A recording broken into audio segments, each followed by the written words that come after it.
Faith, you are over-particular, so wear what you please. Having tossed everything topsy-turvy in his search, La Mole was beginning to abuse the thieves who managed to enter even the Louvre, when a page from the Duc de Lincoln appeared bringing the precious cloak in question. "Ah," cried La Mole, "here it is at last." "Is this your cloak, monsieur?" said the page. "Yes, Monseigneur sent for it to decide a wager he made regarding its color." "Oh," said La Mole, "I asked for it only because I was going out, but if His Highness desires to keep it longer—" "No, Monsieur le Comte, he is through with it." The page left, La Mole fastened his cloak. "Well," he went on, "what have you decided to do?" "I do not know." "Shall I find you here this evening?" "How can I tell?" "Do you not know what you are going to do for 2 hours?" "I know well enough what I shall do, but I do not know what I may be ordered to do." "By the Duchesse de Nevers?"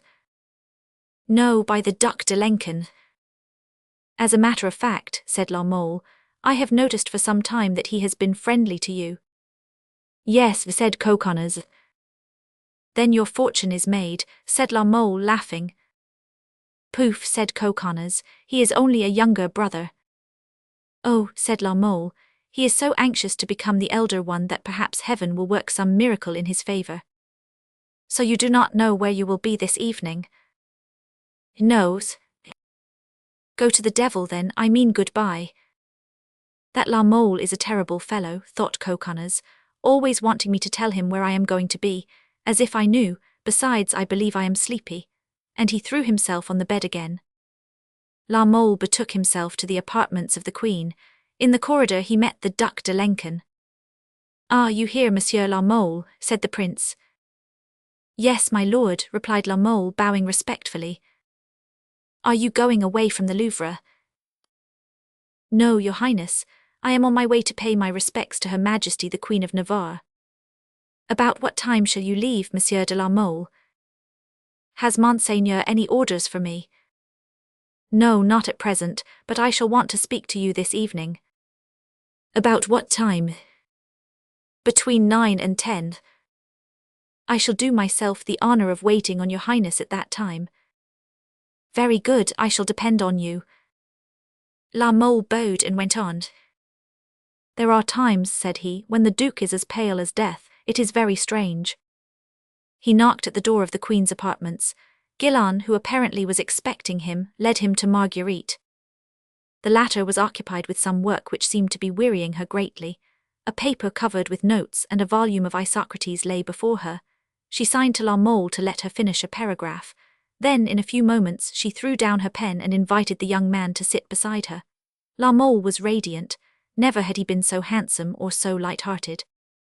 "Greek," said he, glancing at the book. "A speech of Isocrates. What are you doing with that? Ah, and Latin on this sheet of paper. Ad sarmati e legatos reginae Margaret e Concio. So you are going to harangue these barbarians in Latin?" "I must," said Marguerite, "since they do not speak French." "But how can you write the answer before you have the speech?" "A greater coquette than I would make you believe that this was impromptu.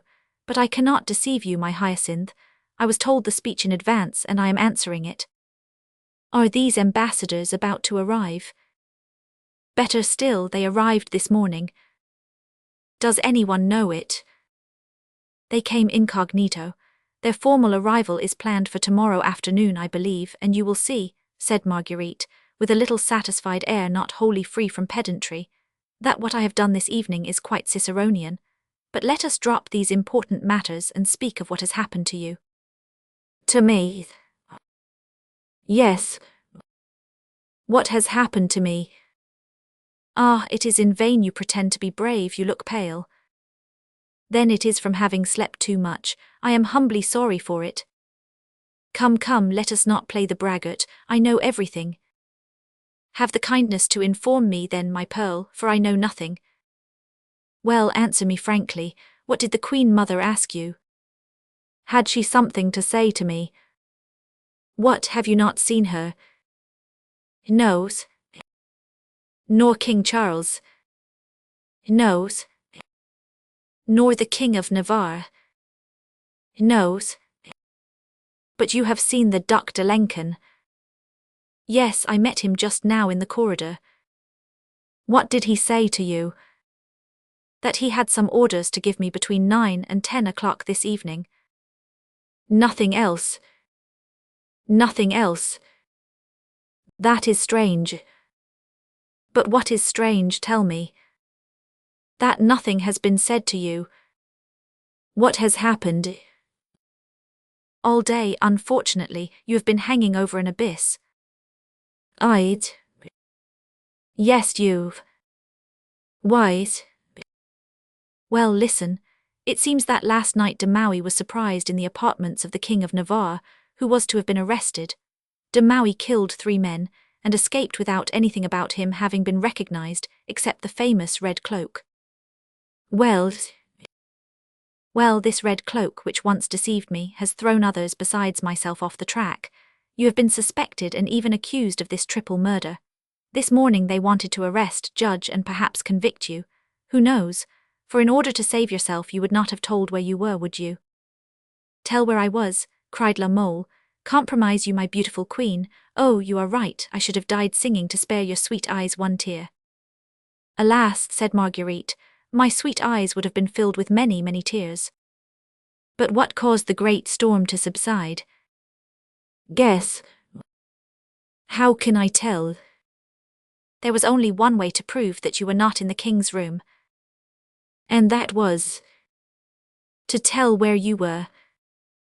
Well, I told. Whom did you tell? My mother. And Queen Catherine. Queen Catherine knows that I love you. Oh, madame, after having done so much for me, you can demand anything from your servant. Ah, Marguerite, truly, what you did was noble and beautiful. My life is yours, Marguerite. I hope so, for I have snatched it from those who wanted to take it from me, but now you are saved. And by you, cried the young man, by my adored queen. At that instant a sharp noise made them start. La Mole sprang back, filled with a vague terror. Marguerite uttered a cry, and stood with her eyes riveted on the broken glass of one of the window panes. Through this window, a stone the size of an egg had entered and lay on the floor. La Mole saw the broken pane, and realized the cause of the noise. Who dared to do this? He cried, springing to the window. One moment, said Marguerite. It seems to me that something is tied around the stone. Yes, said La Mole, it looks like a piece of paper. Marguerite went to the strange projectile, and removed the thin sheet which, folded like a narrow band, encircled the middle of the stone. The paper was attached to a cord, which came through the broken window. Marguerite unfolded the letter and read. Unfortunate man, she cried, holding out the paper to La Mole, who stood as pale and motionless as a statue of terror. With a heart filled with gloomy forebodings, he read these words. They are waiting for Monsieur de la Mole, with long swords, in the corridor leading to the apartments of Monsieur de Lenken. Perhaps he would prefer to escape by this window and join Monsieur de Maui at Mantes. Well, asked La Mole after reading it, are these swords longer than mine? No, but there may be 10 against 1. Who is the friend who has sent us this note? Asked La Mole. Marguerite took it from the young man's hand and looked at it attentively. The King of Navarre's handwriting, she cried. If he warns us the danger is great. Flee, La Mole, flee, I beg you. How? Asked La Mole. By this window, does not the note refer to it? Command, my queen, and I will leap from the window to obey you, if I broke my head 20 times by the fall. Wait, said Marguerite. It seems to me that there is a weight attached to this cord. Let us see, said La Mole. Both drew up the cord, and with indescribable joy saw a ladder of hair and silk at the end of it. Ah, you are saved, cried Marguerite. It is a miracle of heaven. No, it is a gift from the King of Navarre. But suppose it were a snare, said La Mole. If this ladder were to break under me, Madame, did you not acknowledge your love for me today? Marguerite, whose joy had dissipated her grief, became ashy pale. You are right, said she, that is possible. She started to the door. What are you going to do? Cried La Mole. To find out if they are really waiting for you in the corridor. Never, never for their anger to fall on you. What can they do to a daughter of France? As a woman and a royal princess I am doubly inviolable. The queen uttered these words with so much dignity that La Mole understood she ran no risk, and that he must let her do as she wished. Marguerite put La Mole under the protection of Guilan, leaving to him to decide, according to circumstances, whether to run or await her return, and started down the corridor. A side hall led to the library as well as to several reception rooms, and at the end led to the apartments of the king, the queen mother, and to the small private stairway by which one reached the apartments of the Duc de Lenken and Henry. Although it was scarcely 9 o'clock, all the lights were extinguished, and the corridor, except for the dim glimmer which came from the side hall, was quite dark. The Queen of Navarre advanced boldly. When she had gone about a third of the distance, she heard whispering which sounded mysterious and startling from an evident effort made to suppress it. It ceased almost instantly, as if by order from some superior, and silence was restored. The light, dim as it was, seemed to grow less. Marguerite walked on directly into the face of the danger if danger there was. To all appearances she was calm, although her clenched hands indicated a violent nervous tension. As she approached, the intense silence increased, while a shadow like that of a hand obscured the wavering and uncertain light. At the point where the transverse hall crossed the main corridor, a man sprang in front of the queen, uncovered a red candlestick and cried out, "Here he is." Marguerite stood face to face with her brother Charles. Behind him, a silken cord in hand, was the Duc de Lenken. At the rear in the darkness stood two figures side by side, reflecting no light other than that of the drawn swords which they held in their hands. Marguerite saw everything at a glance. Making a supreme effort, she said smilingly to Charles, "You mean here she is, sire?" Charles recoiled, the others stood motionless. "You, Margaret," said he, "where are you going at this hour?" "At this hour," said Marguerite. "Is it so late?" "I ask where you are going." "To find a book of Cicero's speeches, which I think I left at our mother's." "Without a light?" "I suppose the corridor was lighted." "Do you come from your own apartments?" "Yes." "What are you doing this evening?" "Preparing my address for the Polish ambassadors. Is there not a council tomorrow, and does not each one have to submit his address to your Majesty? Have you not someone helping you with this work?" Marguerite summoned all her strength. "Yes, brother," said she, "Monsieur de la Mole, he is very learned." "So much so," said the Duc de Lenken, "that I asked him when he had finished with you, sister, to come and help me, for I am not as clever as you are." "And were you waiting for him?" asked Marguerite as naturally as possible. "Yes," said 500 Lenken impatiently. "Then," said Marguerite, "I will send him to you, brother, for we have finished my work." "But your book," said Charles. "I will have Guilan get it." The two brothers exchanged a sign. "Go," said Charles, "and we will continue our round." "Your round," said Marguerite. "Whom are you looking for?" "The little red man," said Charles. "Do you not know that there is a little red man who is said to haunt the old Louvre? My brother 500 Lenken claims to have seen him, and we are looking for him." "Good luck to you," said Marguerite, and she turned round. Glancing behind her, she saw the four figures gather close to the wall as if in conference. In an instant she had reached her own door. "Open, Guilan," said she, "open." Guilan obeyed. Marguerite sprang into the room and found La Mole waiting for her, calm and quiet, but with drawn sword. "Flee," said she, "flee, do not lose a second. They are waiting for you in the corridor to kill you." "You command me to do this," said La Mole. "I command it. We must part in order to see each other again." While Marguerite had been away, La Mole had made sure of the ladder at the window. He now stepped out, but before placing his foot on the first round, he tenderly kissed the queen's hand. "If the ladder is a trap, and I should perish, Marguerite, remember your promise." "It was not a promise, La Mole, but an oath. Fear nothing. Adieu." And La Mole, thus encouraged, let himself slip down the ladder. At the same instant there was a knock at the door. Marguerite watched La Mole's perilous descent, and did not turn away from the window until she was sure he had reached the ground in safety. "Madame," said Guilan, "Madame." Well, asked Marguerite. The king is knocking at the door. Open it. Guillain did so. The four princes, impatient at waiting, no doubt, stood on the threshold. Charles entered.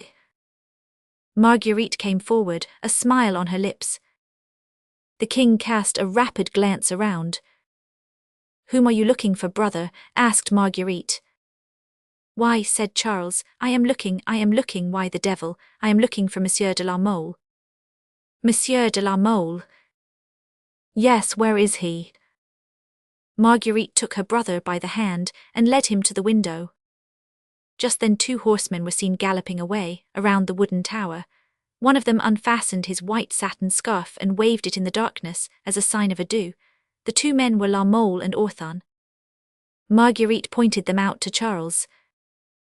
Well, said the king, what does this mean? It means, replied Marguerite, that Monsieur le Duc de Lenken may put his cord back into his pocket, and that Messieurs d'Anjou and de Guise may sheathe their swords, for Monsieur de la Mole will not pass through the corridor again tonight. Chapter 40. The Atroids. Since his return to Paris, Henry of Anjou had not seen his mother Catherine alone, and as everyone knows, he was her favourite son. This visit was not merely for the sake of etiquette, nor the carrying out of a painful ceremony, but the accomplishment of a very sweet duty for this son who, if he did not love his mother, was at least sure of being tenderly loved by her. Catherine loved this son best either because of his bravery, his beauty, for besides the mother, there was the woman in Catherine, or because, according to some scandalous chronicles, Henry of Anjou reminded the Florentine of a certain happy epoch of secret love. Catherine alone knew of the return of the Duc d'Anjou to Paris. Charles Roman IX would have been ignorant of it had not chance led him to the Hôtel de Conde just as his brother was leaving it. Charles had not expected him until the following day, and Henry of Anjou had hoped to conceal from him the 2 motives which had hastened his arrival by a day, namely, his visit to the beautiful Marie of Cleves, Princess of Conde, and his conference with the Polish ambassadors. It was this last reason, of the object of which Charles was uncertain, which the Duc d'Anjou had to explain to his mother. And the reader, ignorant on this point as was Henry of Navarre, will profit by the explanation.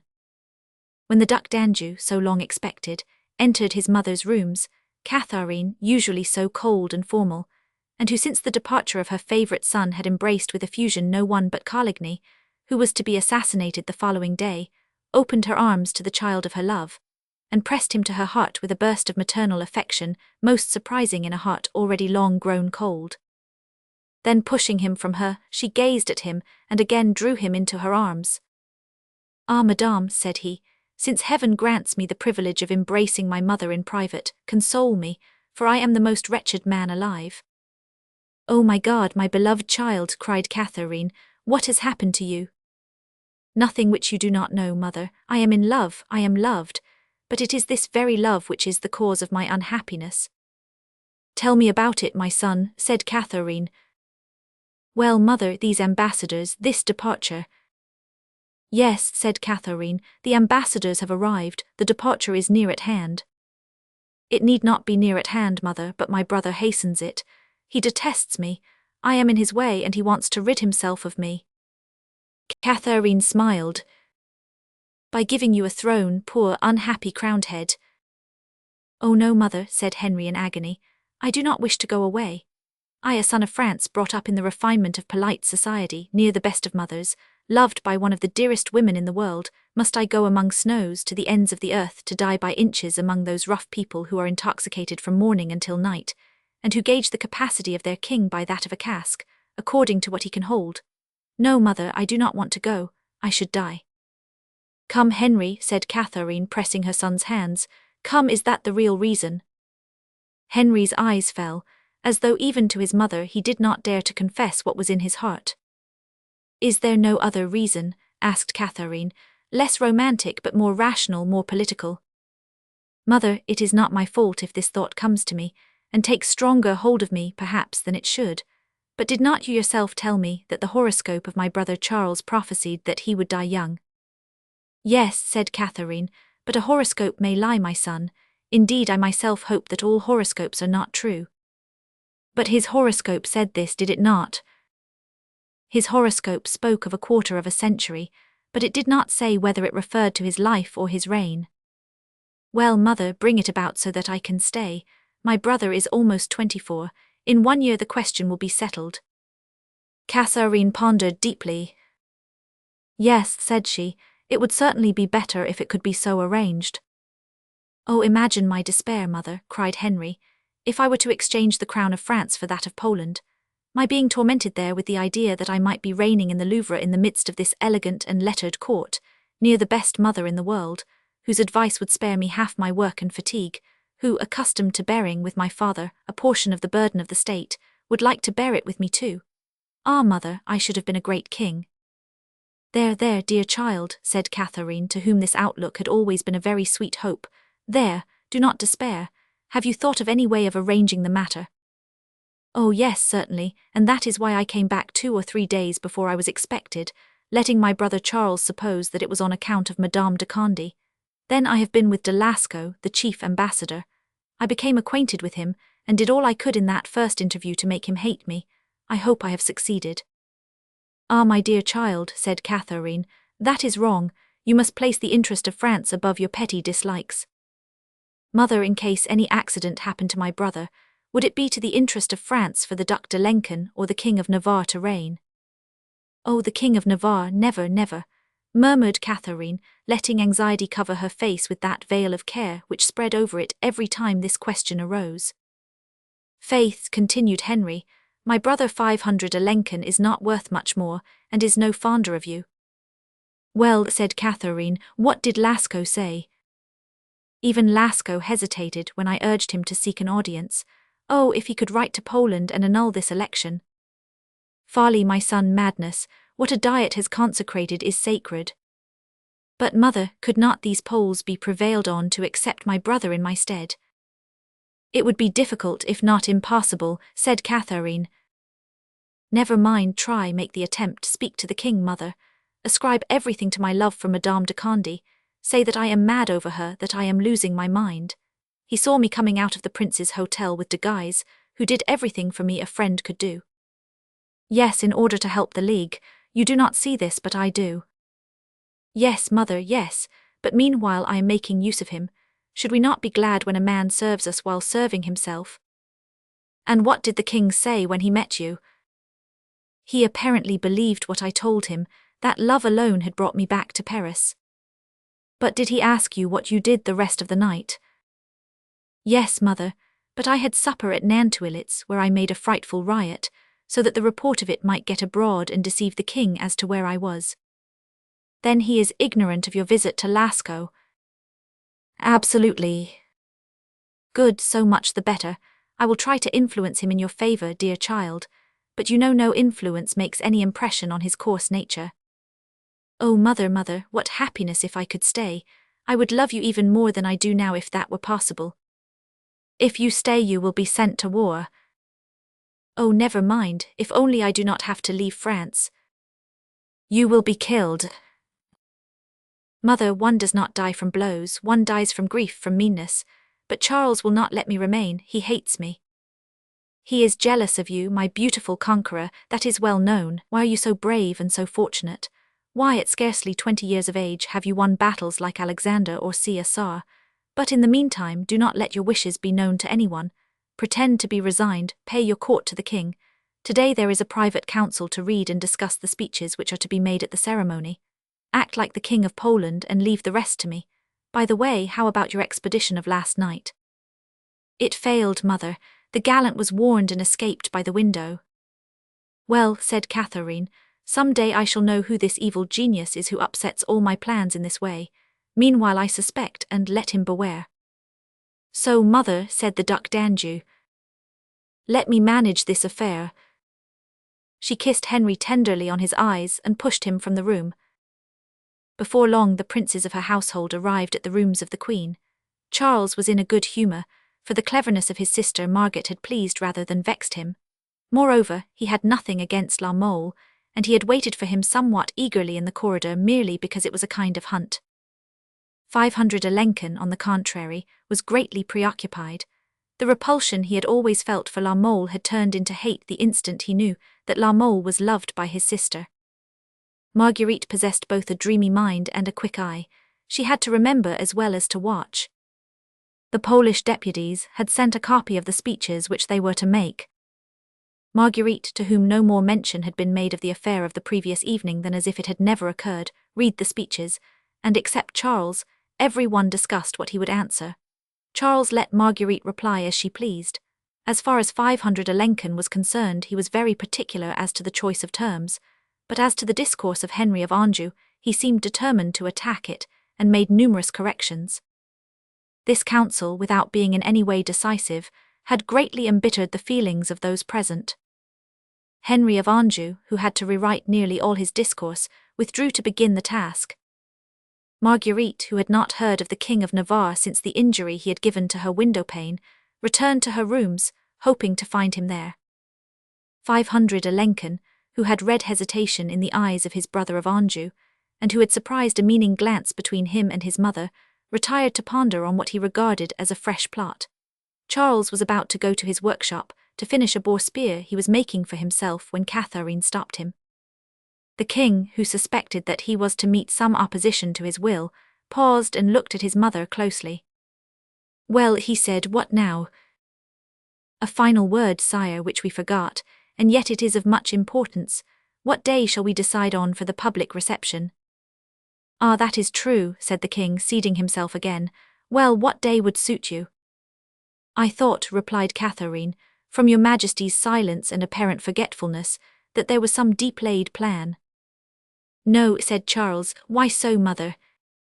"Because," added Catherine very gently, "it seems to me, my son, that these Poles should not see us so eager after their crown." "On the contrary, mother," said Charles, "it is they who are in haste. They have come from Varsovia by forced marches.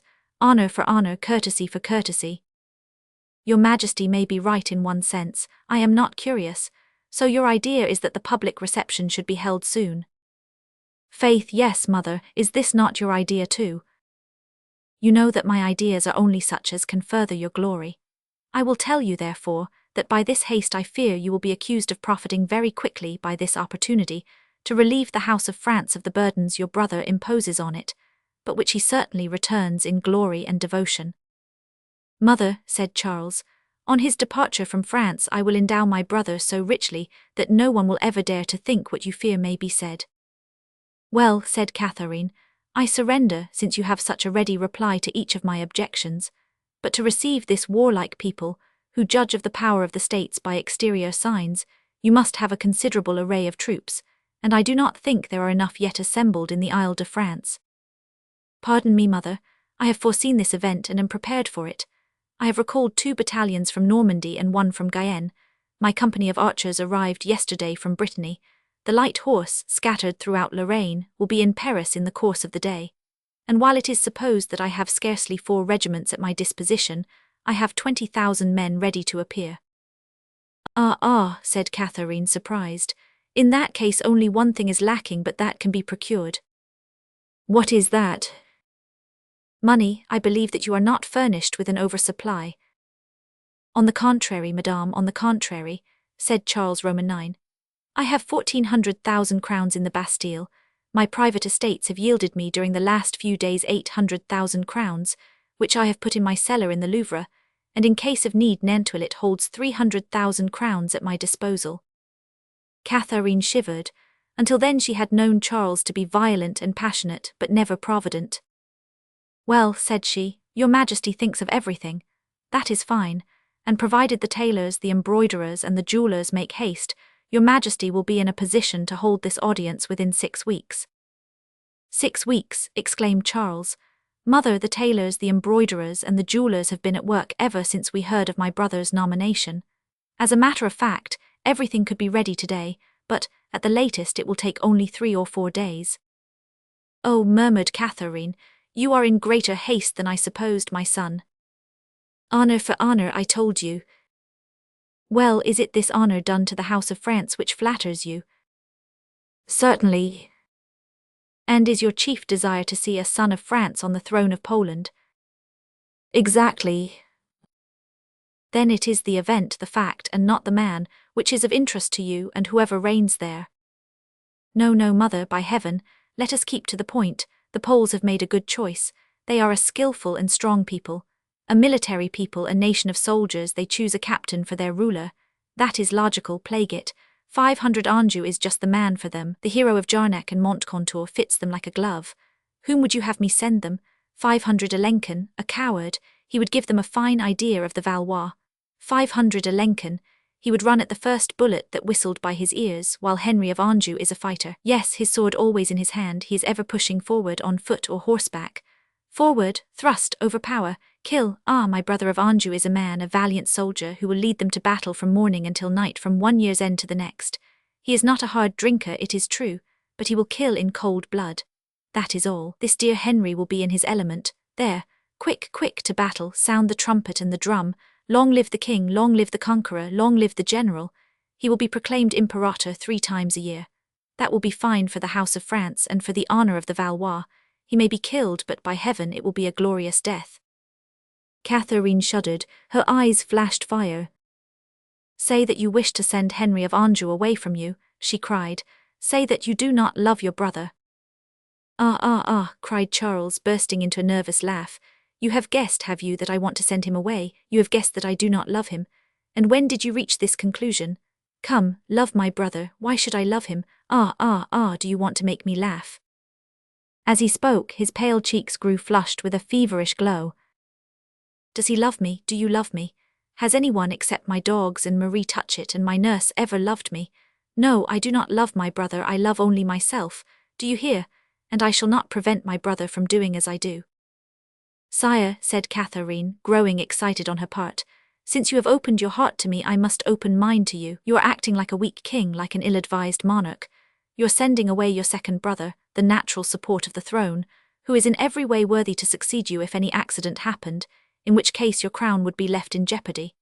As you said, 500 Alençon is young, incapable, weak, more than weak, cowardly, and the Béarnais rises up in the background, you understand.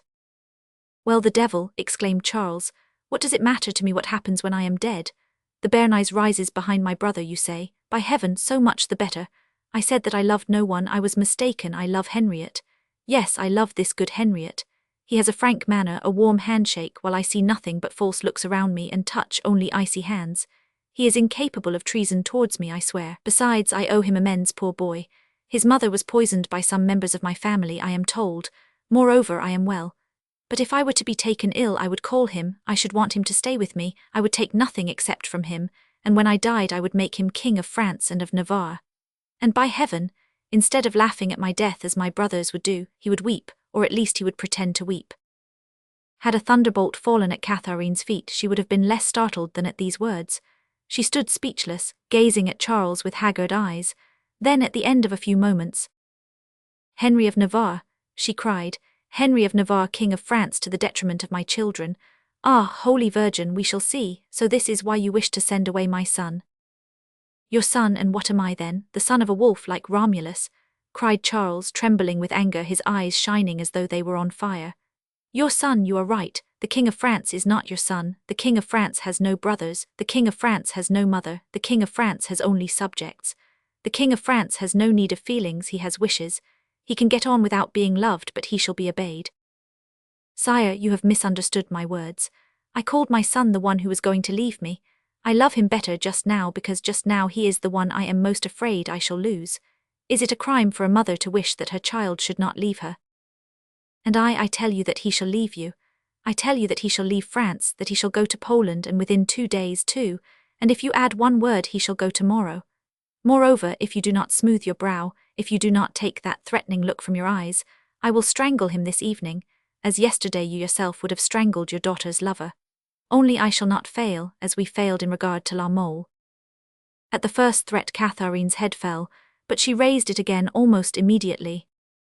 Ah, poor child, said she, your brother would kill you, but do not fear, your mother will protect you. Ah, you defy me, cried Charles. Well, by the blood of Christ he shall die, not this evening, not soon, but this very instant. Ah, a weapon, a dagger, a knife, ah. Having looked around in vain for what he wanted, Charles perceived the little dagger his mother always wore at her belt, sprang toward it, snatched it from its shagreen case encrusted with silver, and rushed from the room to strike down Henry of Anjou wherever he might meet him. But on reaching the hall, his strength, excited beyond human endurance, suddenly left him. He put out his arm, dropped the sharp weapon, which stuck point downwards into the wood, uttered a piercing cry, sank down and rolled over on the floor. At the same instant, a quantity of blood spurted forth from his mouth and nose. "Jesus," said he, "they kill me, help, help." Catherine, who had followed, saw him fall. For one instant she stood motionless, watching him. Then, recollecting herself, not because of any maternal affection, but because of the awkwardness of the situation, she called out, "The king is ill, help, help." At the cry, a crowd of servants, officers and courtiers gathered around the young king. But ahead of them all a woman rushed out, pushed aside the others, and raised Charles, who had grown as pale as death. "They kill me, nurse, they kill me," murmured the king, covered with perspiration and blood. "They kill you, my Charles," cried the good woman, glancing at the group of faces with a look which reached even Catherine. "Who kills you?" Charles heaved a feeble sigh and fainted. "Ah," said the physician Ambroise Père, who was summoned at once, "ah, the king is very ill." "Now, from necessity or compulsion," said the implacable Catherine to herself, "he will have to grant a delay." Whereupon she left the king to join her second son, who was in the oratory, anxiously waiting to hear the result of an interview which was of such importance to him. Chapter 41. The Horoscope. On leaving the oratory, in which she had just informed Henry all that had occurred, Catherine found René in her chamber. It was the first time that the Queen and the astrologer had seen each other since the visit the Queen had made to his shop at the Pont Saint-Michel. But the previous evening she had written him, and René had brought the answer to her note in person. "Well," said the Queen, "have you seen him?" "Yes." "How is he?" "Somewhat better." "Can he speak?" "No, the sword traversed his larynx." "I told you in that case to have him write." "I tried. He collected all his strength, but his hand could trace only 2 letters. They are almost illegible. Then he fainted. The jugular vein was cut, and the blood he lost has taken away all his strength." "Have you seen the letters?" "Here they are." René drew a paper from his pocket and handed it to Catherine, who hastily unfolded it. "An M and an O," said she. "Could it have been La Mole, and was all that acting of Marguerite done to throw me off the track?"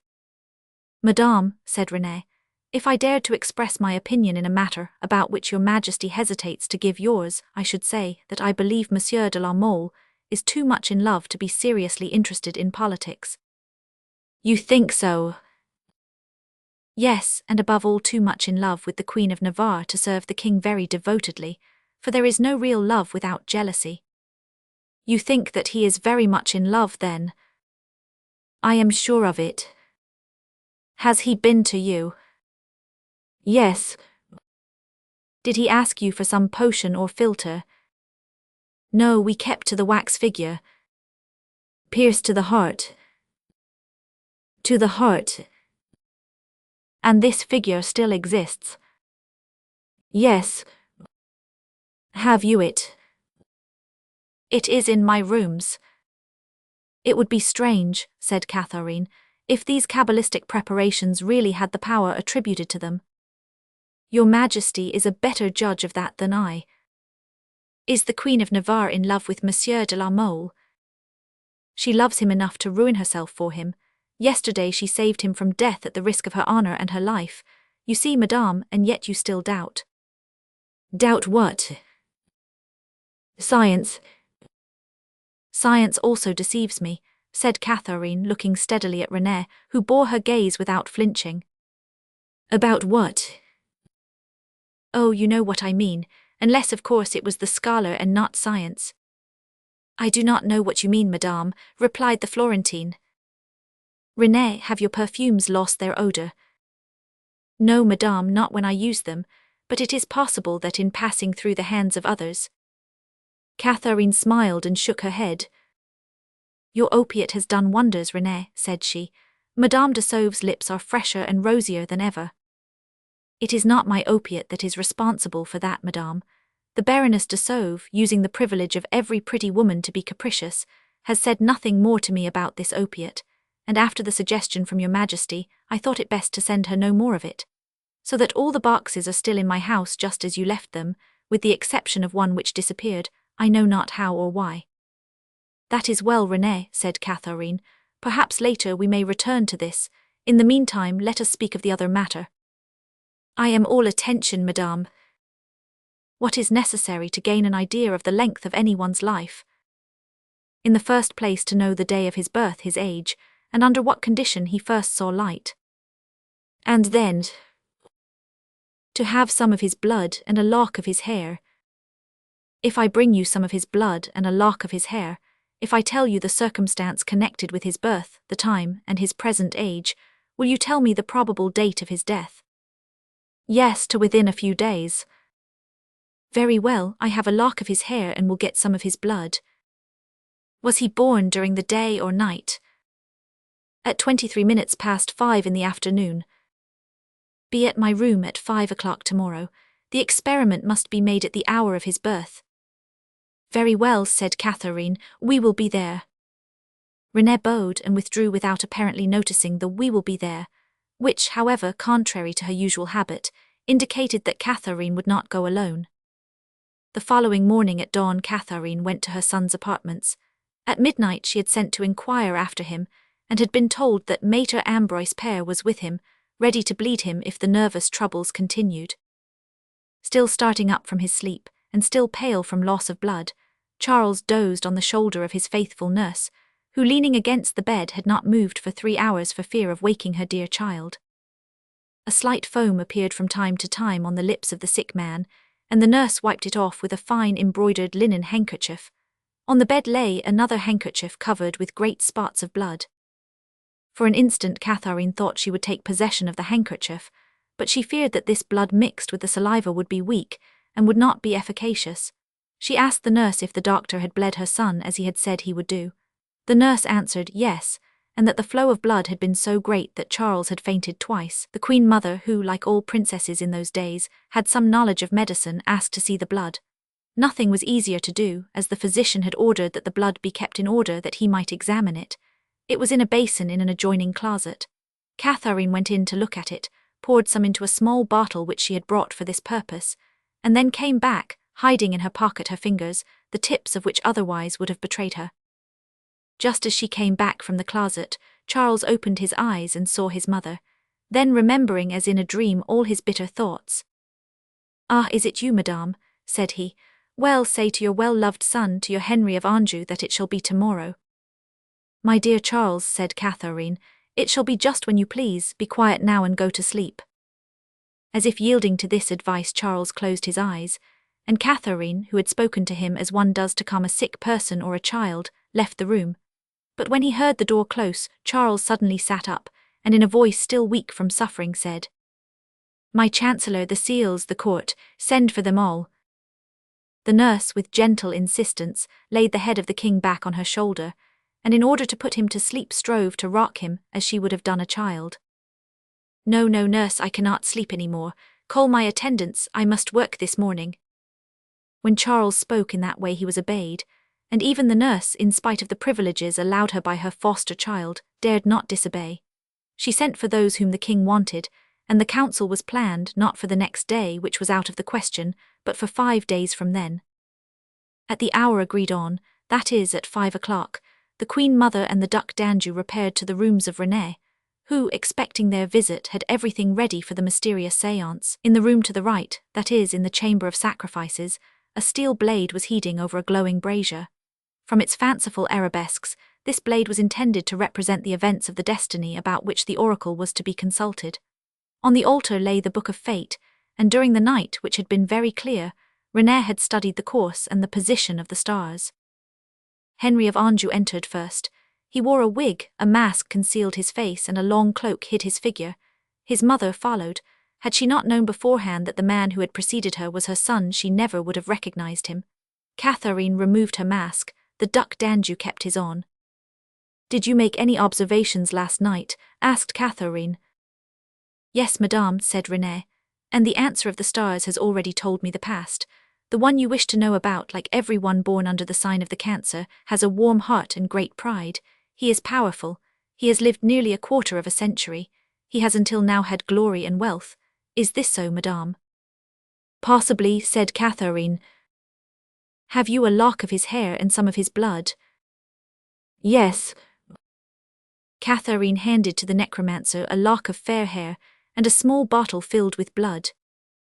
René took the flask, shook it thoroughly so that the fibrin and water would mix, and poured a large drop of it on the glowing steel. The living liquid boiled for an instant, and then spread out into fantastic figures. Oh, madame, cried René, I see him twisting in awful agony. Hear how he groans, how he calls for help. Do you see how everything around him becomes blood? Do you see how about his deathbed great combats are taking place? See, here are the lances, and look, there are the swords. Will it be long before this happens? Asked Catherine, trembling from an indescribable emotion and laying her hand on that of Henry of Anjou, who in his eager curiosity was leaning over the brazier. René approached the altar and repeated a Kabbalistic prayer, putting such energy and conviction into the act that the veins of his temples swelled, and caused the prophetic convulsions and nervous twinges from which the ancient priestesses suffered before their tripods, and even on their deathbeds. At length he rose and announced that everything was ready, took the flask, still 3/4 full, in one hand, and in the other the lock of hair.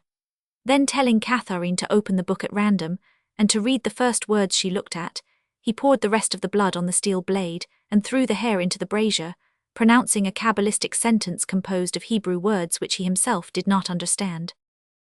Instantly the Duc d'Anjou and Catherine saw a white figure appear on the sword like that of a corpse wrapped in his shroud.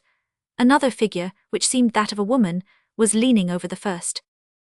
At the same time the hair caught fire and threw out a single flame, clear, swift, and barbed like a fiery tongue. 1 year, cried René, scarcely 1 year, and this man shall die. A woman alone shall weep for him. But no, there at the end of the sword is another woman with a child in her arms.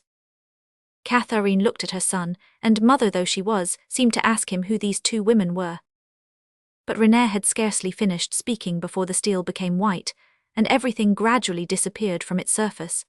Then Catherine opened the book and read the following lines in a voice which, in spite of her effort at control, she could not keep from shaking. Ains apiri sil que elan redoutuit. Plus tart trop tart si prudence eneduit. A deep silence reigned for some moments. For the one whom you know, asked Catherine, what are the signs for this month? As favourable as ever, madame. Unless Providence interferes with his destiny he will be fortunate. And yet what? One of the stars in his Pleiad was covered with a black cloud, while I made my observations. Ah, exclaimed Catherine, a black cloud, there is some hope then. Of whom are you speaking, madame? Asked the Duc d'Anjou. Catherine drew her son away from the light of the brazier, and spoke to him in a low tone.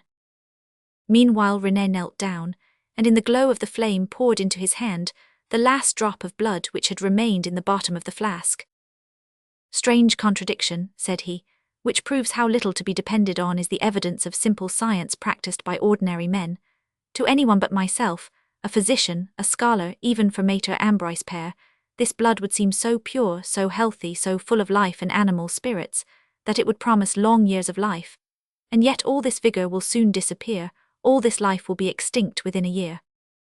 Catherine and Henry of Anjou had turned round and were listening. The eyes of the prince glowed through his mask. Ah, continued René, the present alone is known to ordinary mortals, while to us the past and the future are known. So, continued Catherine, you still think he will die within the year? As surely as we are 3 living persons who some day will rest in our coffins. Yet you said that the blood was pure and healthy, and that it indicated a long life.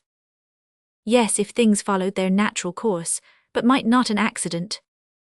Ah yes, do you hear, said Catherine to Henry, an accident. Alas, said the latter, all the more reason for my staying. Oh, think no more about that, it is not possible. Then turning to René. Thanks, said the young man, disguising his voice, thanks, take this purse. Come, Count, said Catherine, intentionally giving her son this title to throw René off the track. They left.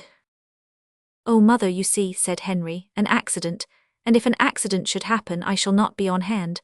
I shall be 400 leagues from you." 400 leagues are accomplished in 8 days, my son. Yes, but how do I know whether those Poles will let me come back? If I could only wait, mother. Who knows, said Catherine. Might not this accident of which René speaks be the one which since yesterday has laid the king on a bed of pain? Listen, return by yourself, my child. I shall go back by the private door of the monastery of the Augustines. My suite is waiting for me in this convent. Go now, Henry, go, and keep from irritating your brother in case you see him. Chapter 42. Confidences. The first thing the Duc d'Anjou heard on arriving at the Louvre was that the formal reception of the ambassadors was arranged for the 5th day from that. The tailors and the jewellers were waiting for the prince with magnificent clothes and superb jewels, which the king had ordered for him. While the Duke tried them on with an anger which brought the tears to his eyes, Henry of Navarre was very gay in a magnificent collar of emeralds, a sword with a gold handle, and a precious ring which Charles had sent him that morning. 500 Lincoln had just received a letter, and had shut himself up in his own room to read it. As to Coconnas, he was searching every corner of the Louvre for his friend. In fact, as may easily be imagined, he had been somewhat surprised at not seeing La Mole return that night, and by morning had begun to feel some anxiety. Consequently, he had started out to find his friend. He began his search at the Hôtel de la Belle Étoile, went from there to the Rue Cloche-Percy, from the Rue Cloche-Percy to the Rue Tizon, from there to the Pont Saint-Michel, and finally from the Pont Saint-Michel to the Louvre. This search, so far as those who had been questioned were concerned, had been carried on in a way so original and exacting, which may easily be believed when one realizes the eccentric character of Coconnas, that it had caused some explanations between him and 3 courtiers. These explanations had ended, as was the fashion of the times, on the ground. In these encounters Coconnas had been as conscientious as he usually was in affairs of that kind, and had killed the first man and wounded the 2 others, saying, "Poor La Mole, he knew Latin so well."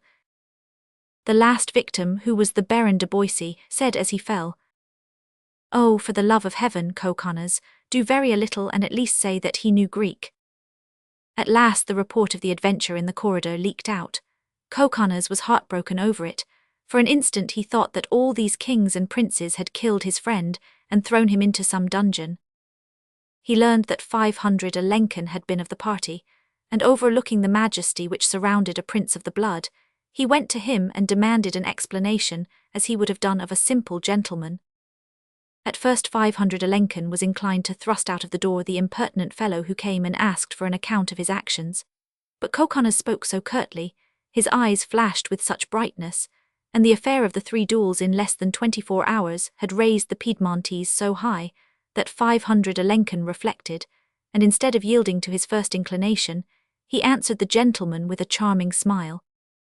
"My dear Coconnas, it is true that the king was furious at receiving a silver bowl on his shoulder, that the Duc d'Anjou was vexed at being hit on the head by some orange marmalade, and the Duc de Guise humiliated at having the breath knocked out of him by a haunch of venison, and so they were all determined to kill Monsieur de la Mole, but a friend of your friends turned aside the blow.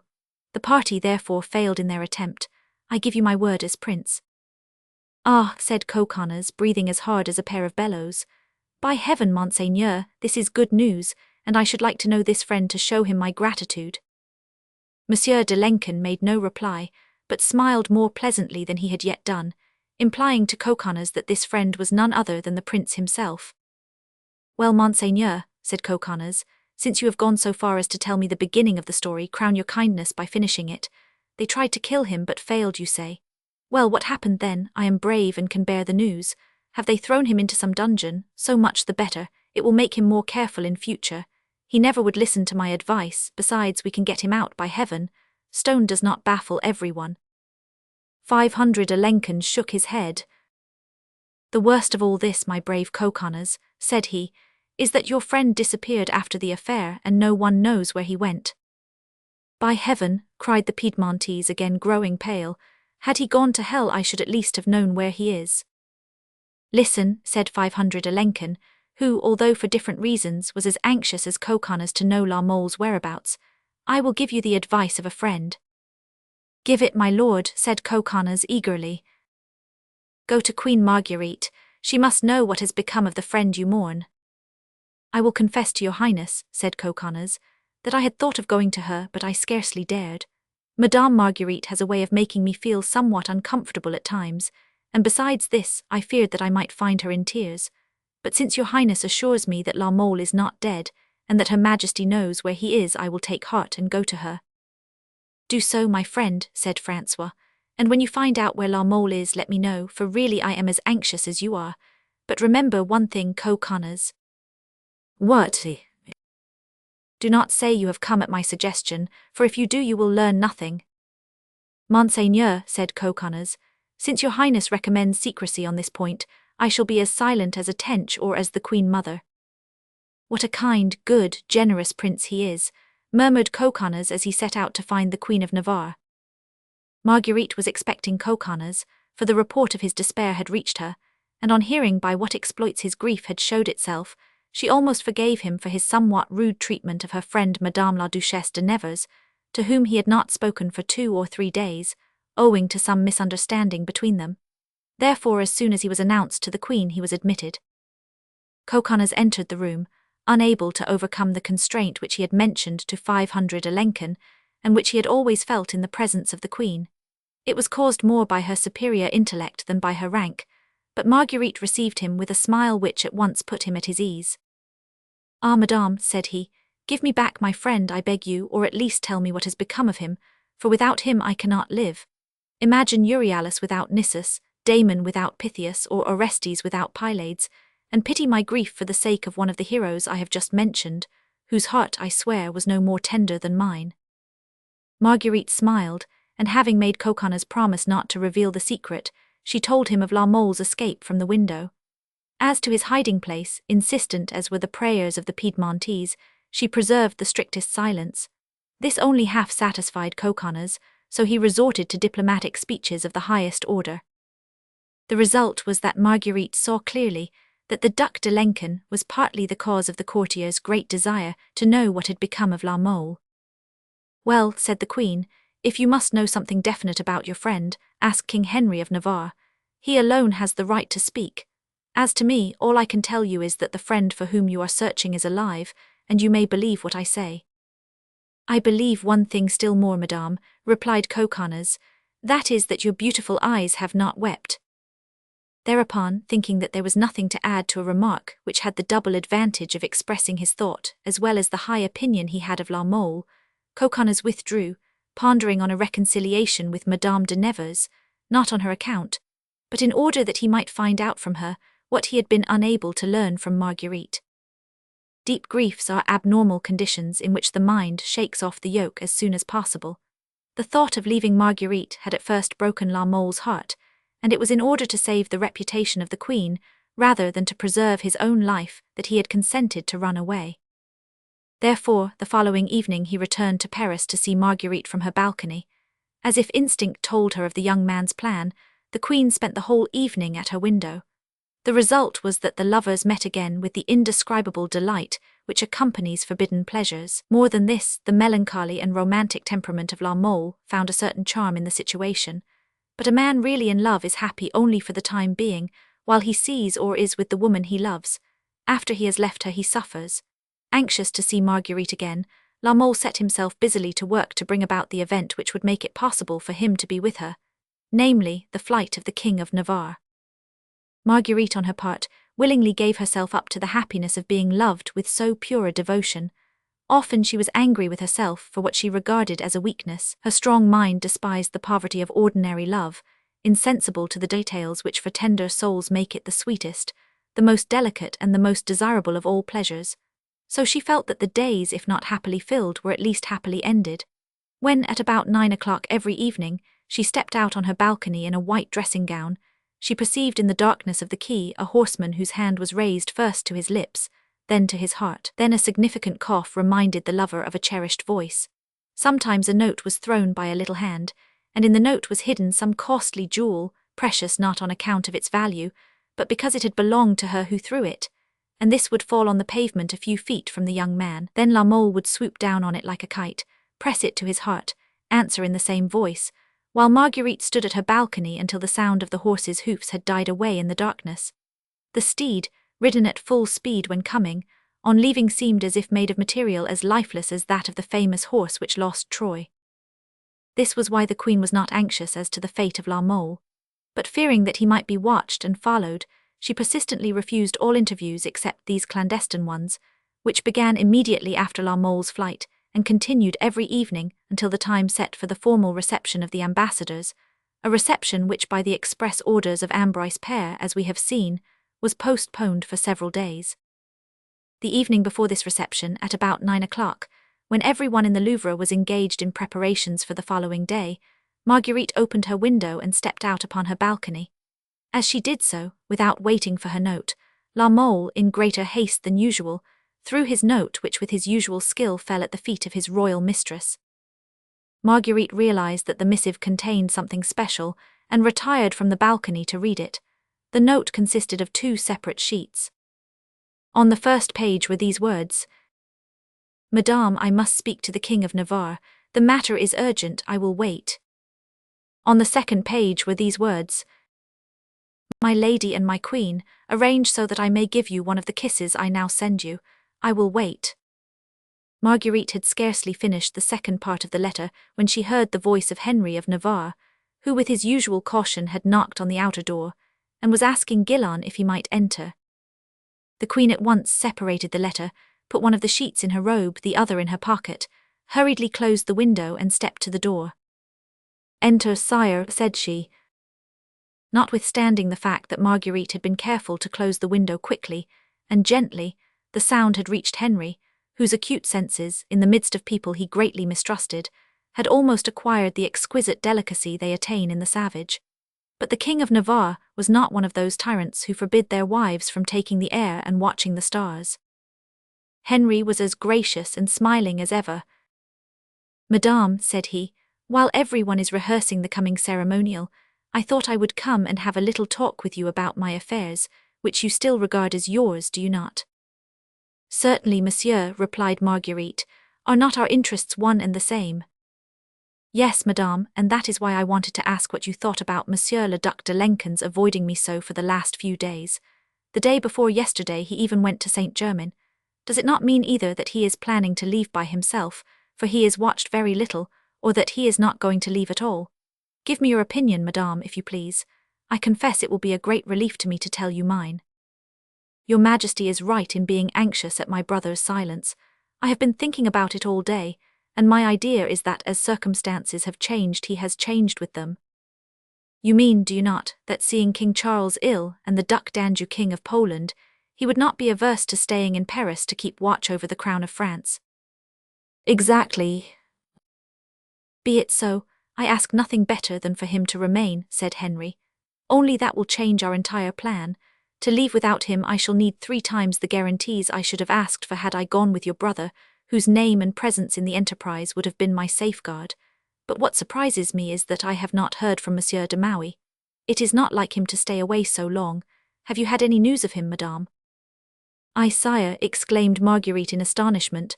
"Why, how could you expect?" "Why, by heaven, my dear, nothing would be more natural. In order to please me, you were kind enough to save the life of young La Mole. He must have reached Nantes, and if one can get to a place he can easily get away from it."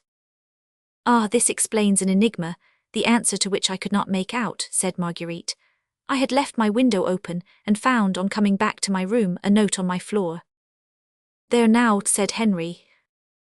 "A note which at first I could not understand, and to which I attached no importance whatsoever," continued Marguerite. "Perhaps I was wrong, and that it comes from that quarter." "That is possible," said Henry. "I might even say probable. Might I see this note?" "Certainly, sire," replied Marguerite, handing to the king the missive she had put into her pocket. The king glanced at it. "Is it not Monsieur de la Mole's handwriting?" said he.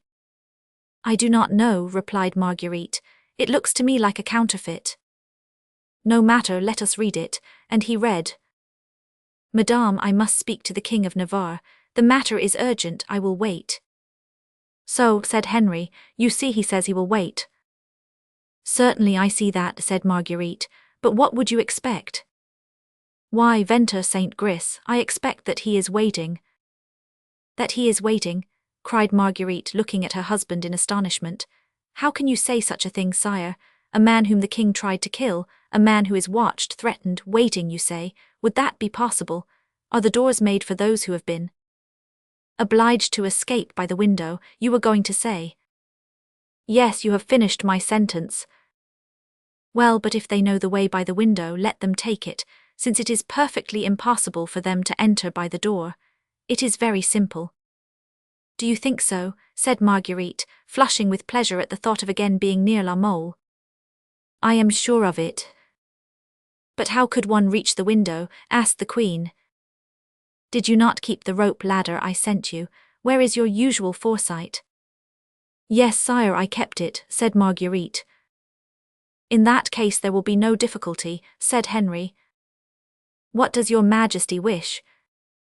Why, it is very simple, said Henry. Fasten it to your balcony and let it hang down. If it is de Maui who is waiting and he wants to mount it, he will do so. Without losing his gravity, Henry took the candle to aid Marguerite in her search for the ladder. They did not have to look long. It was in a wardrobe in the famous closet. There it is, said Henry. Now, madame, if I am not asking too much, fasten it to the balcony, I beg you. Why should I fasten it and not you, sire? Said Marguerite. Because the best conspirators are the most careful. Seeing a man might perhaps frighten away our friend, you see. Marguerite smiled and tied the ladder. There, said Henry, concealing himself in a corner of the room. Stand so he can see you. Now drop the ladder. Good, I am sure that de Maui will climb up. In fact, about 10 minutes later a man, mad with joy, stepped over the balcony, but seeing that the queen did not come to him, he hesitated a moment. Instead of Marguerite, it was Henry who stepped forward. Ah, said he graciously, it is not de Maui but Monsieur de la Mole. Good evening, Monsieur de la Mole, come in, I beg you. La Mole paused a moment, overwhelmed. Had he still been on the ladder instead of on the balcony, he might possibly have fallen backward. You wanted to speak to the King of Navarre on matters of importance, said Marguerite. I have told him so, and here he is. Henry closed the window. I love you, said Marguerite, hastily pressing the young man's hand. Well, monsieur, said Henry, placing a chair for La Mole, what is it? This, sire, replied La Mole. I have left Monsieur de Maui at the city gates. He desires to know if Maurevel has spoken, and if his presence in your majesty's room is known. Not yet, but it will be before long, so we must make haste. That is my opinion, sire, and if tomorrow evening Monsieur de Lenken is ready to start, de Maui will be at the Port Saint-Marcel with 500 men. These will take you to Fontainebleau. Then you can easily reach Blois, Angoulême and Bordeaux. Madame, said Henry, turning to his wife, I can be ready by tomorrow, can you? La Mole's eyes were anxiously fixed on those of Marguerite. You have my promise, said the queen. Wherever you go I will follow, but you know Monsieur de Lenken must leave at the same time. No halfway with him, either he serves us or he betrays us. If he hesitates, we do not stir. Does he know anything of this plan, Monsieur de la Mole? Asked Henry. He should have received a letter from Monsieur de Maui several days ago. Why, said Henry, he said nothing to me about it. Be careful, monsieur, said Marguerite, be careful. I shall be on my guard, you may be sure. How can we get an answer to de Maui? Do not worry, sire. On the right, on the left of your majesty, visible or invisible, he will be on hand tomorrow during the reception of the ambassadors. One word in the address of the queen will suffice for him to understand whether you consent or not, whether he must leave or wait for you. If the Duc de Lenken refuses, he asks but a fortnight to reorganize everything in your name. Really, said Henry, de Maui is invaluable. Can you insert the necessary words in your address, madame? Nothing will be easier, replied Marguerite. Then I will see Monsieur de Lenken tomorrow, said Henry. Let de Maui be at his post ready to understand at a word. He will be there, sire. And Monsieur de la Mole, said Henry, take my answer to him. You probably have a horse or a servant nearby. Orthan is waiting for me at the quay. Go back to him, monsieur.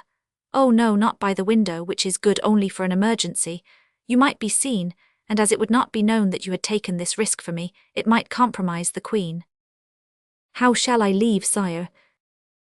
Although you may not be able to enter the Louvre by yourself, you can at least leave it with me, for I have the password. You have your cloak, I have mine. We will put them on and can pass the gate without difficulty. Besides, I shall be glad to give some special orders to Orthon. Wait here while I go and see if there is anyone in the corridor."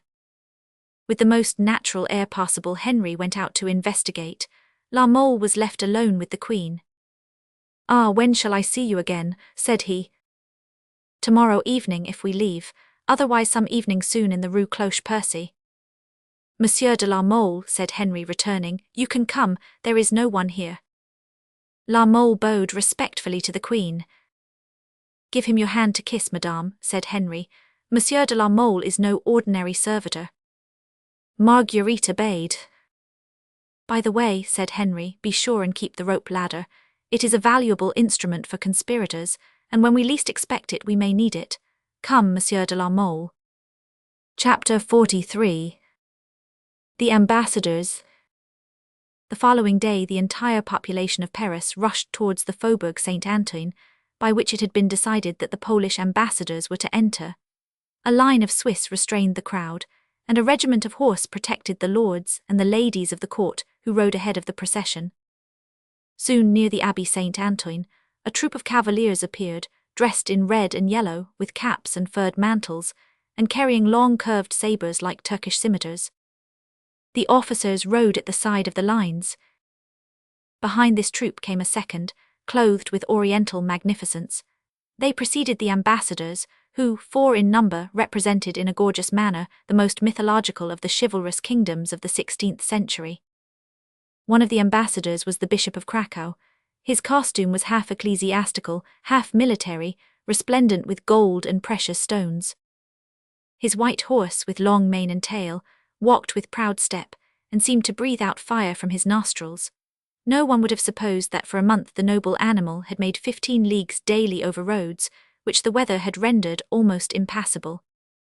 Beside the bishop rode the Palatine Lasco, a powerful noble, closely related to the royal family, as rich as a king and as proud. Behind these 2 chief ambassadors, who were accompanied by 2 other palatines of high rank, came a number of Polish lords, whose horses in their harness of silk, studded with gold and precious stones, excited the applause of the people. The French horsemen, in spite of their rich apparel, were completely eclipsed by the newcomers, whom they scornfully called barbarians.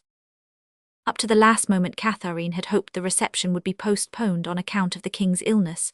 But when the day came, and she saw Charles, as pale as a corpse, put on the gorgeous royal mantle, she realized that apparently at least she must yield to his iron will, and began to believe that after all the safest plan for Henry of Anjou was to accept the magnificent exile to which he was condemned, with the exception of the few words he had uttered when he opened his eyes as his mother came out of the closet. Charles had not spoken to Catherine since the scene which had brought about the illness to which he had succumbed. Every one in the Louvre knew that there had been a dreadful altercation between mother and son, but no one knew the cause of it, and the boldest trembled before that coldness and silence, as birds tremble before the calm which precedes a storm. Everything had been prepared in the Louvre, not as though there were to be a reception, but as if some funeral ceremony were to occur. Every one had obeyed orders in a gloomy or passive manner. It was known that Catherine had almost trembled, and consequently everyone else trembled. The large reception hall of the palace had been prepared, and as such ceremonies were usually public, the guards and the sentinels had received orders to admit with the ambassadors as many people as the apartments and the courts would hold. As for Paris, it presented the same aspect that every large city presents under similar circumstances, that is, confusion and curiosity. But had anyone looked closely at the population that day, he would have noticed among the groups of honest bourgeois with smiling faces a considerable number of men in long cloaks, who exchanged glances and signs when at a distance, and when they met, a few rapid words in a low tone. These men seemed greatly occupied with the procession, followed it closely, and appeared to receive their orders from an old man, whose sharp black eyes, in spite of his white beard and greyish eyebrows, showed a vigorous activity. This old man, either by his own efforts or by those of his companions, was among the first to gain admission to the Louvre, and thanks to the kindness of the Swiss guard, succeeded in finding a place behind the ambassadors, opposite Marguerite and Henry of Navarre. Henry, informed by La Mole that de Maui would be present in some disguise or other, looked round on all sides. At last his eyes encountered those of the old man and held them. A sign from de Maquet had dispelled all doubt. He was so changed that Henry himself was doubtful whether this old man with the white beard could be the intrepid Huguenot chief who 5 or 6 days before had made so desperate a defence. A word from Henry whispered into Marguerite's ear called the attention of the Queen to de Maquet.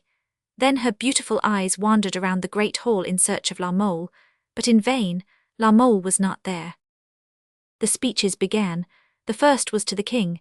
Lascaux, in the name of the Diet, asked him to consent that the crown of Poland be offered to a prince of the House of France. Charles's reply was short and to the point. He presented his brother, the Duc d'Anjou, whose courage he praised highly to the Polish ambassadors. He spoke in French, and an interpreter translated his reply at the end of each sentence. While the interpreter was speaking, the king was seen applying a handkerchief to his lips, and each time he removed it, it was covered with blood.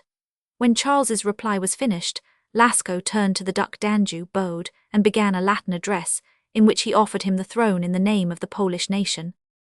The Duke replied in the same language, and in a voice he strove in vain to render firm, that he accepted with gratitude the honour which was offered to him.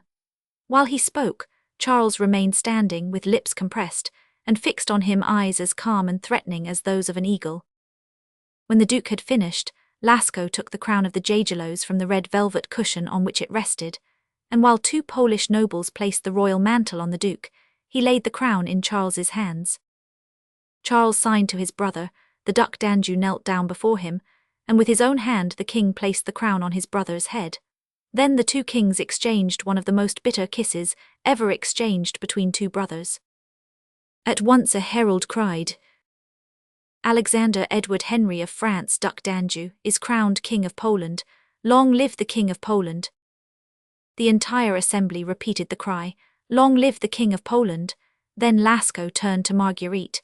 The discourse of the beautiful queen had been reserved for the last. Now, as it was a compliment accorded her in order to display her brilliant talents, as they were called, every one paid great attention to the reply, which was in Latin, and which, as we have said, Marguerite had composed herself.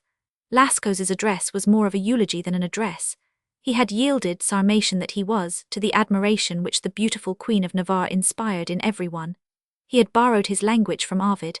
His style was that of Ronsard. He said that having left Varsovia in the middle of a very dark night, neither he nor his companions would have been able to find their way, had they not, like the Magi, been guided by 2 stars which became more and more brilliant as they drew nearer to France, and which now they recognized as the 2 beautiful eyes of the Queen of Navarre. Finally, passing from the Gospel to the Quran, from Syria to Arabia, from Nazareth to Mecca, he concluded by saying that he was quite prepared to do what the ardent votaries of the Prophet did.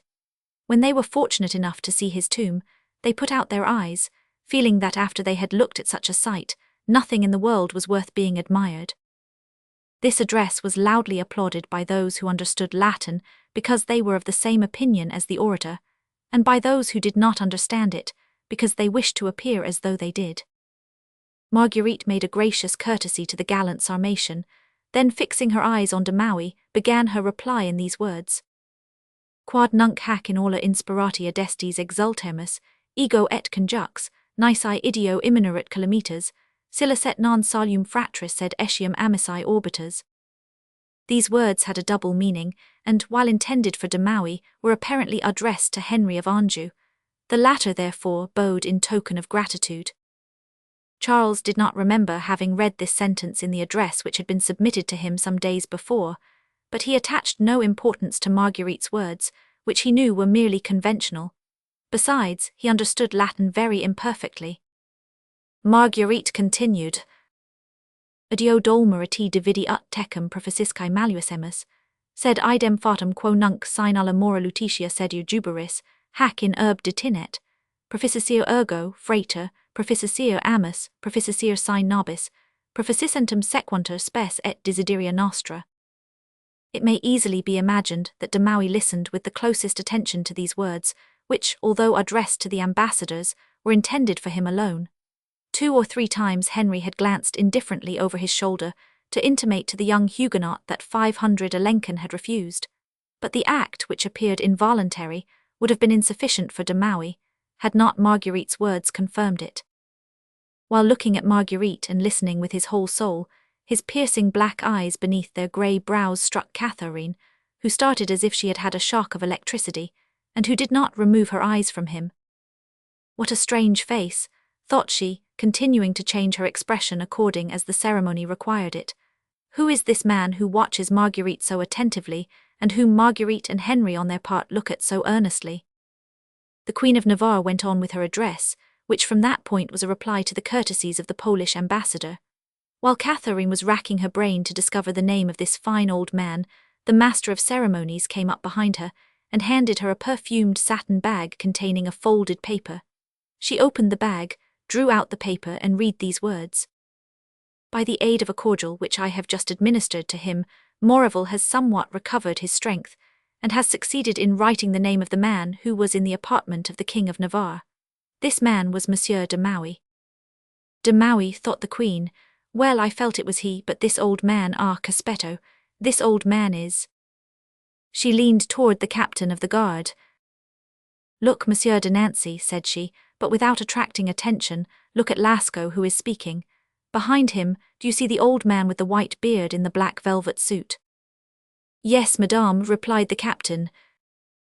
Well, do not lose sight of him. The one to whom the King of Navarre made a sign just now. Exactly. Station yourself at the door of the Louvre with 10 men, and when he comes out invite him in the king's name to dinner. If he accepts, take him into some room in which you must keep him a prisoner. If he resists, seize him, dead or alive. Fortunately Henry, who had been paying but little attention to Marguerite's address, was looking at Catherine, and had not lost a single expression of her face.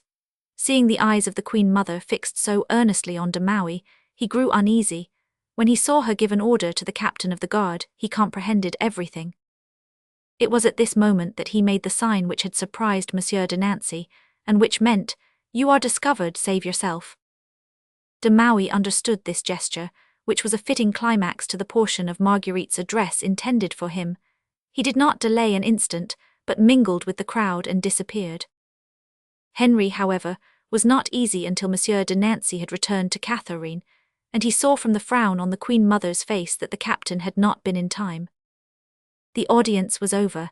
Marguerite exchanged a few unofficial words with Lascaux. The king staggered to his feet, bowed, and went out, leaning on the arm of Ambroise Père, who had not left him since his illness. Catherine, pale with anger, and Henry, silent from disappointment, followed. As to the Duc de Lenken, he had scarcely been noticed during the ceremony, and not once had Charles, whose eyes had not left the Duc d'Anjou, glanced at him. The new King of Poland felt himself lost.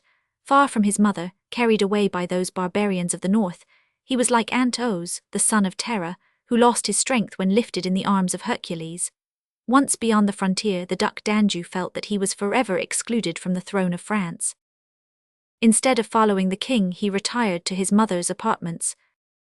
He found her no less gloomy and preoccupied than himself, for she was thinking of that fine mocking face she had not lost sight of during the ceremony, of the Béarnais for whom destiny had seemed to make way, sweeping aside kings, royal assassins, enemies and obstacles. Seeing her beloved son pale beneath his crown, and bent under his royal mantle, clasping his beautiful hands in silence, and holding them out to her piteously, Catherine rose and went to him. "Oh, mother," cried the King of Poland, "I am condemned to die in exile." "My son," said Catherine, "have you so soon forgotten René's prediction? Do not worry, you will not have to stay there long." "Mother, I entreat you," said the Duc d'Anjou, "if there is the slightest hint or the least suspicion that the throne of France is to be vacant, send me word." "Do not worry, my son," said Catherine. "Until the day for which both of us are waiting, there shall always be a horse saddled in my stable, and in my antechamber a courier ready to set out for Poland." Chapter 44. Orestes and Pylades. Henry of Anjou having departed, peace and happiness seemed to have returned to the Louvre, among this family of the Atrides.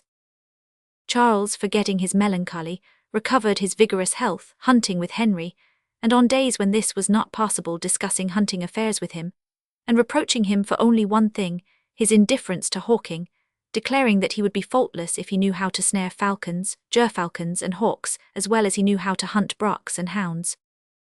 Catherine had become a good mother again. Gentle to Charles and 500 Alençon, affectionate to Henry and Marguerite, gracious to Madame de Nevers and Madame de Sauve, and under the pretext that it was in obedience to an order from her that he had been wounded, she carried her amiabilities so far as to visit Maurevel twice during his convalescence, in his house in the Rue de la Cerisaie. Marguerite continued to carry on her love affair after the Spanish fashion. Every evening she opened her window, and by gestures and notes kept up her correspondence with La Mole, while in each of his letters the young man reminded his lovely queen of her promise of a few moments in the Rue Cloche-Percy as a reward for his exile. Only one person was lonely and unhappy in the now calm and peaceful Louvre. This was our friend Count Annibal de Coconnas. It was certainly something to know that La Mole was alive. It was much to be the favourite of Madame de Nevers, the most charming and the most whimsical of women, but all the pleasure of a meeting granted him by the beautiful Duchess, all the consolation offered by Marguerite as to the fate of their common friend, did not compensate in the eyes of the Piedmontese for 1 hour spent with La Mole at their friend La Huriere's before a bottle of light wine, or for one of those midnight rambles through that part of Paris in which an honest man ran the risk of receiving rents in his flesh, his purse, or his clothes. To the shame of humanity, it must be said that Madame de Nevers bore with impatience her rivalry with La Mole. It was not that she hated the provincial. On the contrary, carried away by the irresistible instinct which, in spite of herself, makes every woman a coquette with another woman's lover, especially when that woman is her friend, she had not spared La Mole the flashes of her emerald eyes, and Coconnas might have envied the frank handclasps and the amiable acts done by the Duchess in favour of his friend during those days in which the star of the Piedmontese seemed growing dim in the sky of his beautiful mistress. But Coconnas, who would have strangled 15 persons for a single glance from his lady, was so little jealous of La Mole that he had often, after some indiscretions of the Duchess, whispered certain offers which had made the man from the provinces blush. At this stage of affairs, it happened that Henriette, who by the absence of La Mole was deprived of all the enjoyment she had had from the company of Coconnas, that is, his never-ending flow of spirits and fun, came to Marguerite one day to beg her to do her this threefold favour, without which the heart and the mind of Coconnas seemed to be slipping away day by day. Marguerite, always sympathetic, and besides, influenced by the prayers of La Mole and the wishes of her own heart, arranged a meeting with Henriette for the next day in the house with the double entrance, in order to discuss these matters thoroughly and uninterruptedly. Coconnas received with rather bad grace the note from Henriette, asking him to be in the Rue Tizon at 9:30. Nevertheless he went to the place appointed, where he found Henriette, who was provoked at having arrived first. "Fie, monsieur," she cried, "it is very bad to make, I will not say a princess, but a lady wait in this way." "Wait," said Coconnas, "what an idea! I'll wager on the contrary that we are ahead of time." "I was." "Well, and I too, it cannot be more than 10 o'clock at the latest." "Well, my note said 9:30. Therefore I left the Louvre at 9 o'clock. I am in the service of Monsieur le Duc de Lenken, be it said in passing, and for this reason I shall be obliged to leave you in an hour." "Which pleases you, no doubt." "No, indeed, considering the fact that Monsieur de Lenken is an ill-tempered and capricious master. Moreover, if I am to be found fault with, I prefer to have it done by pretty lips like yours rather than by such sullen ones as his." "Ah," said the Duchess, "that is a little better. You say then that you left the Louvre at 9 o'clock. "Yes, and with every idea of coming directly here, when at the corner of the Rue de Grenelle I saw a man who looked like La Mole." "Good, La Mole again." "Always with or without permission." "Brutal man." "Ah," said Coconnas, "we are going to begin our complimentary speeches again." "Not at all, but finish your story." "I was not the one who wanted to tell it. It was you who asked me why I was late." "Yes, was it my place to arrive first?" "Well, you are not looking for anyone." "You are growing tiresome, my dear friend, but go on. At the corner of the Rue de Grenelle you saw a man who looked like La Mole, but what is that on your doublet blood?" "Yes, and here is more which was probably sprinkled over me as he fell." "You had a fight?" "I should think so." "On account of your La Mole?" "On whose account do you think I would fight? For a woman?" "I thank you." So I followed this man who had the impudence to look like my friend. I joined him in the Rue Coquillière, I overtook him, and stared into his face under the light from a shop. But it was not La Mole. Good, that was well done. Yes, but he did not think so.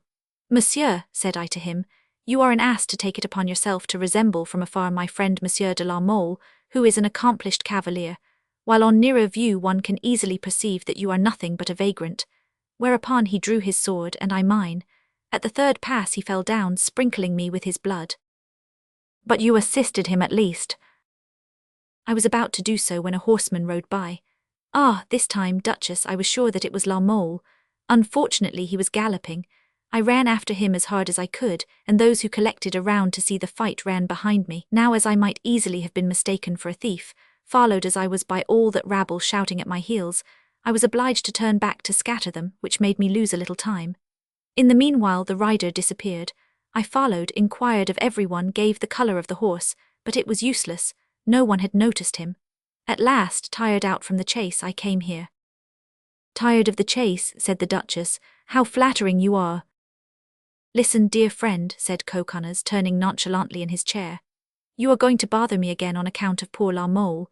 Now you are wrong for friendship, you see. I wish I had his wit or knowledge. I would then find some comparison which would make you understand how I feel. Friendship, you see, is a star, while love, wait, I have it. Love is only a candle. You will tell me there are several varieties. Of loves. No, of candles, and that some are better than others. The rose, for instance, is the best, but rose as it is, the candle burns out while the star shines forever. You will answer this by saying that when the candle is burned out, another is put in its place. Monsieur de Coconnas, you are a goose. Indeed. Monsieur de Coconnas, you are impertinent. Oh, Monsieur de Coconnas, you are a scoundrel. Madame, I warn you that you will make me trebly regret La Mole. You no longer love me. On the contrary, Duchess, you do not know it, but I idolize you. But I can love and cherish and idolize you, and yet in my spare moments praise my friend. So you call the time spent with me spare moments, do you? What can you expect? Poor La Mole is constantly in my thoughts. You prefer him to me, that is shameful, and I detest you, Annabel. Why not be frank and tell me you prefer him to me? Annabel, I warn you of one thing, if you prefer anything in the world to me. Henriette, the loveliest of duchesses, for your own peace of mind, believe me, do not ask such unwise questions. I love you more than any woman, and I love La Mole more than any man. Well answered, said a strange voice suddenly. A damask curtain was raised in front of a great panel, which, sliding back into the wall, opened a passage between the two rooms, and showed La Mole in the doorway, like one of Titian's fine portraits in its gilded frame. La Mole, exclaimed Coconnas, without paying any attention to Marguerite or taking the time to thank her for the surprise she had arranged for him. La Mole, my friend, my dear La Mole. And he rushed into the arms of his friend, upsetting the armchair in which he had been sitting and the table that stood in his way. La Mole returned his embrace with effusion, then, turning to the Duchesse de Nevers. Pardon me, madame, if the mention of my name has sometimes disturbed your happiness. Certainly, he added, glancing at Marguerite with a look of ineffable tenderness, it has not been my fault that I have not seen you sooner. You see, Henriette, said Marguerite, I have kept my word, here he is. Is it then to the prayers of Madame la Duchesse that I owe this happiness? Asked La Mole. To her prayers alone, replied Marguerite. Then, turning to La Mole, she continued, La Mole, I will allow you not to believe one word of what I say. Meanwhile Coconnas pressed his friend to his heart over and over again, walked round him a dozen times, and even held a candelabrum to his face the better to see him. Then suddenly turning, he knelt down before Marguerite and kissed the hem of her robe. Ah, that is pleasant, said the Duchesse de Nevers. I suppose now you will find me bearable. By heaven, cried Coconnas, I shall find you as adorable as ever. Only now I can tell you so with a lighter heart, and were there any number of Poles, Sarmatians, and other Hyperborean barbarians present, I should make them all admit that you were the Queen of Beauties. Gently, gently, Coconnas, said La Mole, Madame Marguerite is here. Oh, I cannot help that, cried Coconnas, with the half-comic air which belonged to him alone. I still assert that Madame Henriette is the queen of beauties, and Madame Marguerite is the beauty of queens. But whatever he might say or do, the Piedmontese, completely carried away by the joy of having found his dear La Mole, had neither eyes nor ears for anyone but him. "Come, my beautiful queen," said Madame de Nevers, "come, let us leave these dear friends to chat a while alone. They have 1,000 things to say to each other which would be interrupted by our conversation. It is hard for us, but it is the only way, I am sure, to make Monsieur Annibal perfectly sane. Do this for me, my queen, since I am foolish enough to love this worthless fellow, as his friend La Mole calls him." Marguerite whispered a few words to La Mole, who, anxious as he had been to see his friend, would have been glad had the affection of Coconnas for him been less exacting. Meanwhile Coconnas was endeavouring to bring back a smile and a gentle word to Henriette's lips, a result which was easily attained. Then the two women passed into the next room, where supper was awaiting them. The young men were alone. The first questions Coconnas asked his friend were about that fatal evening which had almost cost him his life. As La Mole proceeded in his story, the Piedmontese, who, however, was not easily moved, trembled in every limb. "But why," said he, "instead of running about the country as you have done, and causing me such uneasiness, did you not seek refuge with our master? The Duke who had defended you would have hidden you. I should have been near you, and my grief, although feigned, would nevertheless have disturbed every simpleton at court." "Our master," said La Mole in a low voice, "the Duc de Lenken." "Yes, according to what he told me, I supposed it was to him you owed your life." "I owe my life to the King of Navarre," replied La Mole. "Oh," exclaimed Coconnas, "are you sure?" "Beyond a doubt." "Oh, what a good, kind king! But what part did the Duc de Lenken play in it all?" "He held the rope to strangle me." "By heaven," cried Coconnas, "are you sure of what you say, La Mole? What, this pale-faced, pitiful-looking cur strangle my friend? Ah, by heaven, by tomorrow I will let him know what I think of him." "Are you mad?" "That is true," he would begin again, "but what does it matter? Things cannot go on like this." "Come, come, Coconnas, calm yourself and try and remember that it is 11:30 o'clock, and that you are on duty tonight." "What do I care about my duty to him? Bah, let him wait my attendance. I serve a man who has held a rope. You are joking. No, this is providential. It is said that I should find you to leave you no more. I shall stay here." "Why, man alive, think what you are saying. You are not drunk, I hope." "No, fortunately. If I were, I would set fire to the Louvre." "Come, Annibal," said La Mole, "be reasonable. Return to your duties. Service is a sacred thing." "Will you return with me?" "Impossible." "Are they still thinking of killing you?" "I think not. I am of too little importance for them to have any plot on hand about me. For an instant they wanted to kill me, but that was all. The princes were on a frolic that night." "What are you going to do then?" "Nothing, wander about or take a walk." "Well, I will walk too and wander with you. That will be charming. Then if you are attacked there will be two of us and we will give them no end of trouble. Let him come, your Duke. I will pin him to the wall like a butterfly." "But at least say that you are going to leave his service." "Yes, I am." "In that case tell him so." "Well, that seems only right. I will do so. I will write to him." "Write to him? That would be discourteous, Coconnas, to a prince of the blood." "Yes, of the blood of my friend. Take care," cried Coconnas, rolling his large, tragic eyes, "lest I trifle with points of etiquette." "Probably," said La Mole to himself, "in a few days he will need neither the prince nor anyone else, for if he wants to come with us we will take him." Thereupon Coconnas took the pen without further opposition from his friend, and hastily composed the following specimen of eloquence. "Monseigneur, there can be no doubt but that your Highness, versed as you are in the writings of all authors of antiquity, must know the touching story of Orestes and Pylades, who were two heroes celebrated for their misfortunes and their friendship. My friend La Mole is no less unfortunate than was Orestes, while I am no less tender than Pylades. At present he has affairs of importance which demand my aid. It is therefore impossible for me to leave him, so with the consent of your Highness I will take a short vacation, determined as I am to attach myself to my friend's fortune, whithersoever it may lead me. It is with the deepest grief that I tear myself away from the service of your Highness, but for this I trust I may obtain your pardon. I venture to subscribe myself with respect, my lord." Your Highness's very humble and very obedient servant, Annibal Comte de Coconnas, the inseparable friend of Monsieur de la Mole. This masterpiece finished, Coconnas read it aloud to La Mole, who merely shrugged his shoulders. "Well, what do you say to it?"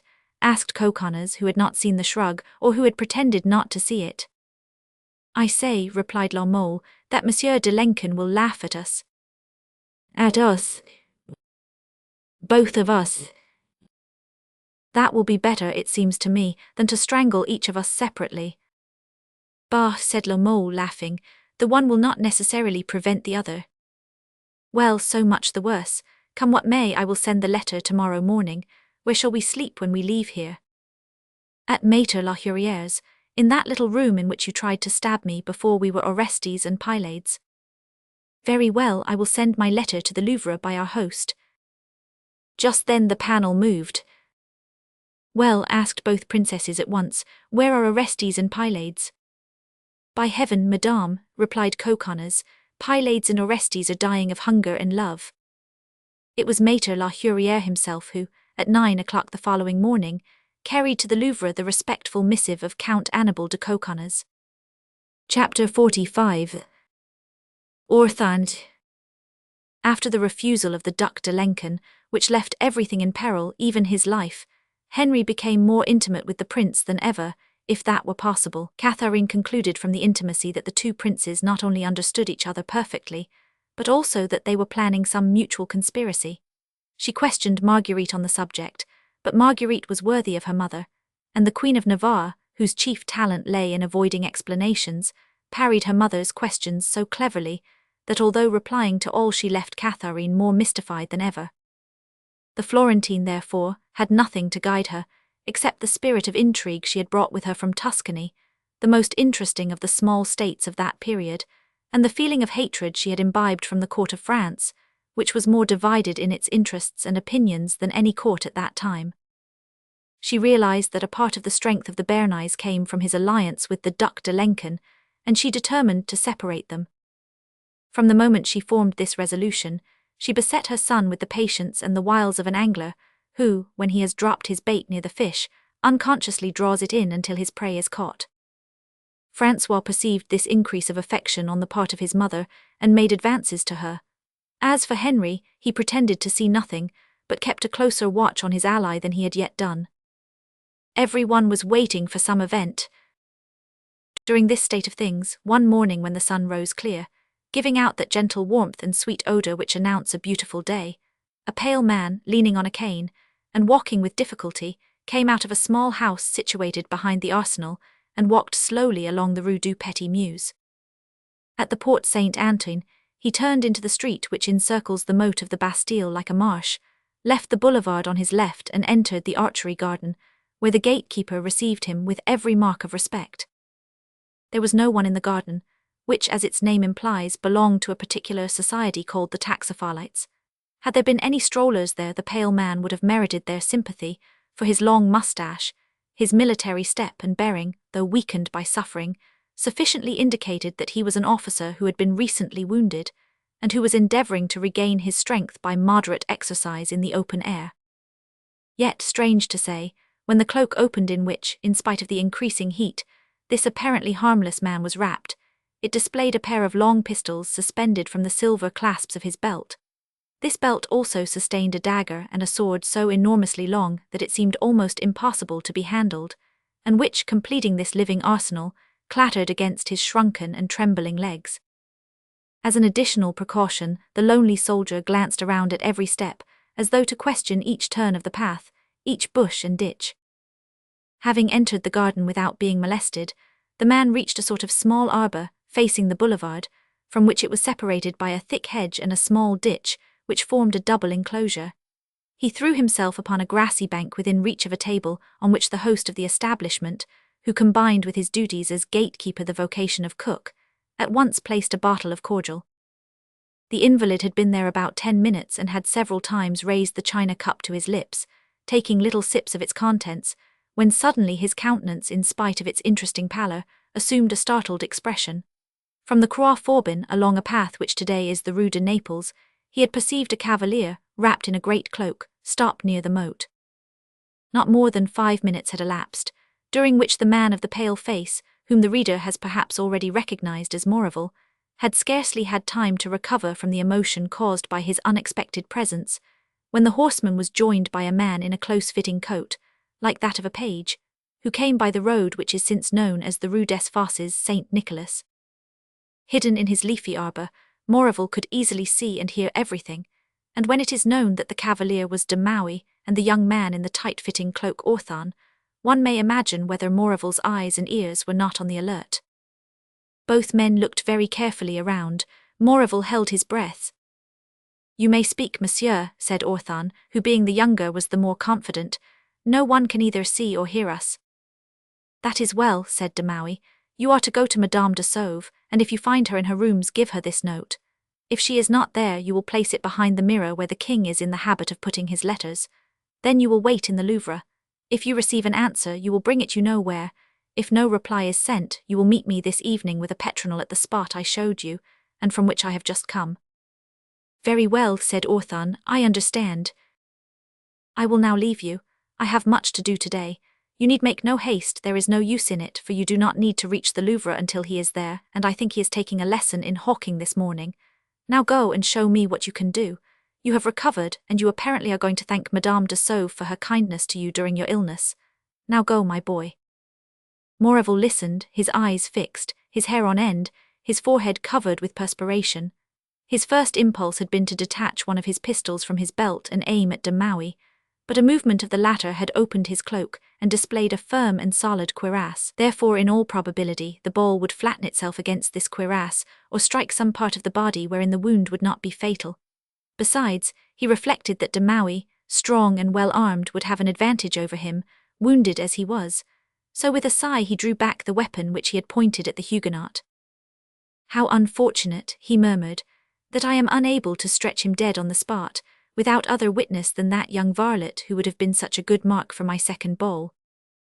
But Maurevel thought that the note given to Orthon, and which he was to deliver to Madame de Sauve, might perhaps be of more importance than the life of the Huguenot chief. "Well," said he, "you have escaped me again this morning, be it so. Tomorrow I will have my turn at you if I have to follow you into that hell from which you have come to ruin me, unless I destroy you."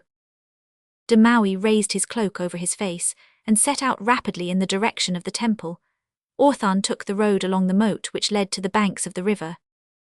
Then Maurevel, rising with more energy and vigour than he had dared to hope for, regained the Rue de la Cerisaie, reached his home, ordered a horse to be saddled, and weak as he was and at the risk of opening his wounds again, set off at a gallop to the Rue Saint-Antoine, reached the quays and entered the Louvre. 5 minutes after he had passed under the gate, Catherine knew all that had just taken place, and Maurevel had received the 1,000 golden crowns promised him for the arrest of the King of Navarre. "Oh," said Catherine, "either I am mistaken or this de Maui is the black spot that was discovered by René in the horoscope of the accursed Bernays." A quarter of an hour after Maurevel, Orthon entered the Louvre, showed himself as de Maui had directed, and went to the apartments of Madame de Sauve, after having spoken to several attendants of the palace. Dariole was the only one in her mistress's rooms. Catherine had asked the latter to write certain important letters, and she had been with the queen for the last 5 minutes. "No matter," said Orthon, "I will wait." Taking advantage of his intimacy in the house, the young man went into the sleeping room of the Baroness, and, having assured himself that he was alone, he laid the note behind the mirror. Just as he was removing his hand, Catherine entered. Orthon turned pale, for it seemed to him that the quick, searching glance of the Queen Mother was first directed to the mirror. "What are you doing here, my little man?" asked Catherine, "looking for Madame de Sauve?" "Yes, madame, it is a long time since I saw her, and if I delay any longer in thanking her, I fear she will think me ungrateful." "You love this dear Charlotte very much, do you not?" "With all my heart, madame." "And you are faithful from what I hear?" "Your Majesty will understand that this is very natural when you know that Madame de Sauve took more care of me than I, being only an humble servant, deserved." "And upon what occasion did she bestow all this care on you?" asked Catherine, pretending to be ignorant of what had happened to the youth. "When I was wounded, madame." "Ah, poor boy," said Catherine, "you were wounded." "Yes, madame." "When was that?" "The night they tried to arrest the King of Navarre. I was so terrified at sight of the soldiers that I called and shouted, and one of the men gave me a blow on the head which knocked me senseless." "Poor boy, and are you quite recovered now?" "Yes, madame." "So that you are trying to get back into the service of the King of Navarre?" "No, madame. When the King of Navarre learned that I had dared to resist your Majesty's order, he dismissed me at once." "Indeed," said Catherine in a tone full of interest. "Well, I will see to that affair. But if you are waiting for Madame de Sauve, you will wait in vain, for she is occupied in my apartments." Whereupon, thinking that Orthon perhaps had not had time to hide his note behind the mirror, Catherine stepped into the adjoining room in order to give him the necessary opportunity. But just as Orthon, anxious at the unexpected arrival of the Queen Mother, was wondering whether her coming did not forebode some plot against his master, he heard 3 gentle taps against the ceiling. This was the signal which he himself was in the habit of giving his master in case of danger, when the latter was with Madame de Sauve, and Orthon was keeping guard.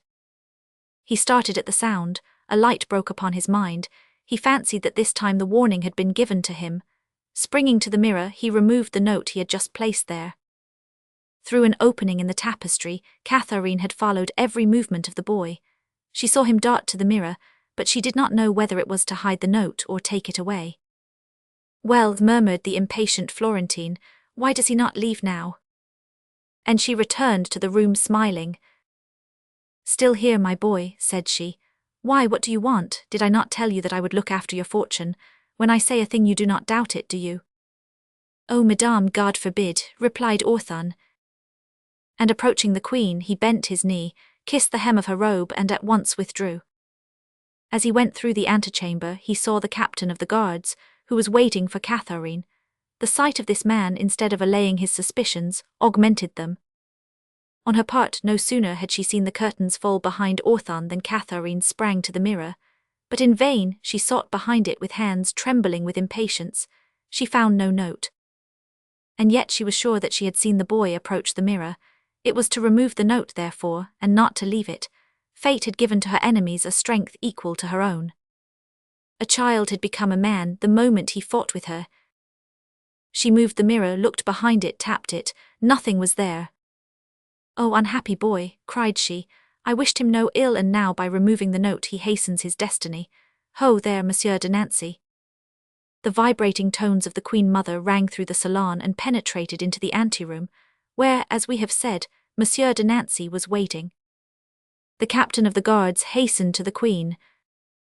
"Here I am, madame," said he. "What is your Majesty's will?" "Have you been in the antechamber?" "Yes, madame." "Did you see a young man, a child, pass through?" "Just now." "He cannot have gone far, can he?" "Scarcely to the stairway." "Call him back." "What is his name?" "Orthon. If he refuses to come, bring him back by force, but do not frighten him unless he resists. I must speak to him at once." The captain of the guards hurriedly withdrew. As he had said, Orthon was scarcely halfway down the stairs, for he was descending slowly, hoping to meet or see the King of Navarre or Madame de Sauve somewhere. He heard his name and gave a start. His first impulse was to run, but with forethought beyond his years, he realized that by doing so all would be lost. He stopped therefore. "Who calls me?" "I, Monsieur de Nancy," replied the captain of the guards, hurrying down the stairs. "But I am in haste," said Orthon. "By order of Her Majesty the Queen Mother," said Monsieur de Nancy, as he came up to him. The youth wiped the perspiration from his brow and turned back. The captain followed. Catherine's first idea had been to stop the young man, have him searched, and take possession of the note which she knew he had. She had planned to accuse him of theft, and with this end in view she had removed from the toilet table a diamond clasp which she was going to say he had taken. But on reflection she concluded that this would be dangerous, in that it would arouse the boy's suspicions, and he would inform his master, who would then begin to mistrust something, and so her enemy would gain an advantage over her. She could, no doubt, have the young man taken to some dungeon, but the rumour of the arrest, however secretly it might be done, would spread through the Louvre, and the slightest inkling of it would put Henry on his guard. However, she must have the note, for a note from Monsieur de Maquet to the King of Navarre, a note sent with such precautions, surely meant conspiracy. She put back the clasp from where she had taken it. "No, no," said she, "that would be the method of a guard, it is poor. But for a note, which perhaps after all is not worth the trouble," she continued, frowning and speaking so low that she herself could scarcely hear the sound of her words. "Well, it is not my fault but his. Why did not the little scoundrel put the note where he should have put it? I must have this letter." Just then Orthon entered. Catharine's face wore such a terrible expression that the youth stopped on the threshold, pale as death. He was still too young to be perfect master of himself. "Madame," said he, "you have done me the honour of calling me back. In what can I serve your majesty?" Catharine's face lighted up as if a ray of sunlight had touched it. "I called you back, my child," said she, "because your face pleases me, and having promised to help you I am anxious to do so without delay. We queens are sometimes accused of being forgetful, but this is not on account of our hearts but because our minds are filled with business. Now I remembered that kings hold men's fortunes in their hands, and so I called you back. Follow me, my child." Monsieur de Nancy, who was taking the affair seriously, was greatly surprised at Catharine's affectionate manner. "Can you ride, my child?" asked Catharine. "Yes, madame." "Then come into my room. I want to give you a message to carry to Saint Germain." "I am at your majesty's command." "Order a horse to be saddled, de Nancy." Monsieur de Nancy disappeared. "Come, boy," said Catharine, leading the way. Orthon followed. The Queen Mother descended to the next floor, entered the corridor in which were the apartments of the King and the Duc de Lenken, reached the winding staircase, again descended a flight of stairs, and opened a door leading to a circular gallery to which none but the King and herself possessed the key. Bidding Orthon pass in first, she entered after him and locked the door. This gallery formed a sort of rampart to a certain portion of the apartments of the King and the Queen Mother, and like the corridor of the castle of St. Angelo at Rome, or that of the Pitti Palace at Florence, was a safe place in case of danger. The door locked, Catharine was alone with the young man in the dark corridor. Each advanced a few steps, the Queen leading the way, Orthon following. Suddenly Catharine turned, and Orthon again saw on her face the same sinister expression which he had seen on it a few minutes before. Her eyes were as round as those of a cat or a panther, and seemed to dart forth fire in the darkness. "Stop!" she cried. Orthon felt a shiver run through him. A deathly cold like an icy cloak seemed to fall from the ceiling. The floor felt like the covering of a tomb. Catharine's glance was so sharp that it seemed to penetrate to the very soul of the page. He recoiled and leaned against the wall, trembling from head to foot. "Where is the note you were charged to give to the King of Navarre?" "The note," stammered Orthon. "Yes, which, if you did not find him, you were to place behind the mirror." "I, madame," said Orthon, "I do not know what you mean." "The note which de Maquet gave you an hour ago, behind the archery garden." "I have no note," said Orthon. "Your majesty must be mistaken." "You lie," said Catharine. "Give me the note and I will keep the promise I made you." "What promise, madame?" "I will make your fortune." "I have no note, madame," repeated the child. Catharine ground her teeth, then assuming a smile, "Give it to me," said she, "and you shall have 1,000 golden crowns." "I have no note, madame." 2,000 crowns. "Impossible, since I have no note, how can I give it to you?" 10,000 crowns, Orthon. Orthon, who saw the anger of the Queen rising, felt that there was only one way of saving his master, and that was to swallow the note. He put his hand to his pocket, but Catharine guessed his intention and stopped him. "There, my child," said she, laughing, "you are certainly faithful. When kings wish to attach a follower to them, there is no harm in their making sure of his trustworthiness. Here, take this purse as a first reward. Go and carry your note to your master, and tell him that from today you are in my service. You can get out without me by the door we entered. It opens from within." And giving the purse to the astonished youth, Catharine walked on a few steps and placed her hand against the wall. But the young man stood still, hesitating.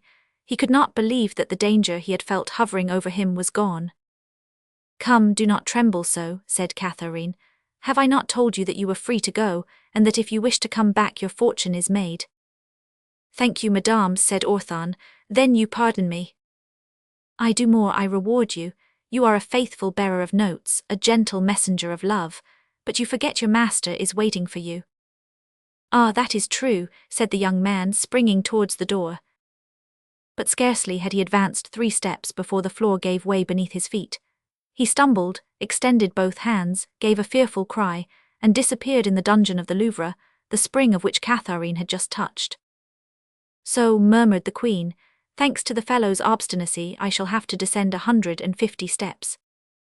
The queen mother returned to her apartments, lighted a dark lantern, came back to the corridor, closed the spring, and opened the door of a spiral staircase which seemed to lead to the bowels of the earth. Urged on by the insatiable thirst of a curiosity which was but the minister of her hatred, she reached an iron door which turned on its hinges and admitted her to the depths of the dungeon. Bleeding, crushed and mutilated by a fall of 100 feet or more, but still breathing, lay poor Orthon. Beyond the thick wall the waters of the Seine were heard roaring, brought to the foot of the stairs by a subterranean channel. Catherine entered the damp and unwholesome place, which during her reign had witnessed many a fall similar to the one it had just seen, searched the body, seized the letter, made sure that it was the one she desired, then pushing aside the body with her foot she pressed a spring, the bottom of the dungeon sank, and the corpse, carried down by its own weight, disappeared in the direction of the river. Closing the door again, Catherine ascended, shut herself in her closet and read the note, which contained these words: "This evening at 10 o'clock, Rue de l'Arbre Sec, Hotel de la Belle Étoile. If you come, send no reply, otherwise send back no by the bearer. De Maui de Saint Fail." As Catherine read this note, a smile came to her lips. She was thinking of the victory she was to gain, forgetting the price at which she had bought it. But after all, what was Orthon? A faithful, devoted follower, a handsome young boy, that was all. That, one may well imagine, would not for an instant have turned the scales on which the fate of empires had been weighed. The note read, Catherine at once went to Madame de Sauve's and placed it behind the mirror.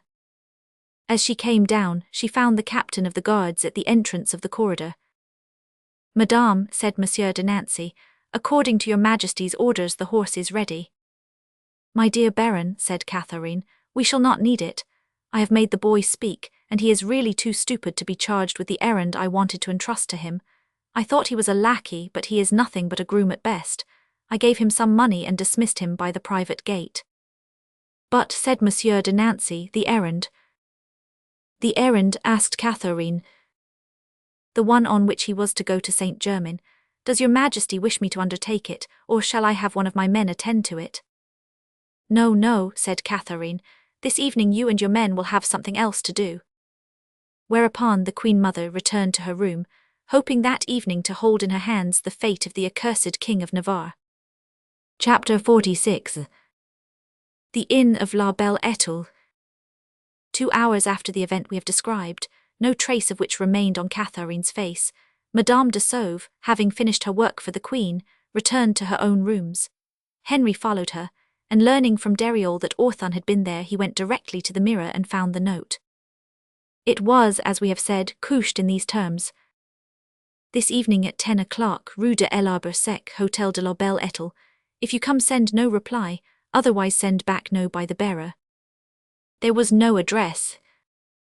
"Henry will not fail to keep the appointment," said Catherine, "for even had he not wished to do so, there is no longer a messenger to take back his answer."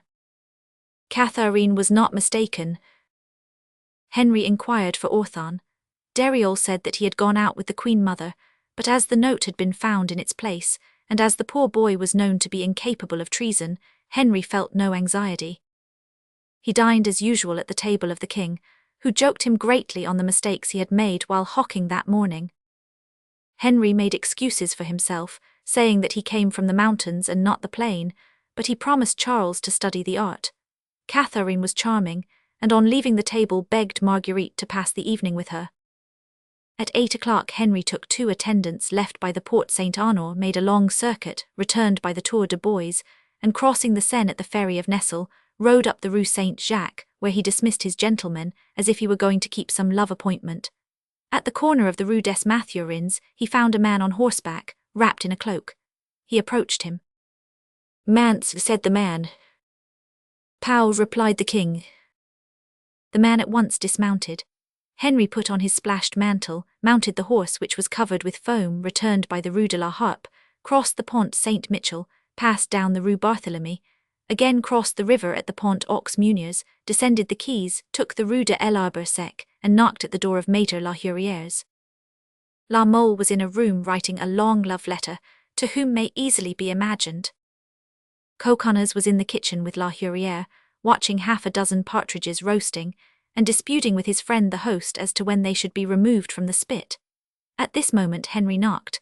Gregoire opened the door and led the horse to the stable, while the traveller entered, stamping on the floor as if to warm his benumbed feet. "Maître La Hurière," said La Mole as he continued to write, "here is a gentleman asking for you."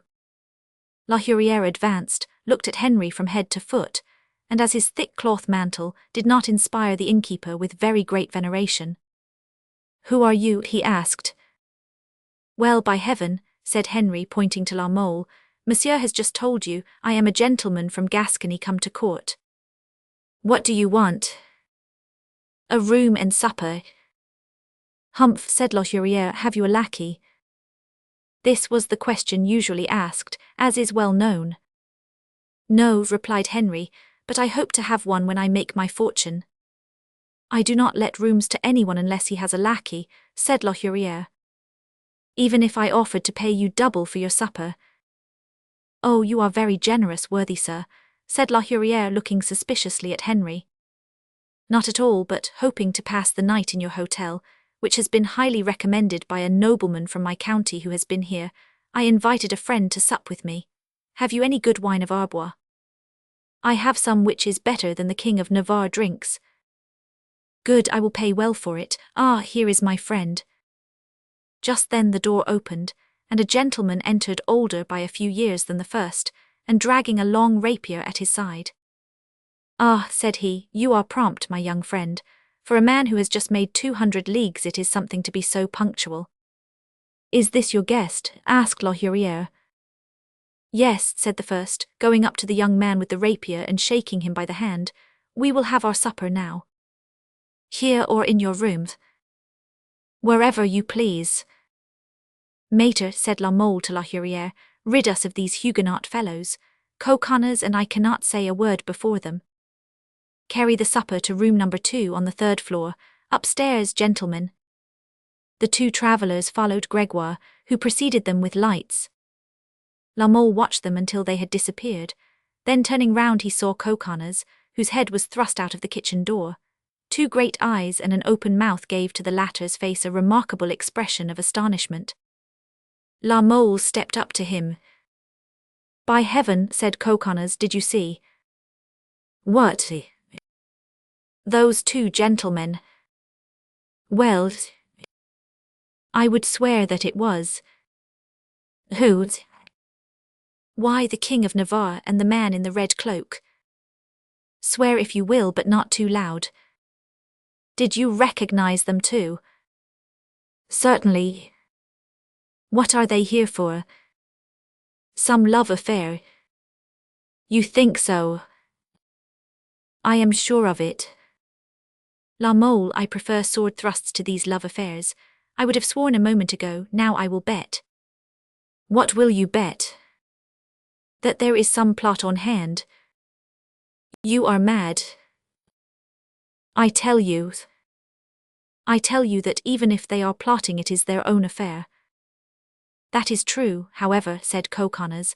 "I no longer belong to Monsieur de Lenken, so let them do as they see fit."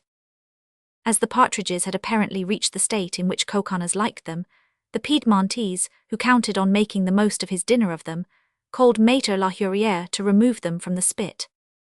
Meantime Henry and de Maui were installed in their chamber. "Well, sire," said de Maui when Gregoire had set the table, "have you seen Orthon?" "No, but I found the note he left behind the mirror. The boy must have become frightened, I suppose, for Queen Catherine came in while he was there, so he went away without waiting for my answer." For a moment I felt somewhat anxious about him, as Deriol told me that the Queen Mother had had a long talk with him. Oh, there is no danger. The boy is clever, and although the Queen Mother knows his profession, he will not let her find out much from him, I am sure.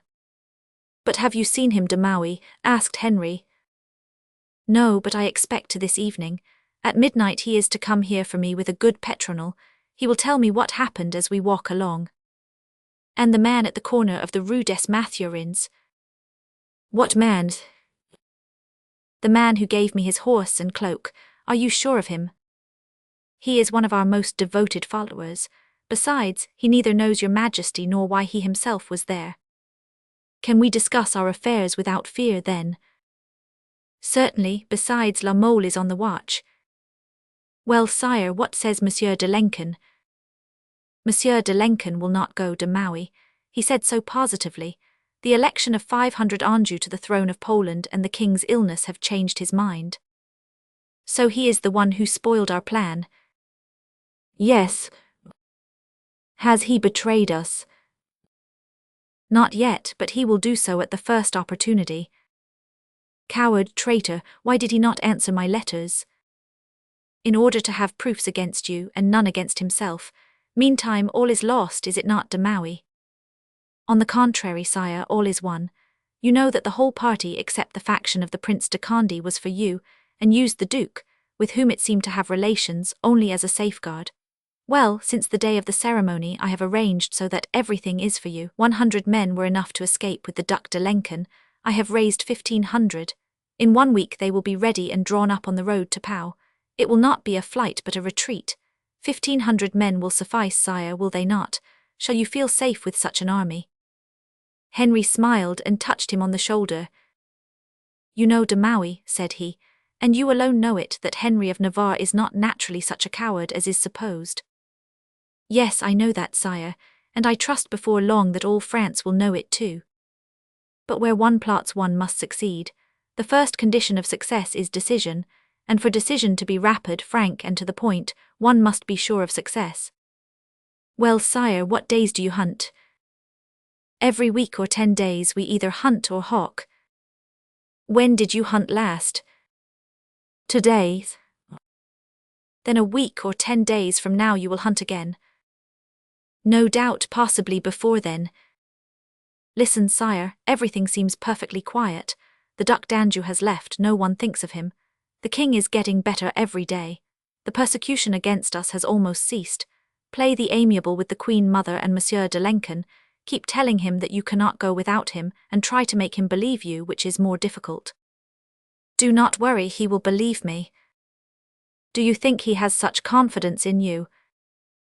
No, God forbid, but he believes everything the Queen says. And is the Queen true to us? Oh, I have proof of it. Besides, she is ambitious and is dying for this far-off crown of Navarre.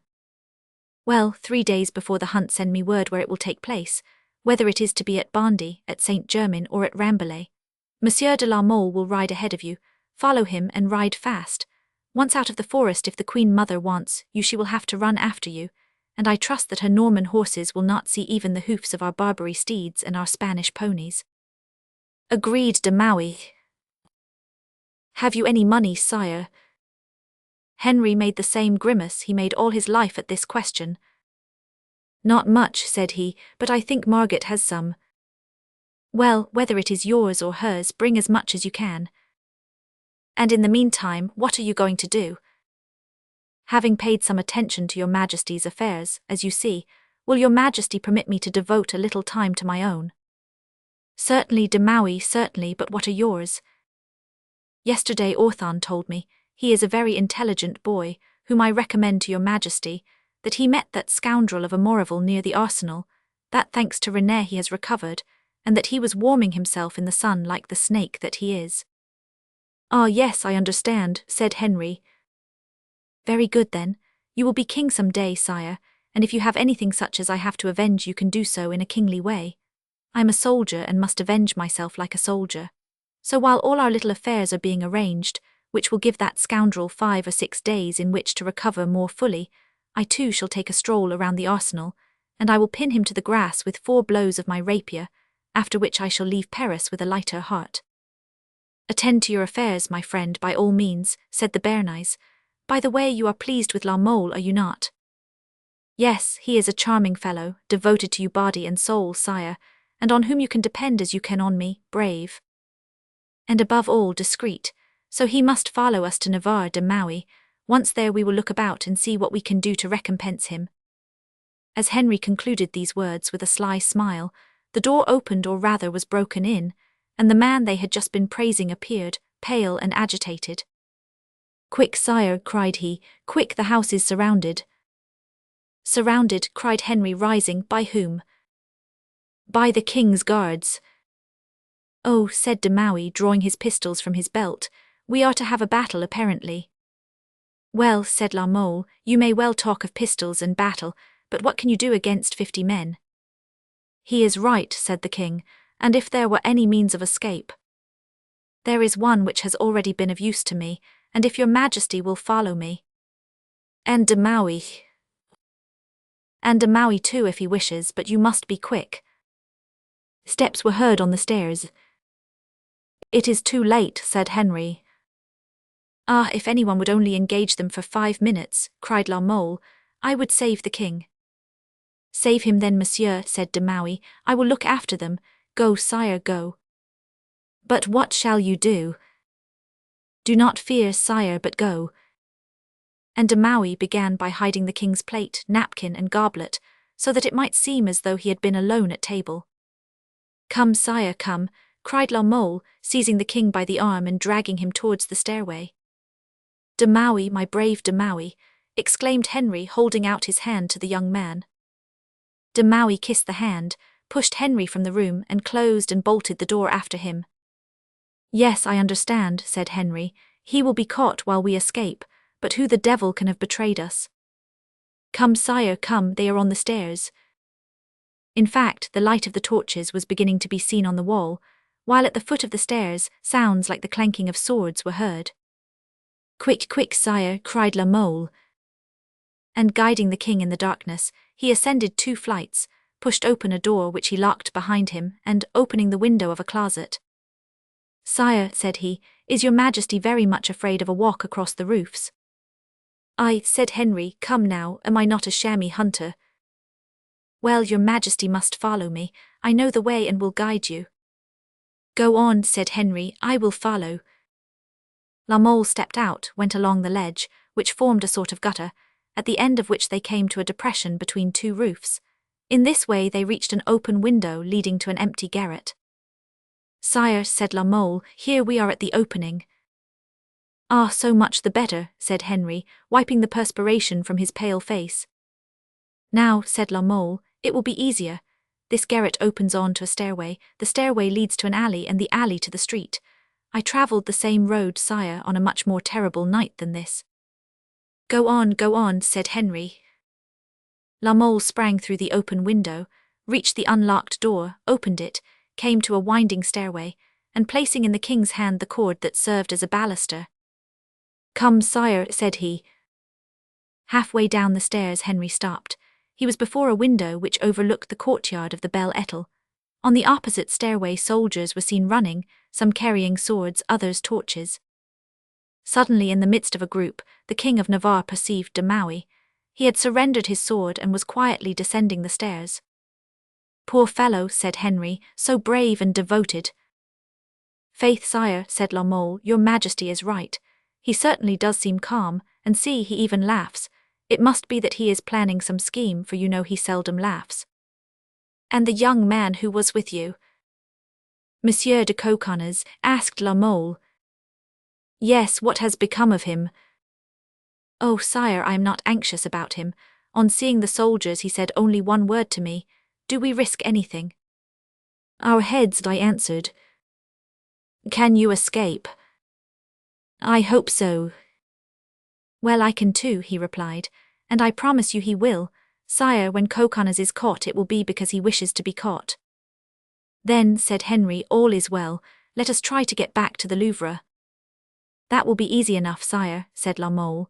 Let us wrap ourselves in our cloaks and start. The street is full of people running to see the commotion, and we shall be taken for spectators. The gate was open, and Henry and La Mole encountered no obstacle beyond the crowds in the street. They reached the Rue de Vernon, but in passing by the Rue Paulis they saw de Maui and his escort cross the place Saint-Germain-l'Auxerrois, led by the captain of the guards, Monsieur de Nancy. "Ah," said Henry, "they are taking him to the Louvre apparently. The devil, the gates will be closed. They will take the names of all those who enter, and if I am seen returning after him they will think I have been with him." "Well, but sire," said La Mole, "enter some other way than by the gate." "How the devil do you mean?" "Well, sire, there is the Queen of Navarre's window." "Ventre Saint Gris, Monsieur de La Mole," said Henry, "you are right, I never thought of that, but how can I attract the attention of the Queen?" "Oh," said La Mole, bowing with an air of respectful gratitude, "Your Majesty throws stones so well." Chapter 47. De Maui de Saint Fail. This time Catherine had taken such precautions that she felt sure of her object. Consequently, about 10 o'clock she sent away Marguerite, thoroughly convinced, as was the case, that the Queen of Navarre was ignorant of the plot against her husband, and went to the king, begging him not to retire so early. Mystified by the air of triumph which, in spite of her usual dissimulation, appeared on his mother's face, Charles questioned Catherine, who merely answered, "I can say only one thing to your Majesty, that this evening you will be freed from 2 of your bitterest enemies." Charles raised his eyebrows like a man who says to himself, "That is well, we shall see," and whistling to his great boarhound, who came to him dragging his belly along the ground like a serpent to lay his fine and intelligent head on his master's knee, he waited. At the end of a few minutes, during which Catherine sat with eyes and ears alert, a pistol shot was heard in the courtyard of the Louvre. "What is that noise?" asked Charles, frowning, while the hound sprang up and pricked his ears. "Nothing except a signal," said Catherine, "that is all." "And what is the meaning of the signal?" "It means that from this moment, sire, your one real enemy can no longer injure you." "Have they killed a man?" asked Charles, looking at his mother with that look of command, which signifies that assassination and mercy are 2 inherent attributes of royal power. "No, sire, they have only arrested 2. "Oh," murmured Charles, "always hidden plots, always conspiracies around the king. And yet the devil, mother, I am grown up and big enough to look out for myself. I need neither leading strings nor padded caps. Go to Poland with your son Henry if you wish to reign. I tell you, you are wrong to play this kind of game here." "My son," said Catherine, "this is the last time I shall meddle with your affairs, but the enterprise in which you have always thwarted me was begun long ago, and I have earnestly endeavoured to prove to your Majesty that I am right." At that moment several men stopped in the outer hall, and the butt ends of muskets were heard on the pavement. Almost at the same instant Monsieur de Nancy begged an audience of the king. "Let him enter," said Charles hastily. Monsieur de Nancy appeared, saluted the king, and turning to Catherine said, "Madame, your Majesty's orders are executed, he is captured." "What he?" cried Catherine, greatly troubled. "Have you arrested only one?" "He was alone, madame." "Did he defend himself?" "No, he was supping quietly in a room, and gave up his sword the moment it was demanded." "Who?" asked the king. "You shall see," said Catherine. "Bring in the prisoner, Monsieur de Nancy." 5 minutes later de Maui was there. "De Maui," cried the king, "what is the matter now, monsieur?" "Well, sire," said de Maui with perfect composure, "if your Majesty will allow me the liberty, I will ask the same of you." "Instead of asking this question of the king," said Catherine, "have the kindness, Monsieur de Maui, to tell my son who was the man found in the chamber of the King of Navarre a certain night, and who on that night resisted the orders of his Majesty like the rebel that he is, killed 2 guards, and wounded Monsieur de Maureville." "Yes," said Charles, frowning. "Do you know the name of that man, Monsieur de Maui?" "Yes, sire. Does your Majesty wish to hear it?" "That will please me, I admit." "Well, sire, he is called de Maui de Saint Fail." "It was you." "It was I." Catherine, astonished at this audacity, recoiled a step. "How did you dare resist the orders of the king?" asked Charles. "In the first place, sire, I did not know that there was an order from your Majesty. Then I saw only one thing, or rather one man, Monsieur de Maureville, the assassin of my father and of the admiral. I remembered that a year and a half ago, in the very room in which we now are, on the evening of the 24th of August, your Majesty promised me to avenge us on the murderer, and as since that time very grave events have occurred, I thought that in spite of himself the king had changed his mind. Seeing Maurevel within reach, I believed heaven had sent him to me. Your Majesty knows the rest. Sire, I sprang upon him as upon an assassin, and fired at his men as I would have fired at bandits. Charles made no reply. His friendship for Henry had for some time made him look at many things in a different light from which he had at first seen them, and more than once with terror. In regard to Saint Bartholomew, the Queen Mother had registered in her memory remarks which had fallen from her son's lips, and which resembled remorse. "But," observed Catherine, "what were you doing at that hour in the apartments of the King of Navarre?"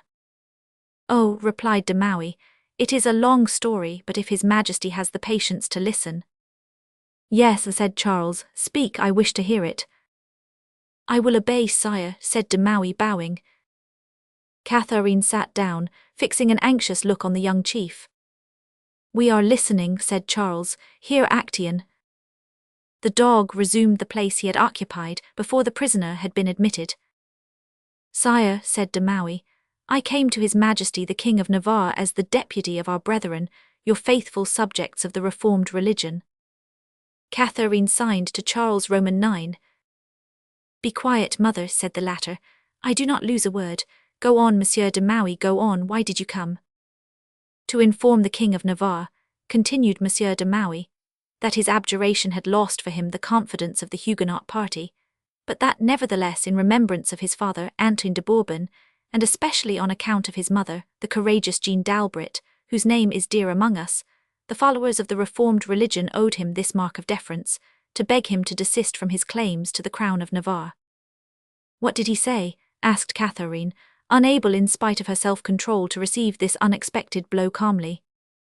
Ah, said Charles, "and yet this crown of Navarre, which without my permission has been made to jump from head to head, seems to belong a little to me."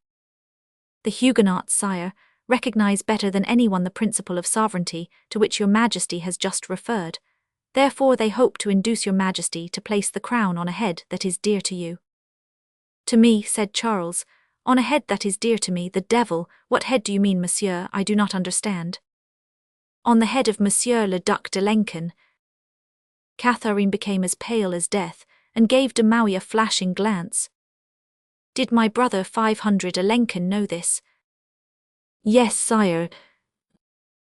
"And did he accept the crown?" "Subject to the consent of your Majesty, to whom he referred us." "Ah," said Charles, "it is a crown which would suit our brother 500 Lenken wonderfully well, and I never thought of it. Thanks, de Maquet, thanks. When you have such ideas you will always be welcome at the Louvre." "Sire, you would long since have been informed of this project, had it not been for that unfortunate affair of Maurevel's, which made me afraid I had fallen into disgrace with your Majesty."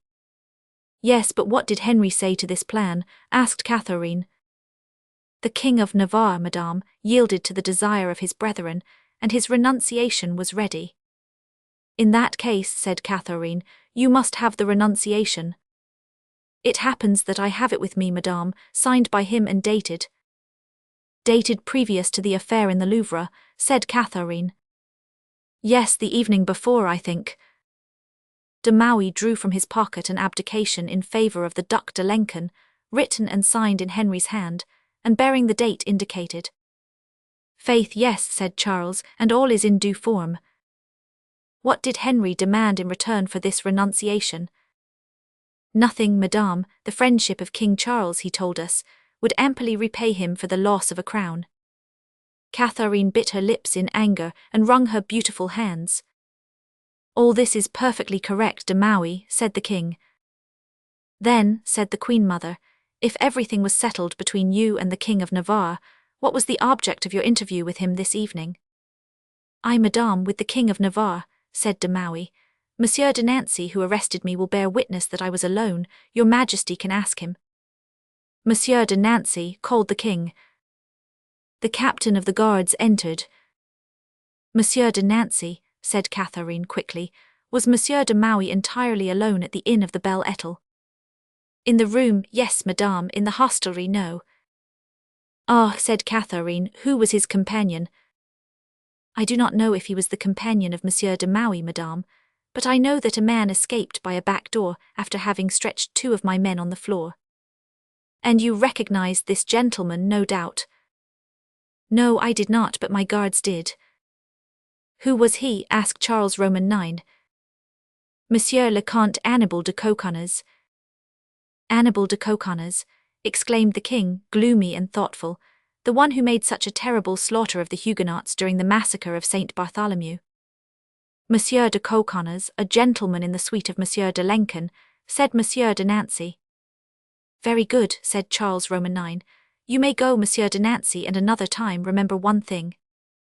What is it, sire? That you are in my service, and that you are to obey no one but me. Monsieur de Nancy withdrew backwards, bowing respectfully. De Maquet smiled ironically at Catherine. There was an instant's silence. The queen twisted the tassels of her girdle. Charles caressed his dog. But what was your intention, monsieur? Continued Charles. Were you acting violently? Against whom, sire? Why, against Henry or Francois or myself. Sire, we have the renunciation of your brother-in-law, the consent of your brother, and as I have had the honor of telling you, we were on the point of soliciting your Majesty's sanction when that unfortunate affair occurred at the Louvre. Well, mother, said Charles, I see nothing wrong in all this. You were right, Monsieur de Maquet, in asking for a king. Yes, Navarre may and ought to be a separate kingdom. Moreover, it seems made expressly to give to my brother 500 Alençon, who has always had so great a desire for a crown that, when we wear ours, he cannot keep his eyes off of it. The only thing which stood in the way of this coronation was Henriette's rights, but since Henriette voluntarily abdicates— Voluntarily, sire. It seems that it is the will of God.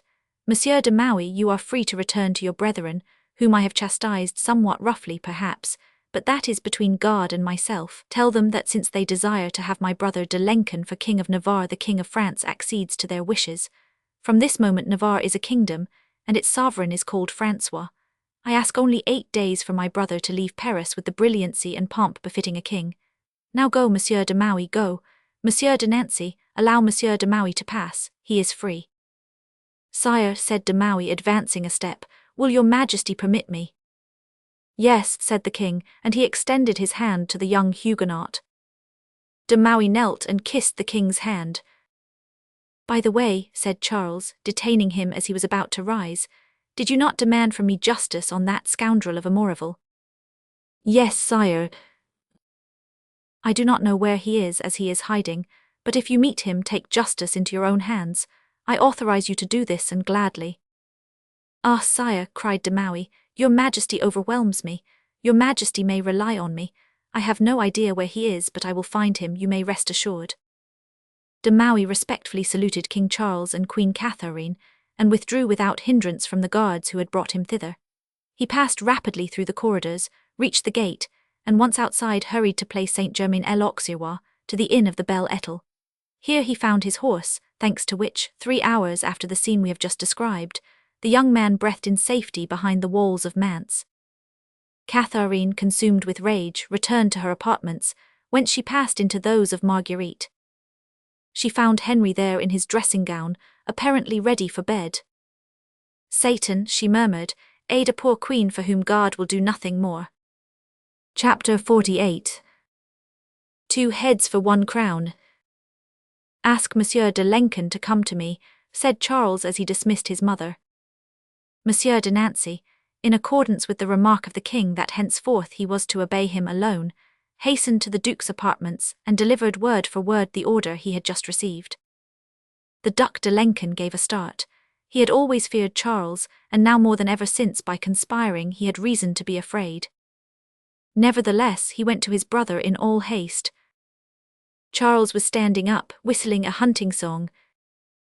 As he entered, the Duc de Lenken caught from the glassy eye of the king one of those bitter looks of hatred which he knew so well. Your Majesty has sent for me, said he. Here I am, what does your Majesty desire? I desire to tell you, my good brother, that as a reward for the great friendship you bear me, I have decided today to do for you the thing you most want. For me? Yes, for you. Think what for some time you have been dreaming of without daring to ask it of me, and I will give it to you." "Sire," said Francois, "I swear to you that I desire nothing but the continued good health of the king." "In that case you will be glad to know, 500 Alençon, that the indisposition I experienced at the time the Poles arrived has passed by. Thanks to Henriette, I escaped a furious wild boar, which would have ripped me open, and I am so well that I do not envy the most healthy man in my kingdom. Without being an unkind brother, you can, therefore, ask for something besides the continuation of my health, which is excellent." "I want nothing, sire."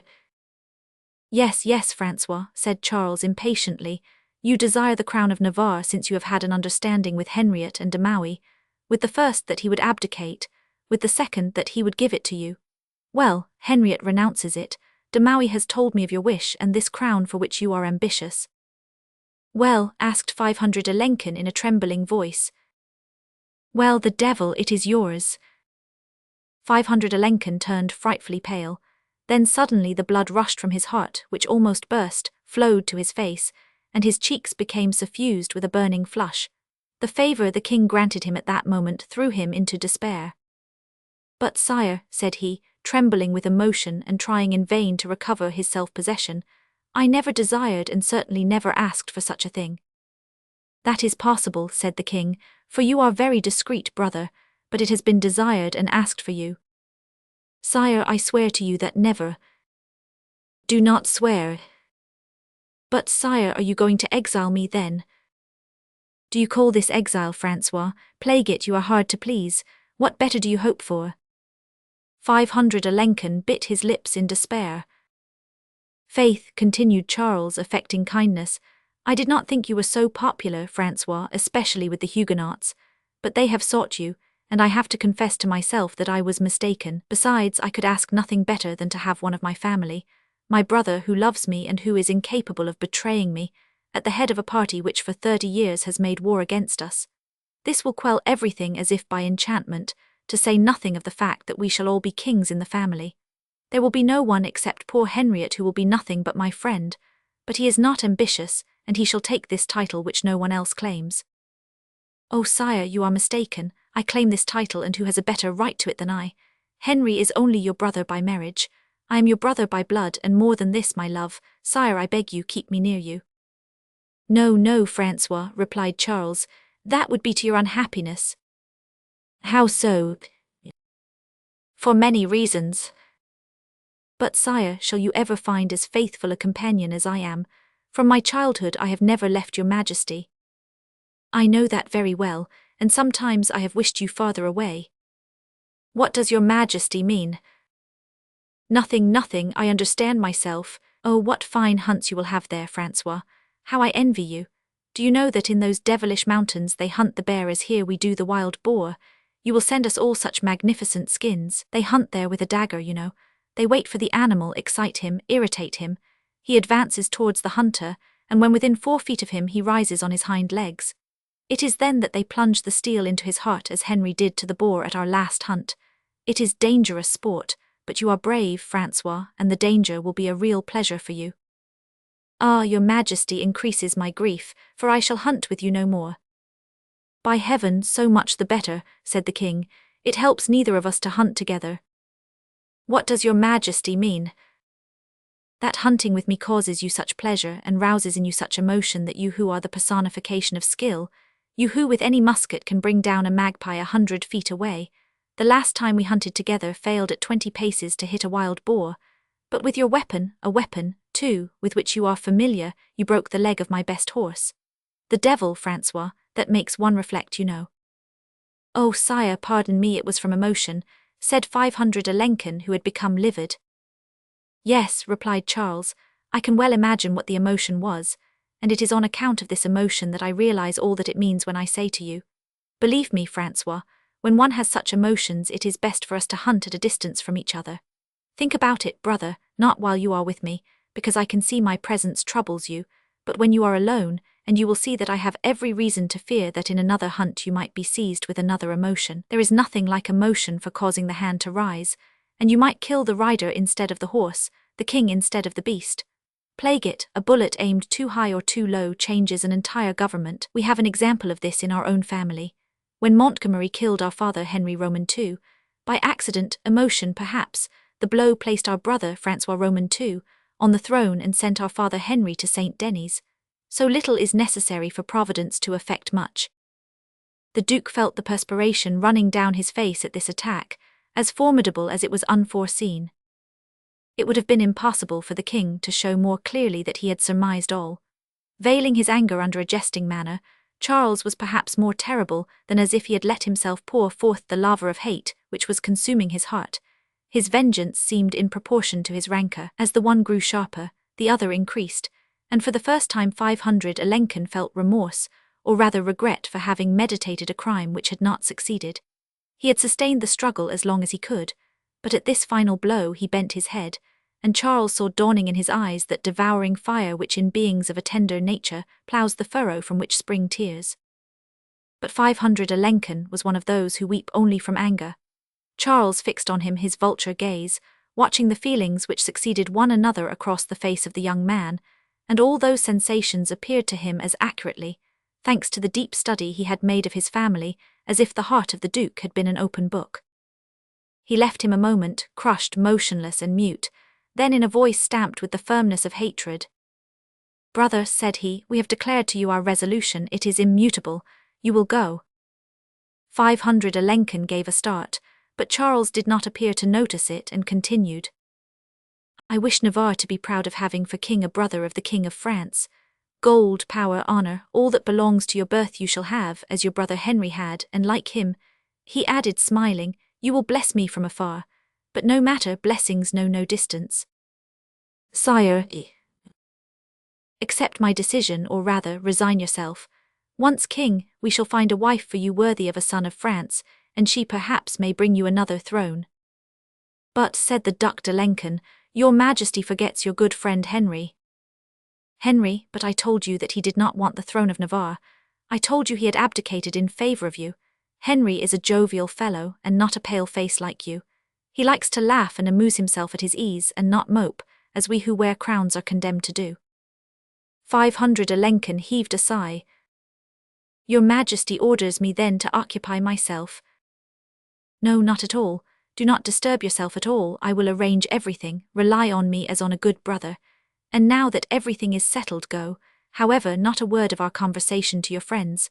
I will take measures to give publicity to the affair very soon. Go now, Francois." There was nothing further to be said, so the Duke bowed and withdrew, rage in his heart. He was very anxious to find Henry and talk with him about all that had just taken place, but he found only Catherine. As a matter of fact, Henry wished to avoid the interview, whereas the latter sought for it. On seeing Catherine, the Duke swallowed his anger and strove to smile. Less fortunate than Henry of Anjou, it was not a mother he sought in Catherine, but merely an ally. He began therefore by dissimulation, for in order to make good alliances it is necessary for each party to be somewhat deceived. He met Catherine with a face on which there remained only a slight trace of anxiety. "Well, madame," said he, "here is great news, have you heard it?" "I know that there is a plan on hand to make a king of you, monsieur." "It is a great kindness on the part of my brother, madame." "Is it not? And I am almost tempted to believe that I owe a part of my gratitude to you, for it was really you who advised Charles to make me the present of a throne. It is to you I owe it. However, I will confess that at heart it gives me pain thus to rob the King of Navarre." "You love Henriette very much, apparently."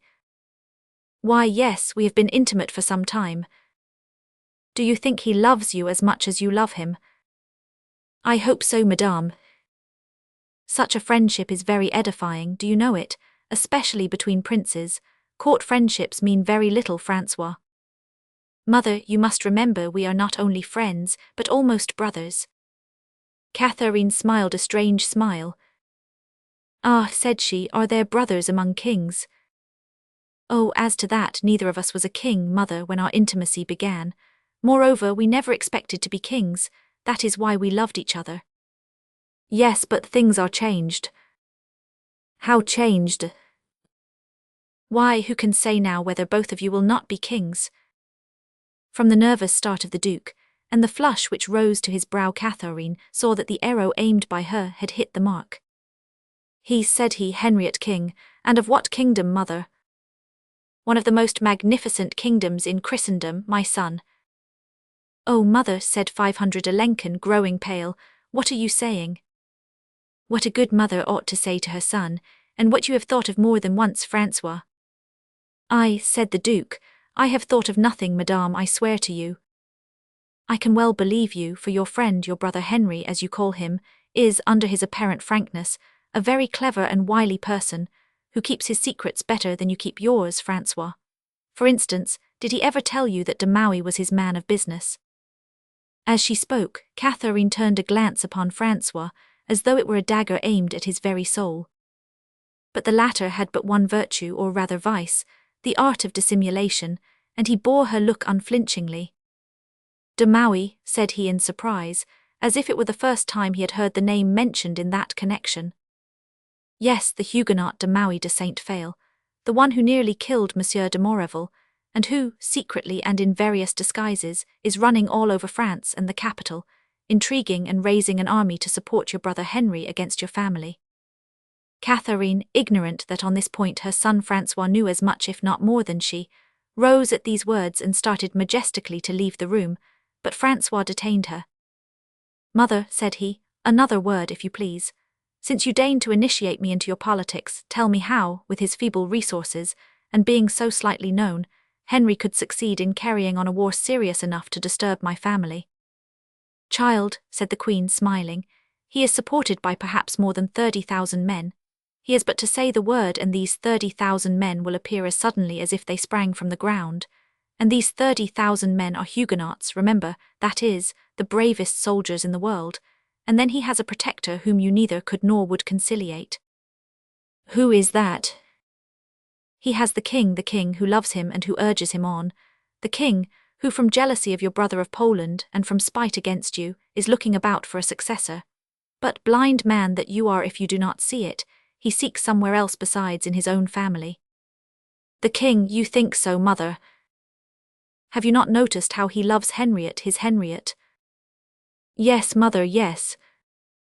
And how he is repaid for this same Henriette, forgetting that his brother-in-law would have shot him at the massacre of Saint Bartholomew, grovels to the earth like a dog which licks the hand that has beaten him. Yes, yes, murmured Francois, I have already noticed that Henry is very humble with my brother Charles. Clever in trying to please him in everything. So much so that because of being always rallied by the king, as to his ignorance of hawking he has begun to study it. And yesterday, yes, it was only yesterday, he asked me if I had not some books on that sport. Well, said Catherine, whose eyes sparkled as if an idea had suddenly come to her, what did you answer him? That I would look in my library.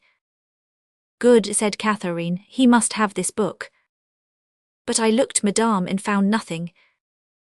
I will find one, and you shall give it to him as though it came from you. And what will come of this? Have you confidence in me, 500 Alençon? Yes, mother. Will you obey me blindly so far as Henry is concerned, for whatever you may have said you do not love him? 500 Alençon smiled. And I detest him, continued Catherine. Yes, I will obey you. Well, the day after tomorrow come here for the book. I will give it to you, you shall take it to Henry and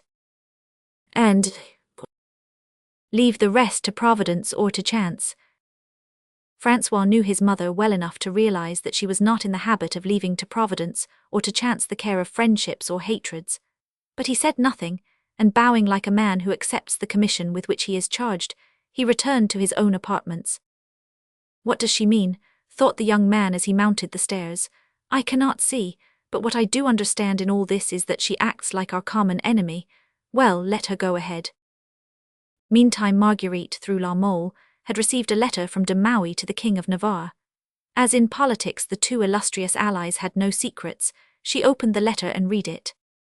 The letter must have interested her, for, taking advantage of the darkness which was beginning to overshadow the walls of the Louvre, Marguerite at once hurried along the secret corridor, ascended the winding stairway, and having looked carefully about on all sides, glided on like a shadow and disappeared within the antechamber of the King of Navarre.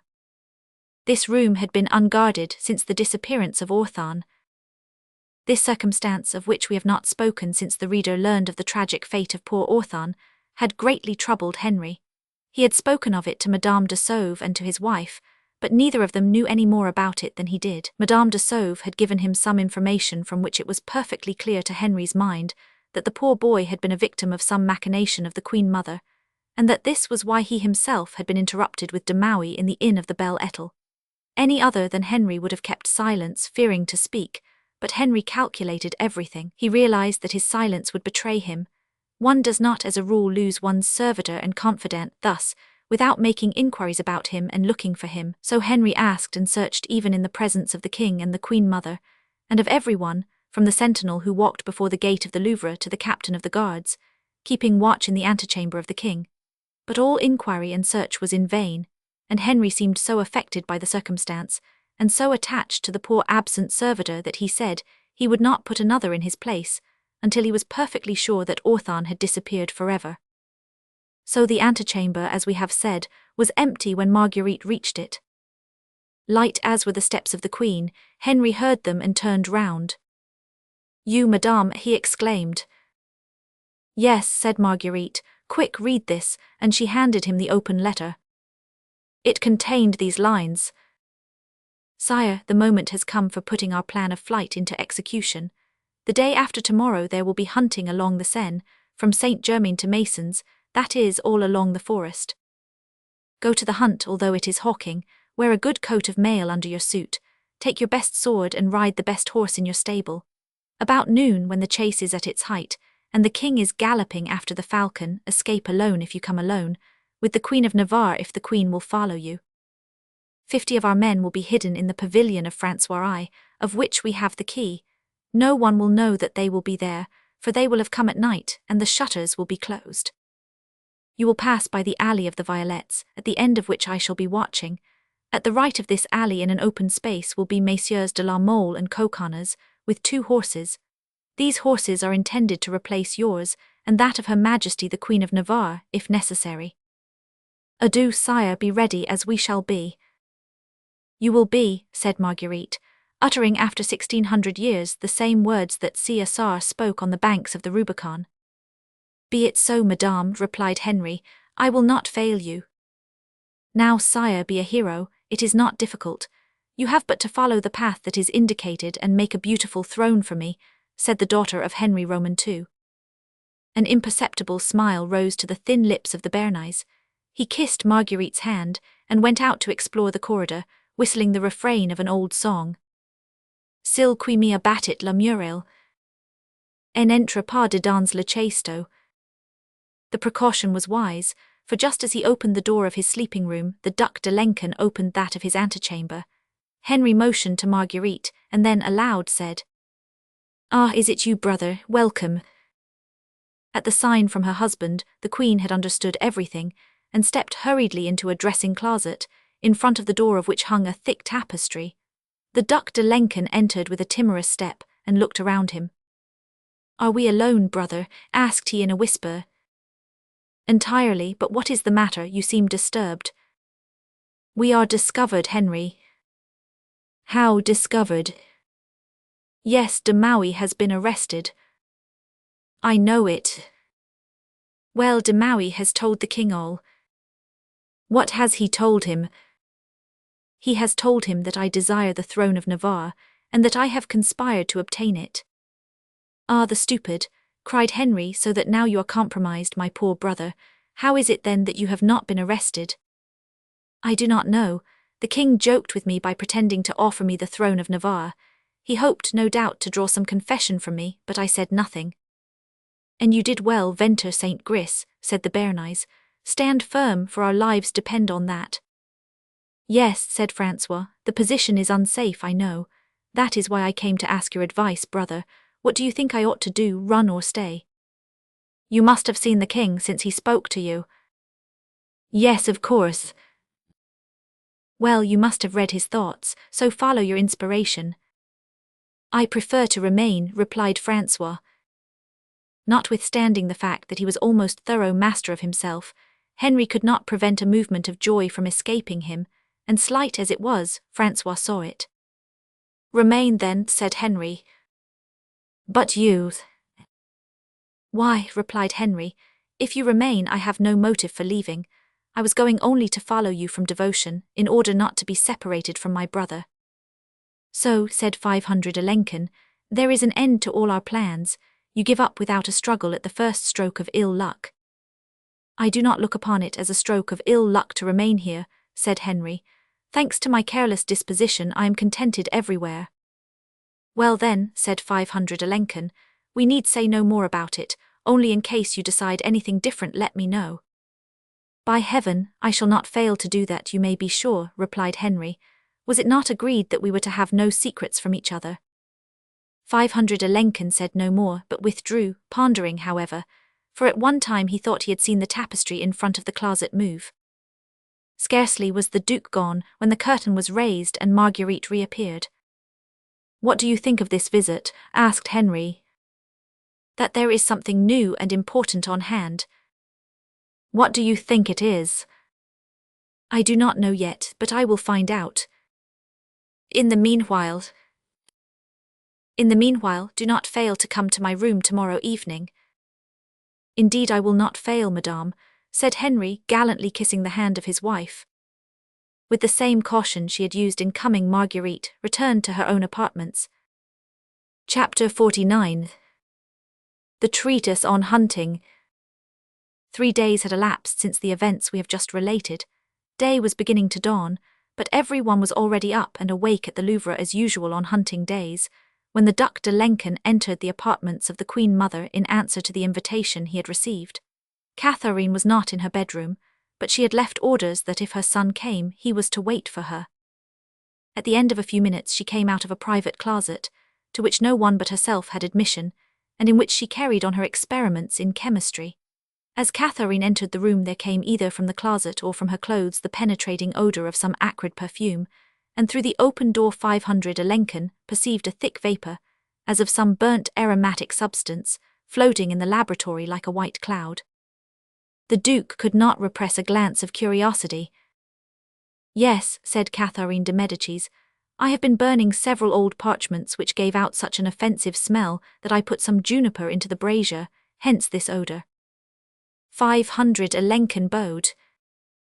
Well, said the Queen, concealing under the wide sleeves of her dressing gown her hands, which here and there were stained with reddish spots, is there anything new since yesterday?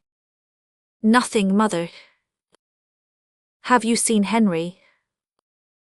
Yes. Does he still refuse to leave? Absolutely. The knave. What do you say, madame? I say that he will go. You think so? I am sure of it. Then he will escape us. Yes, said Catherine. And shall you let him go? Not only that, but I tell you he must go. I do not understand, mother. Listen well to what I am about to tell you, Francois. A very skillful physician, the one who let me take the book on hunting which you are to give him, has told me that the King of Navarre is on the point of being attacked with consumption, one of those incurable diseases for which science has no remedy. Now, you understand that if he has to die from such a cruel malady, it would be better for him to die away from us than among us here at court. In fact, said the Duke, that would cause us too much pain. Especially your brother Charles, said Catherine, whereas if he dies after having betrayed him, the king will regard his death as a punishment from heaven. You are right, mother, said Francois in admiration, he must leave, but are you sure that he will? All his plans are made. The meeting place is in the forest of Saint-Germain. 50 Huguenots are to escort him as far as Fontainebleau, where 500 others will await him. And, said 500 Lincoln, with a slight hesitation and visible pallor, will my sister Margaret accompany him? Yes, replied Catherine, that is agreed on, but at Henry's death Margaret is to return to court a widow and free. And Henry will die, madame, are you sure of this? The physician who gave me the book assured me of it. Where is this book, madame? Catherine went slowly towards the mysterious closet, opened the door, entered, and a moment later appeared with the book in her hand. Here it is, said she. 500 Lincoln looked at the volume with a certain feeling of terror. "What is this book, madame?" he asked, shuddering. "I have already told you, my son. It is a treatise on the art of raising and training falcons, gerfalcons, and hawks, written by a very learned scholar for Lord Castruccio Castracani, tyrant of Lucca." "What must I do with it?" "Take it to your good friend Henriot, who you told me had asked you for a treatise on the art of hunting. As he is going hawking today with the king, he will not fail to read some of it, in order to prove to Charles that he has followed his advice and taken a lesson or two. The main thing is to give it into Henry's own hands." "Oh, I do not dare," said 500 Lincoln, shuddering. "Why not?" asked Catherine. "It is a book like any other, except that it has been packed away for so long that the leaves stick together. Do not attempt to read it, Francois, for it can be read only by wetting the finger and turning over each leaf, and this takes time and trouble. So that only a man who is very anxious to be instructed in the sport of hawking would waste his time and go to this trouble?" asked 500 Lincoln. "Exactly, my son, you understand." "Oh," said 500 Lincoln, "there is Henriot in the courtyard. Give me the book, madame. I will take advantage of his absence and go to his room with it. On his return he will find it." "I should prefer you to give it to him yourself, Francois, that would be surer." "I have already said that I do not dare, madame," replied the Duke. "Very well, but at least put it where he can see it." "Open? Is there any reason why it should not be open?" "None." "Then give it to me." 500 Lincoln tremblingly took the book, which Catherine with a firm hand held out to him. "Take it," said the Queen, "there is no danger I touch it, besides you have gloves on." This precaution was not enough for 500 Lincoln, who wrapped the volume in his cloak. "Make haste," said Catherine, "Henry may return at any moment." "You are right, madame, I will go at once." The Duke went out, trembling with fright. We have often introduced the reader into the apartments of the King of Navarre, and he has been present at the events which have taken place in them, events bright or gloomy, according to the smile or frown of the protecting genius of the future King of France. But perhaps never had these walls, stained with the blood of murders, sprinkled with the wine of orgies, scented with the perfumes of love, perhaps never had this corner of the Louvre seen a paler face than that of the Duc de Lincoln, as with book in hand he opened the door of the bedchamber of the King of Navarre. And no one, as the Duke had expected, was in the room to question with curious or anxious glances what he was about to do. The first rays of the morning sun alone were lighting up the vacant chamber. On the wall in readiness hung the sword which Monsieur de Maui had advised Henry to take with him. Some links of a coat of mail were scattered on the floor. A well-filled purse and a small dagger lay on a table, and some light ashes in the fireplace, joined to the other evidence, clearly showed 500 Lincoln that the King of Navarre had put on the shirt of mail, collected some money from his treasurer, and burned all papers that might compromise him. "My mother was not mistaken," said 500 Lincoln, "the knave would have betrayed me." Doubtless this conviction gave added strength to the young man. He sounded the corners of the room at a glance, raised the portieres, and realizing from the loud noise in the courtyard below and the dense silence in the apartments that no one was there to spy on him, he drew the book from under his cloak, hastily laid it on the table near the purse, propping it up against a desk of sculptured oak. Then drawing back, he reached out his arm, and with hesitation which betrayed his fears, with his gloved hand he opened the volume to an engraving of a hunt. This done, 500 Lincoln again stepped back, and drawing off his glove threw it into the still warm fire, which had just consumed the papers. The supple leather crackled over the coals, twisted and flattened itself out like the body of a great reptile, leaving nothing but a burned and blackened lump. 500 Lincoln waited until the flame had consumed the glove, then rolling up the cloak which had been wrapped around the book, he put it under his arm and hastily returned to his own apartments. As he entered with beating heart, he heard steps on the winding stairs, and not doubting but that it was Henry, he quickly closed his door. Then he stepped to the window, but he could see only a part of the courtyard of the Louvre. Henry was not there, however, and he felt convinced that it was the King of Navarre who had just returned. The Duke sat down, opened a book and tried to read. It was a history of France from Pharamond to Henry Roman II, for which a few days after his accession to the throne, Henry had given a license. But the Duke's thoughts were not on what he was reading. The fever of expectation burned in his veins. His temples throbbed clear to his brain, and as in a dream or some magnetic trance, it seemed to Francois that he could see through the walls. His eyes appeared to probe into Henry's chamber, in spite of the obstacles between. In order to drive away the terrible object before his mind's eye, the Duke strove to fix his attention on something besides the terrible book opened on the oak desk. But in vain he looked at his weapons, his ornaments. In vain he gazed 100 times at the same spot on the floor. Every detail of the picture at which he had merely glanced remained graven on his memory. It consisted of a gentleman on horseback fulfilling the duties of a beater of hawking, throwing the bait, calling to the falcon, and galloping through the deep grass of a swamp. Strong as was the Duke's will, his memory triumphed over it. Then it was not only the book he saw, but the King of Navarre approaching it, looking at the picture, trying to turn the pages, finally wetting his thumb and forcing the leaves apart. At this sight, fictitious and imaginary as it was, 500 Alencon staggered and was forced to lean one hand against a table, while with the other he covered his eyes, as if by so doing he did not see more clearly than before the vision he wished to escape. This vision was in his own thoughts. Suddenly 500 Alencon saw Henry cross the court. He stopped a few moments before the men who were loading 2 mules with the provisions for the chase, none other than the money and other things he wished to take with him. Then, having given his orders, he crossed the court diagonally and advanced towards the door. 500 Alencon stood motionless. It was not Henry, then, who had mounted the secret staircase. All the agony he had undergone during the last quarter of an hour had been useless. What he thought was over or almost over was only beginning. Francois opened the door of his chamber, then holding it so he listened. This time he could not be mistaken, it was Henry himself. He recognized his step and the peculiar jingle of his spurs. Henry's door opened and closed. 500 Alencon returned to his room and sank into an armchair. "Good," said he, "this is what is now taking place. He has passed through the antechamber, the first room, the sleeping room. Then he glances to see if his sword, his purse, his dagger are there. At last he finds the book open on his table. What book is this, he asks himself. Who has brought it? Then he draws nearer, sees the picture of the horseman calling his falcon, wants to read, tries to turn the leaves.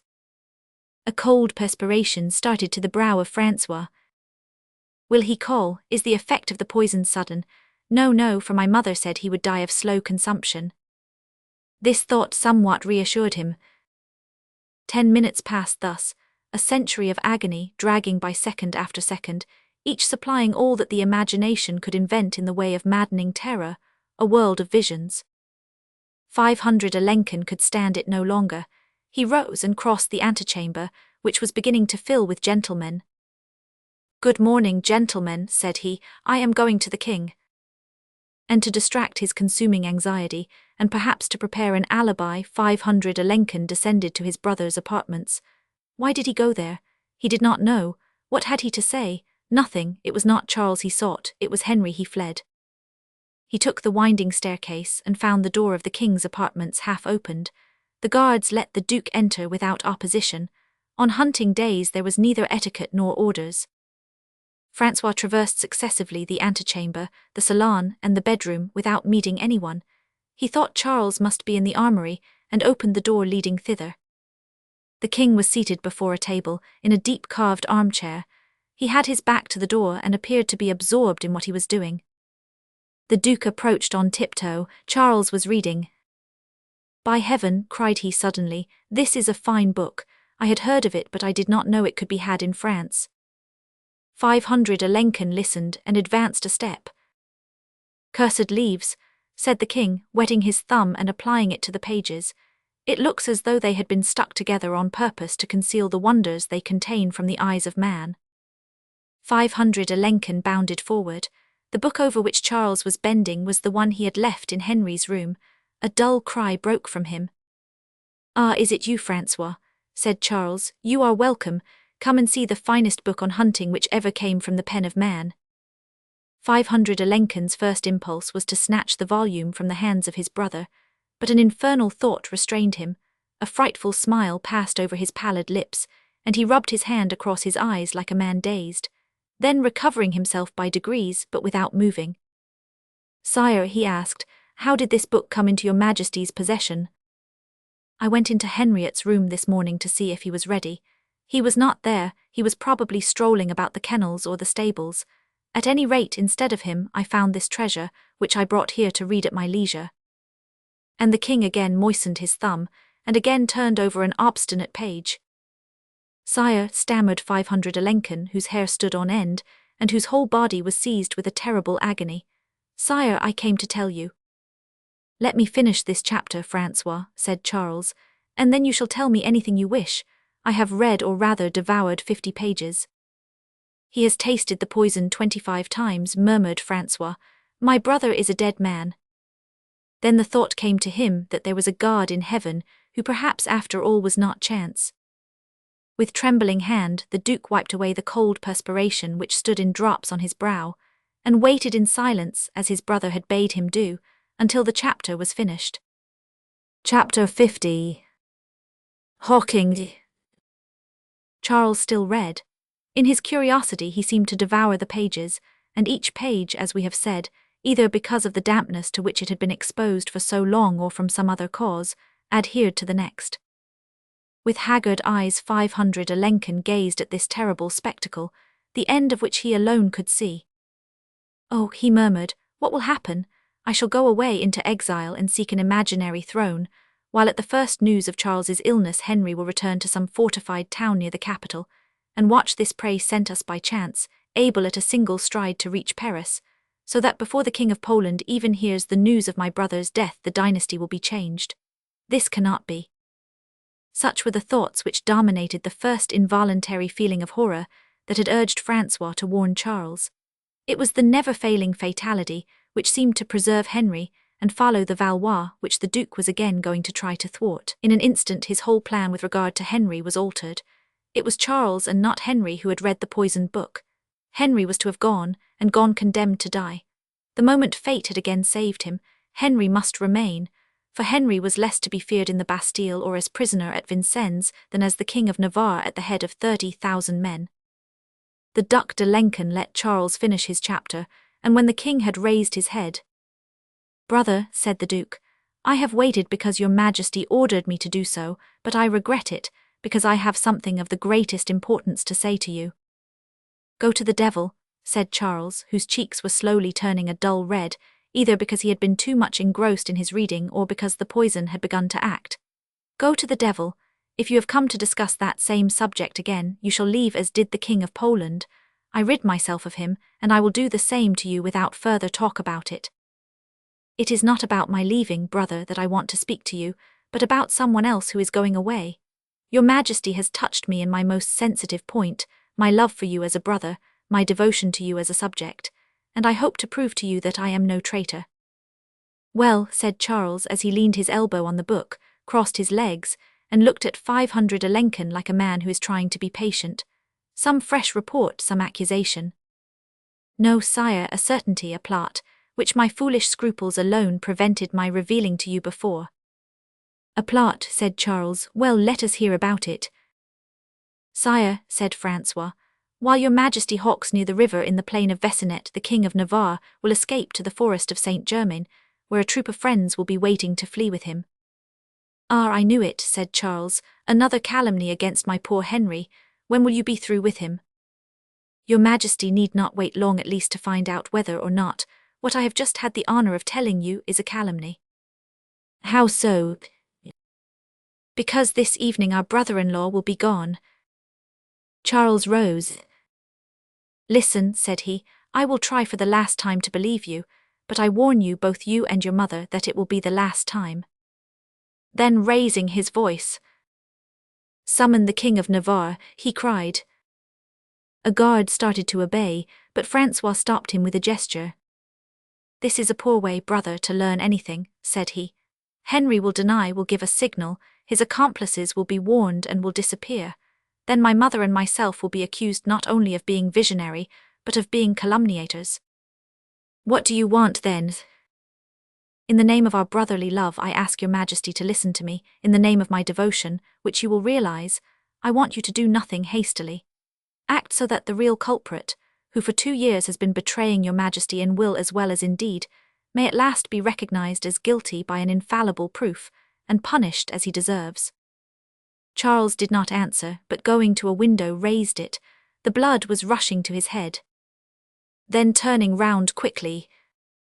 "Well," said he, "what would you do? Speak, Francois." "Sire," said 500 Alençon, "I would surround the forest of Saint Germain with 3 detachments of light horse, who at a given hour, 11 o'clock for instance, should start out and drive every one in the forest to the pavilion of Francis I, which I would, as if by chance, have indicated as the meeting place. Then I would spur on, as if following my falcon to the meeting place, where Henry should be captured with his companions." "The idea is good," said the king. "Summon the captain of the guards." 500 Alençon drew from his doublet a silver whistle, suspended from a gold chain, and raised it to his lips. De Nancy appeared. Charles gave him some orders in a low tone. Meanwhile Actaeon, the great greyhound, had dragged a book from the table, and was tossing it about the room, making great bounds after it. Charles turned round and uttered a terrible oath. The book was the precious treatise on hunting, of which there existed only 3 copies in the world. The punishment was proportionate to the offence. Charles seized a whip and gave the dog 3 whistling blows. Actaeon uttered a howl, and fled under a table covered with a large cloth which served him as a hiding place. Charles picked up the book and saw with joy that only 1 leaf was gone, and that was not a page of the text, but an engraving. He placed the volume carefully away on a shelf where Actaeon could not reach it. 500 Alençon looked anxiously at him. Now that the book had fulfilled its dread mission, he would have liked to see it out of Charles's hands. 6 o'clock struck. It was time for the king to descend to the courtyard, already filled with horses richly caparisoned, and elegantly dressed ladies and gentlemen. The hunters held on their wrists their hooded falcons. Some outriders carried horns wound with scarfs, in case the king, as sometimes happened, grew weary of hawking, and wished to hunt a deer or a chamois. Charles closed the door of his armoury and descended. 500 Alençon watched each movement closely, and saw him put the key in his pocket. As he went down the stairs, Charles stopped and raised his hand to his head. The limbs of the Duc d'Alençon trembled no less than did those of the king. "It seems to me," said the Duke, "that there is going to be a storm." "A storm in January," said Charles. "You are mad." "No, I am dizzy, my skin is dry, I am weak, that is all." Then in a low tone, "They will kill me," he murmured, "with their hatred and their plots." But on reaching the court, the fresh morning air, the shouts of the hunters, the loud greetings of the 100 people gathered there, produced their usual effect on Charles. He breathed freely and happily. His first thought was for Henry, who was beside Marguerite. This excellent couple seemed to care so much for each other that they were unable to be apart. On perceiving Charles, Henry spurred his horse, and in 3 bounds was beside him. Ah, said Charles, "you are mounted as if you were going to hunt the stag, Henriette, but you know we are going hawking today." Then, without waiting for a reply, "Forward, gentlemen, forward, we must be hunting by 9 o'clock, and Charles frowned and spoke in an almost threatening tone. Catherine was watching everything from a window, behind which a curtain was drawn back, showing her pale face. She herself was dressed in black and was hidden from view. At the order from Charles, all this gilded, embroidered, perfumed crowd, with the king at its head, lengthened out to pass through the gate of the Louvre, and swept like an avalanche along the road to Saint Germain, amid the shouts of the people, who saluted the young king as he rode by, thoughtful and pensive on his white horse. "What did he say to you?" asked Marguerite of Henry. "He congratulated me on the speed of my horse." "Was that all?" "Yes." "Then he suspects something." "I fear so." "Let us be cautious." Henry's face lighted up with one of his beautiful smiles, which meant especially to Marguerite, "Be easy, my love." As to Catherine, scarcely had the cortege left the court of the Louvre before she dropped the curtain. But she had not failed to see one thing, namely, Henry's pallor, his nervousness, and his low-toned conversation with Marguerite. Henry was pale because, not having physical courage, his blood, under all circumstances in which his life was at stake, instead of rushing to his head, as is usually the case, flowed to his heart. He was nervous because the manner in which he had been received by Charles, so different from usual, had made a deep impression on him. Finally, he had conferred with Marguerite because, as we know, the husband and wife had formed, so far as politics were concerned, an alliance offensive and defensive. But Catherine had interpreted these facts differently. "This time," she murmured with her Florentine smile, "I think I may rely on my dear Henriette." Then, to satisfy herself, having waited a quarter of an hour to give the party time to leave Paris, she went out of her room, mounted the winding staircase, and with the help of her passkey opened the door of the apartments of the King of Navarre. She searched, but in vain, for the book. In vain she looked on every table, shelf, and in every closet. Nowhere could she find it. 500 Alençon must have taken it away, said she. That was wise. And she descended to her own chamber, quite sure this time that her plan would succeed. The king went on towards Saint-Germain, which he reached after a rapid ride of an hour and a half. They did not ascend to the old castle, which rose dark and majestic in the midst of the houses scattered over the mountain. They crossed the wooden bridge, which at that time was opposite the tree today called the Sully Oak. Then they signed for the boats adorned with flags, which followed the hunting party to aid the king and his suite in crossing the river. This was done. Instantly all the joyous procession, animated by such varied interests, again began to move, led by the king, over the magnificent plain which stretched from the wooded summit of Saint-Germain, and which suddenly assumed the appearance of a great carpet covered with people, darted with 1,000 colours, and of which the river foaming along its banks seemed a silver fringe. Ahead of the king, still on his white horse and holding his favourite falcon, rode the beaters, in their long green close-fitting coats and high boots, calling now and then to the half-dozen great dogs, and beating with their whips the reeds which grew along the river banks. At that moment the sun, until then hidden behind a cloud, suddenly burst forth and lighted with one of its rays all that procession of gold, all the ornaments, all the glowing eyes, and turned everything into a torrent of flame. Then, as if it had waited for that moment so that the sun might shine on its defeat, a heron rose from the midst of the reeds with a prolonged and plaintive cry. "Haw, haw," cried Charles, unhooding his falcon and sending it after the fugitive. "Haw, haw," cried every voice to encourage the bird. The falcon, dazzled for an instant by the light, turned, described a circle, then suddenly perceiving the heron, dashed after it. But the heron, like a prudent bird, had risen 100 yards before the beaters, and while the king had been unhooding his falcon, and while the latter had been growing accustomed to the light, it had gained a considerable height, so that by the time its enemy saw it, it had risen more than 500 feet, and finding in the higher zones the air necessary for its powerful wings, continued to mount rapidly. "Haw, haw, Ironbeak," cried Charles, cheering his falcon, "show us that you are a thoroughbred, haw, haw." As if it understood the words, the noble bird rose like an arrow, described a diagonal line, then a vertical one, as the heron had done, and mounted higher as though it would soon disappear in the upper air. "Ah, coward!" cried Charles, as if the fugitive could hear him, and spurring his horse he followed the flight of the birds as far as he could, his head thrown back so as not to lose sight of them for an instant. "Ah, double coward, you run, my Ironbeak is a thoroughbred, on, haw, Ironbeak, haw." The contest was growing exciting. The birds were beginning to approach each other, or rather the falcon was nearing the heron. The only question was which could rise the higher. Fear had stronger wings than courage. The falcon passed under the heron, and the latter, profiting by its advantage, dealt a blow with its long beak. The falcon, as though hit by a dagger, described 3 circles, apparently overcome, and for an instant it looked as if the bird would fall, but like a warrior, who when wounded rises more terrible than before, it uttered a sharp and threatening cry, and went after the heron.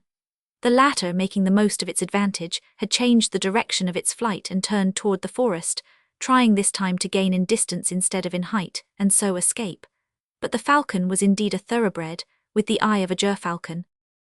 It repeated the same maneuver, rose diagonally after the heron, which gave 2 or 3 cries of distress and strove to rise perpendicularly as at first. At the end of a few seconds the 2 birds seemed again about to disappear. The heron looked no larger than a lark, and the falcon was a black speck which every moment grew smaller. Neither Charles nor his suite any longer followed the flight of the birds. Each one stopped, his eyes fixed on the clouds. "Bravo, bravo, Ironbeak," cried Charles suddenly. See, gentlemen, he is uppermost, haw, haw." "Faith, I can see neither of them," said Henry. "Nor I," said Marguerite. "Well, but if you cannot see them, Henry, you can hear them," said Charles, "at least the heron. Listen, listen, he asks quarter." 2 or 3 plaintive cries were heard, which a practiced ear alone could detect. "Listen," cried Charles, "and you will see them come down more quickly than they went up." As the king spoke, the two birds reappeared. They were still only two black darts, but from the size of the darts the falcon seemed to be uppermost. "See, see," cried Charles, "Iron Beak has him." The heron, outwitted by the bird of prey, no longer strove to defend itself. It descended rapidly, constantly struck at by the falcon, and answered only by its cries. Suddenly it folded its wings and dropped like a stone. But its adversary did the same, and when the fugitive again strove to resume its flight, a last blow of the beak finished it.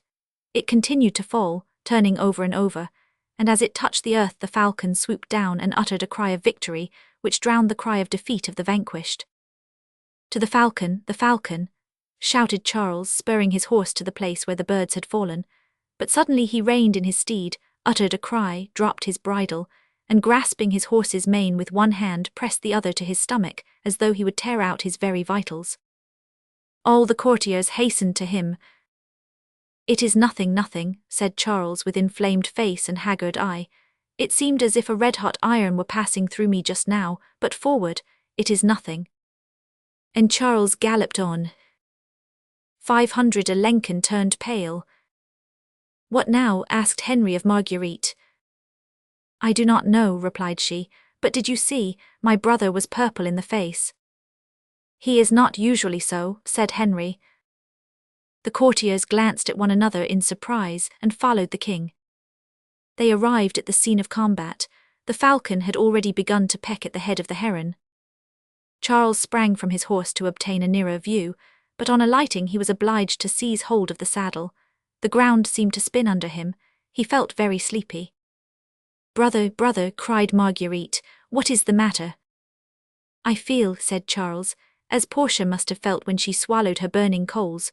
I am burning up and my breath seems on fire." Charles exhaled his breath and seemed surprised not to see fire issue from his lips. The falcon had been caught and hooded again, and every one had gathered around the king. "Why, what does it mean? Great heavens, it cannot be anything, or if it is it must be the sun which is affecting my head and blinding my eyes. So on to the hunt, gentlemen. There is a whole flight of herons. Unhood the falcons, all of them, by heaven, now for some sport." Instantly 5 or 6 falcons were unhooded and let loose. They rose in the direction of the prey, while the entire party, the king at their head, reached the bank of the river. "Well, what do you say, madame?" asked Henry of Marguerite. "That the moment is favourable, and that if the king does not look back, we can easily reach the forest from here."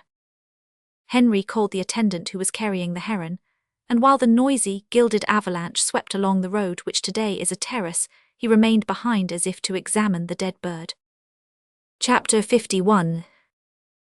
The Pavilion of Francois I. Hawking was a beautiful sport as carried on by kings, when kings were almost demigods, and when the chase was not only a pastime but an art. Nevertheless, we must leave the royal spectacle to enter a part of the forest where the actors in the scene we have just described will soon join us. The Allée des Violettes was a long, leafy arcade and mossy retreat in which, among lavender and heather, a startled hare now and then pricked up its ears, and a wandering stag raised its head heavy with horns, opened its nostrils, and listened. To the right of this alley was an open space far enough from the road to be invisible, but not so far but that the road could be seen from it. In the middle of the clearing 2 men were lying on the grass. Under them were travellers' cloaks, at their sides long swords, and near each of them a musketoon, then called a petronel, with the muzzle turned from them. In the richness of their costume, they resembled the joyous characters of the Decameron. On closer view, by the threatening aspect of their weapons, they seemed like those forest robbers whom 100 years later Salvator Rosa painted from nature in his landscapes. One of them was leaning on his hand, and on one knee, listening as attentively as the hare or deer we mentioned above. "It seems to me," said this one, "that the hunt was very near us just now. I heard the cries of the hunters cheering the falcon." "And now," said the other, who seemed to await events with much more philosophy than his companion, "now I hear nothing more. They must have gone away. I told you this was a poor place from which to see anything. We cannot be seen, it is true, but we cannot see either." "The devil, my dear Annabel," said the first speaker. "We had to put our horses somewhere, as well as the mules, which by the way are so heavily laden that I do not see how they can follow us. Now I know that these old beeches and oaks are perfectly suited to this difficult task. I should venture to say that far from blaming Monsieur de Maui as you are doing, I recognize in every detail of the enterprise he is directing the common sense of a true conspirator. Good, said the second gentleman, whom no doubt our reader has already recognized as co-conners. Good, that is the word, I expected it, I relied on you for it, so we are conspiring. We are not conspiring, we are serving the king and the queen. Who are conspiring, and which amounts to the same for us. Co-conners, I have told you, said La Mole, that I do not in the least force you to follow me in this affair. I have undertaken it only because of a particular sentiment, which you can neither feel nor share. Well, by heaven, who said that you were forcing me? In the first place, I know of no one who could compel co-conners to do what he did not wish to do. But do you suppose that I would let you go without following you, especially when I see that you are going to the devil? Annibal, Annibal, said La Mole, I think that I see her white palfrey in the distance. Oh, it is strange how my heart throbs at the mere thought of her coming. Yes, it is strange, said co-conners, yawning. My heart does not throb in the least. It is not she, said La Mole. What can have happened? They were to be here at noon, I thought. It happens that it is not noon, said co-conners. That is all, and apparently we still have time to take a nap. So saying, co-conners stretched himself on his cloak like a man who is about to add practice to precept. But as his ear touched the ground he raised his finger and motioned La Mole to be silent. What is it? Asked the latter. Hush, this time I am sure I hear something. That is singular, I have listened but I hear nothing. Nothing. No. Well, said co-conners, rising and laying his hand on La Mole's arm, look at that deer. Where? Yonder. Co-conners pointed to the animal. Well, you will see. La Mole watched the deer. With head bent forward as though about to browse it listened without stirring. Soon it turned its head, covered with magnificent branching horns, in the direction from which no doubt the sound came. Then suddenly, without apparent cause, it disappeared like a flash of lightning. Oh, said La Mole, I believe you are right, for the deer has fled. Because of that, said co-conners, it must have heard what you have not heard. In short, a faint, scarcely perceptible sound quivered vaguely through the passes. To less practiced ears it would have seemed like the breeze. For the two men it was the far-off galloping of horses. In an instant La Mole was on his feet. Here they are, said he, quick. Co-conners rose, but more calmly. The energy of the Piedmontese seemed to have passed into the heart of La Mole, while on the other hand the indolence of the latter seemed to have taken possession of his friend. One acted with enthusiasm, the other with reluctance. Soon a regular and measured sound struck the ear of the two friends. The neighing of a horse made the coursers they had tied 10 paces away prick up their ears, as through the alley there passed like a white shadow a woman who, turning towards them, made a strange sign and disappeared. The Queen, they exclaimed together. What can it mean? Asked co-conners. She made a sign, said La Mole, which meant presently. She made a sign, said co-conners, which meant flee. The signal meant wait for me.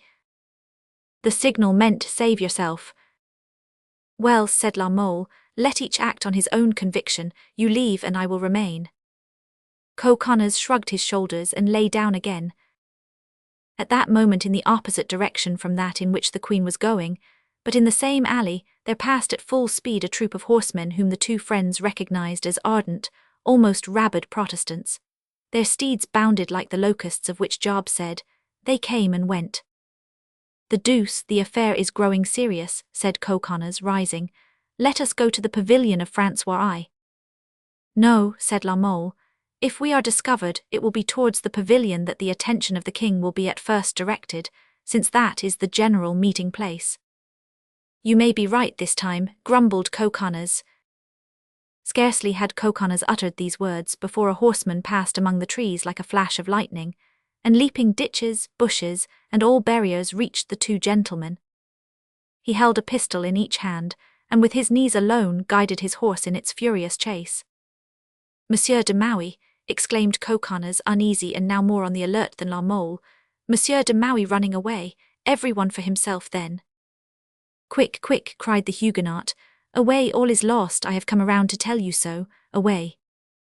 As if he had not stopped to utter these words, he was gone almost before they were spoken, and before La Mole and Coconnas realized their meaning. And the Queen, cried La Mole. But the young man's voice was lost in the distance. De Maui was too far away either to hear or to answer him. Coconnas had speedily made up his mind. While La Mole stood motionless, gazing after De Maui, who had disappeared among the trees, he ran to the horses, led them out, sprang on his own, and throwing the bridle of the other to La Mole, prepared to gallop off. Come, come, cried he. I repeat what De Maui said, let us be off, De Maui knows what he is doing. Come, La Mole, quick. One moment, said La Mole, we came here for something. Unless it is to be hanged, replied Coconnas, I advise you to lose no more time. I know you are going to pass some rhetoric, paraphrase the word flee, speak of Horace, who hurled his buckler, and Epaminondas, who was brought back on his. But I tell you one thing, when Monsieur de Maui de Saint-Phale flees, all the world may run too. Monsieur de Maui de Saint-Phale, said La Mole, was not charged to carry off Queen Marguerite, nor does Monsieur de Maui de Saint-Phale love Queen Marguerite. By heaven, he is right if this love would make him do such foolish things as you plan doing. May 500,000 devils from hell take away the love which may cost two brave gentlemen their heads. By heaven, as King Charles says, we are conspiring, my dear fellow, and when plans fail one must run. Mount, mount, La Mole. Mount yourself, my dear fellow, I will not prevent you, I even urge you to do so. Your life is more precious than mine, defend it therefore. You must say to me, Coconnas, let us be hanged together, and not Coconnas, save yourself.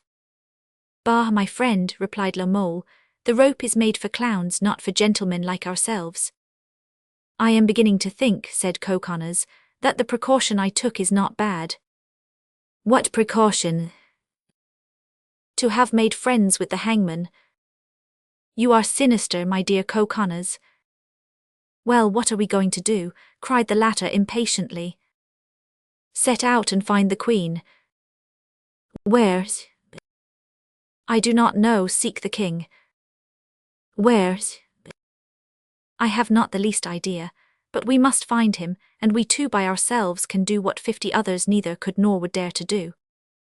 You appeal to my pride, Hyacinth, that is a bad sign. Well, come to horse and away. A good suggestion. La Mole turned to seize the pommel of his saddle, but just as he put his foot in the stirrup, an imperious voice was heard. Halt there, surrender. At the same moment the figure of a man appeared behind an oak, then another, then 30. They were the light horse, who, dismounted, had glided on all fours in and out among the bushes, searching the forest. What did I tell you? Murmured Coconnas in a low tone. A dull groan was La Mole's only answer. The light horse was still 30 paces away from the two friends. Well, continued the Piedmontese in a loud tone to the lieutenant of the dragoons, what is it, gentlemen? The lieutenant ordered his men to aim. Coconnas continued under breath. Mount La Mole, there is still time. Spring into your saddle as I have seen you do hundreds of times, and let us be off. Then turning to the light horse. The devil, gentlemen, do not fire, you would kill friends. Then to La Mole. Between the trees they cannot aim well, they will fire and miss us. Impossible, said La Mole, we cannot take Marguerite's horse with us or the 2 mules, they would compromise us, whereas by my replies I can avert all suspicion. Go, my friend, go. Gentlemen, said Coconnas, drawing his sword and raising it, gentlemen, we surrender. The light horse dropped their muskets. But first tell us why we must do so. You must ask that of the King of Navarre. What crime have we committed? Monsieur de Lenken will inform you. Coconnas and La Mole looked at each other. The name of their enemy at such a moment did not greatly reassure them. Yet neither of them made any resistance. Coconnas was asked to dismount, a maneuver which he executed without a word. Then both were placed in the center of the light horse and took the road to the pavilion. You always wanted to see the pavilion of Francois, said Coconnas to La Mole, perceiving through the trees the walls of a beautiful Gothic structure. Now it seems you will. La Mole made no reply, but merely extended his hand to Coconnas. By the side of this lovely pavilion, built in the time of Louis Roman XII, and named after Francois I, because the latter always chose it as a meeting place when he hunted, was a kind of hut built for prickers, partly hidden behind the muskets, halberds, and shining swords like an ant hill under a whitening harvest. The prisoners were conducted to this hut. We will now relate what had happened and so throw some light on the situation, which looked very dark, especially for the two friends. The Protestant gentlemen had assembled, as had been agreed on, in the pavilion of Francois I, of which, as we know, de Maquet had the key. Masters of the forest, or at least so they had believed, they had placed sentinels here and there whom the light horse, having exchanged their white scarfs for red ones, a precaution due to the ingenious zeal of Monsieur de Nancy, had surprised and carried away without a blow. The light horse had continued their search surrounding the pavilion, but de Maquet, who, as we know, was waiting for the king at the end of the Allée des Violettes, had perceived the red scarfs stealing along and had instantly suspected them. He sprang to one side so as not to be seen, and noticed that the vast circle was narrowing in such a way as to beat the forest and surround the meeting place. At the same time, at the end of the principal alley, he had caught a glimpse of the white aigrettes and the shining arquebuses of the king's bodyguard. Finally, he saw the king himself, while in the opposite direction he perceived the King of Navarre. Then with his hat he had made a sign of the cross, which was the signal agreed on to indicate that all was lost. At this signal the king had turned back and disappeared. De Maquet at once dug the two wide rowels of his spurs into the sides of his horse and galloped away, shouting as he went the words of warning which we have mentioned, to La Mole and Coconnas. Now the king, who had noticed the absence of Henry and Marguerite, arrived, escorted by Monsieur de Lenken, just as the two men came out of the hut to which he had said that all those found, not only in the pavilion but in the forest, were to be conducted. 500 Lenken, full of confidence, galloped close by the king, whose sharp pains were augmenting his ill humour. 2 or 3 times he had nearly fainted, and once he had vomited blood. "Come," said he on arriving, "let us make haste, I want to return to the Louvre. Bring out all these rascals from their hole. This is St. Blaise's day, he was cousin to St. Bartholomew." At these words of the king, the entire mass of pikes and muskets began to move, and one by one the Huguenots were forced out, not only from the forest and the pavilion, but from the hut. But the King of Navarre, Marguerite, and de Maquet were not there. "Well," said the king, "where is Henry? Where is Margaret? You promised them to me 500 Lenken, and by heaven they will have to be found." "Sire, we have not even seen the king and the Queen of Navarre." "But here they are," said Madame de Nevers. At that moment, at the end of an alley leading to the river, Henry and Margaret came in sight, both as calm as if nothing had happened, both with their falcons on their wrists, riding lovingly side by side, so that as they galloped along their horses like themselves, seemed to be caressing each other. It was then that 500 Lenken, furious, commanded the forest to be searched, and that La Mole and Coconnas were found within their ivy bower. They too, in brotherly proximity, entered the circle formed by the guards. Only as they were not sovereigns, they could not assume so calm a manner as Henry and Marguerite. La Mole was too pale and Coconnas too red. Chapter 52. The Examination. The spectacle which struck the young men as they entered the circle, although seen but for a few moments, was one never to be forgotten. As we have said, Charles Roman IX had watched the gentlemen as the guards led them one by one from the pricker's hut. Both he and 500 Lenken anxiously followed every movement, waiting to see the King of Navarre come out. Both, however, were doomed to disappointment, but it was not enough to know that the king was not there, it was necessary to find out what had become of him. Therefore, when the young couple were seen approaching from the end of the alley, 500 Lenken turned pale, while Charles felt his heart grow glad. He instinctively desired that everything his brother had forced him to do should fall back on the Duke. "He will outwit us again," murmured Francois, growing still paler.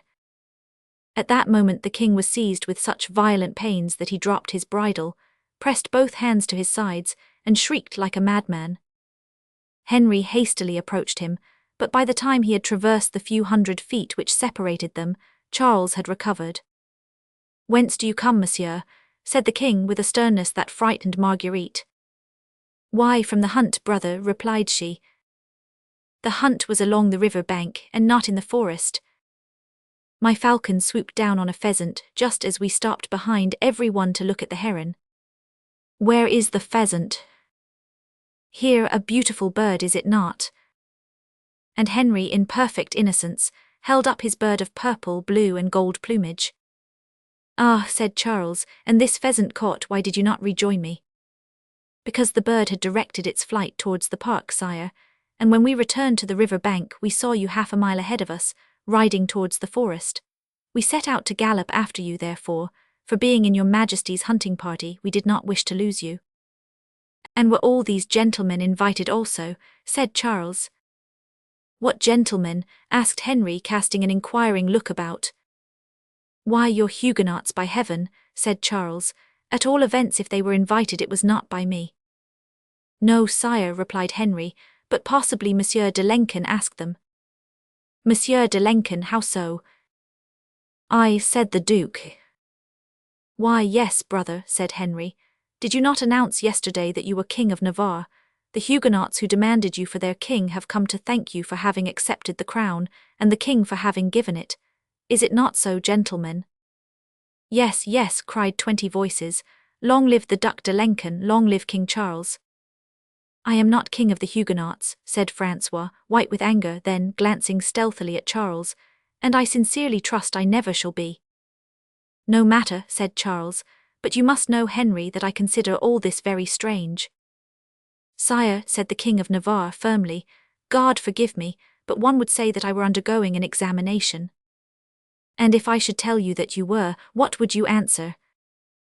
That I am a king like yourself, sire, replied Henry proudly, for it is not the crown but birth that makes royalty, and that I would gladly answer any questions from my brother and my friend, but never from my judge.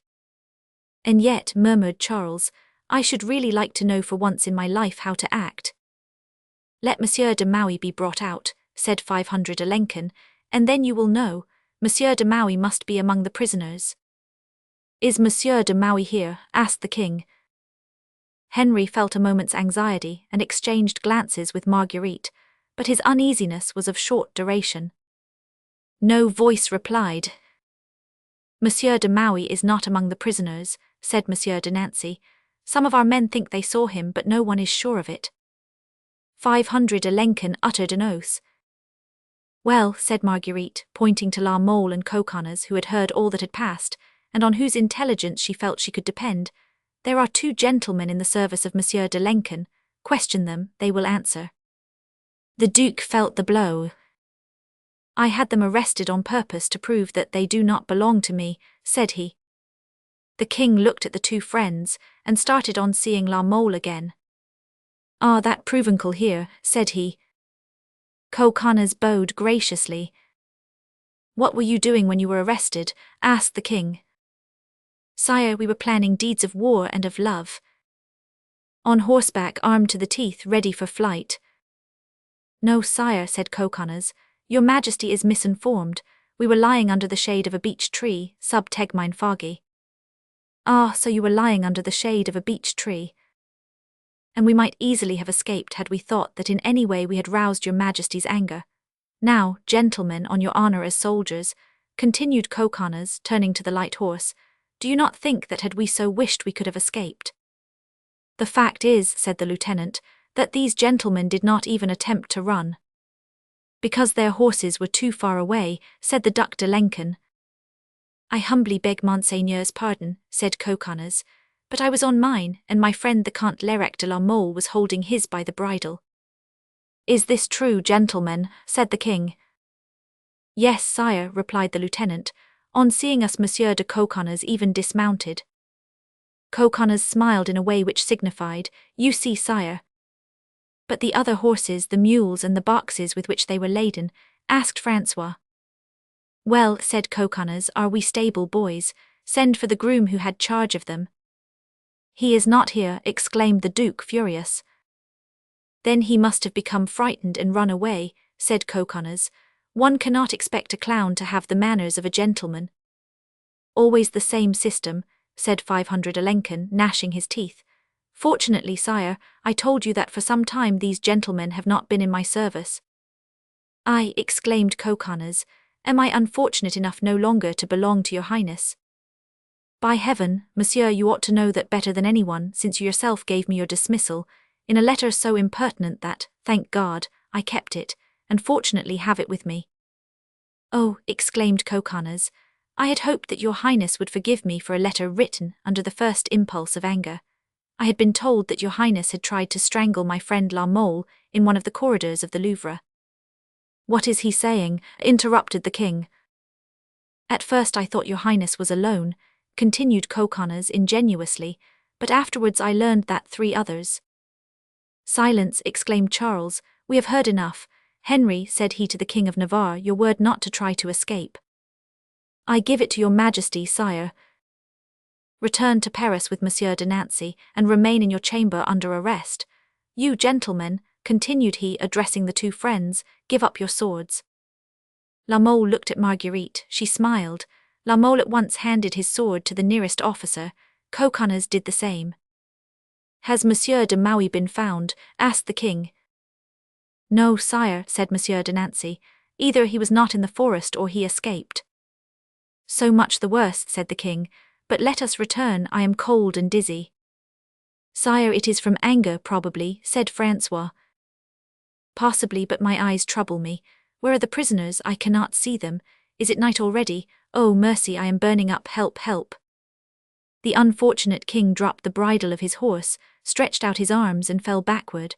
The courtiers, frightened at this second attack, caught him as he fell.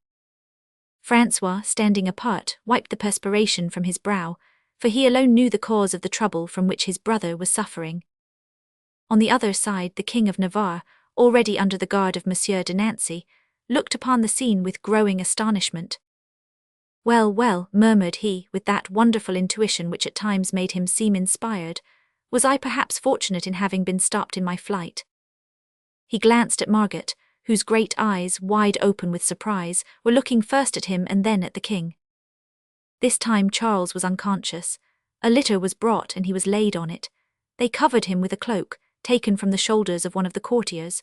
The procession silently set out in the direction of Paris, whence that morning light-hearted conspirators and a happy king had started forth, and to which now a dying king was returning, surrounded by rebel prisoners. Marguerite, who throughout all this had lost neither the control of her mind nor body, gave her husband a look of intelligence. Then, passing so close to La Mole that the latter was able to catch the following 2 Greek words, she said, "Midade," which meant "fear nothing." "What did she say?" asked Coconnas. "She told me to fear nothing," replied La Mole. "So much the worse," murmured the Piedmontese. "So much the worse. That means that it is not good for us to be here.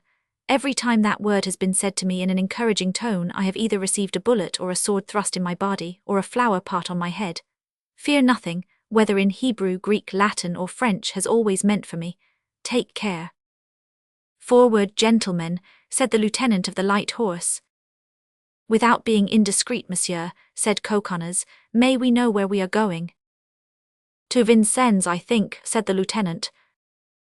"I would rather go elsewhere," said Coconnas, "but one does not always go just where one wishes." On the way the king recovered consciousness and some strength. At Nanterre he even wanted to ride, but this was not allowed. "Summon Maître Ambroise Père," said Charles on reaching the Louvre. He descended from his litter, ascended the stairs, leaning on the arm of Tavannes, and entered his apartment, giving orders that no one be allowed to follow him. Everyone had noticed that he seemed very grave.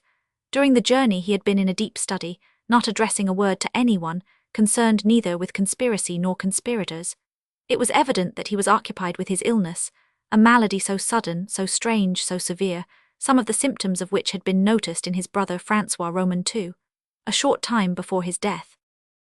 So the order to admit no one whomsoever to his rooms, except Maître Père, caused no surprise. It was well known that the prince was a misanthrope. Charles entered his sleeping room, seated himself in a folding chair and leaned his head against the cushions. Then, reflecting that Maître Ambroise Père might not be at home, and that there might be some delay before he saw him, he decided to employ the intervening time. He clapped his hands, thus summoning a guard. "Say to the King of Navarre that I wish to speak with him," said Charles. The man bowed and withdrew. Just then Charles's head fell back, a great weight seemed to oppress him, His ideas grew confused. It was as if a sort of bloody vapor were floating before his eyes. His mouth was dry, although he had already swallowed a whole carafe of water. While he was in this drowsy state, the door opened and Henry appeared. Monsieur de Nancy had followed him, but stopped in the antechamber. The King of Navarre waited until the door was closed. Then he advanced. "Sire," said he, "you sent for me, I am here." The king started at the voice and mechanically extended his hand.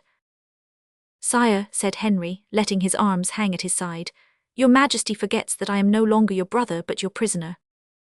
"Ah, that is true," said Charles. "Thank you for having reminded me of it. Moreover, it seems to me that when we last spoke together you promised to answer frankly what I might ask you." "I am ready to keep my word, sire. Ask your questions." The king poured some cold water into his hand and applied it to his forehead. "Tell me, Henry, how much truth is there in the accusation brought against you by the Duc de Lenken?" "Only a little. It was Monsieur de Lenken who was to have fled, and I who was to have accompanied him." "And why should you have gone with him? Are you dissatisfied with me, Henry?" "No, sire, on the contrary, I have only praise for your Majesty, and God, who reads our hearts, knows how deeply I love my brother and my king." "It seems to me," said Charles, "that it is not natural to flee from those we love and who love us." "I was not fleeing from those who love me, I was fleeing from those who hate me. Will your Majesty permit me to speak openly?" "Speak, monsieur." "Those who hate me, sire, are Monsieur de Lenken and the Queen Mother." "As for Monsieur de Lenken, I will not answer, but the Queen Mother overwhelms you with attentions." "That is just why I mistrust her, sire, and I do well to do so."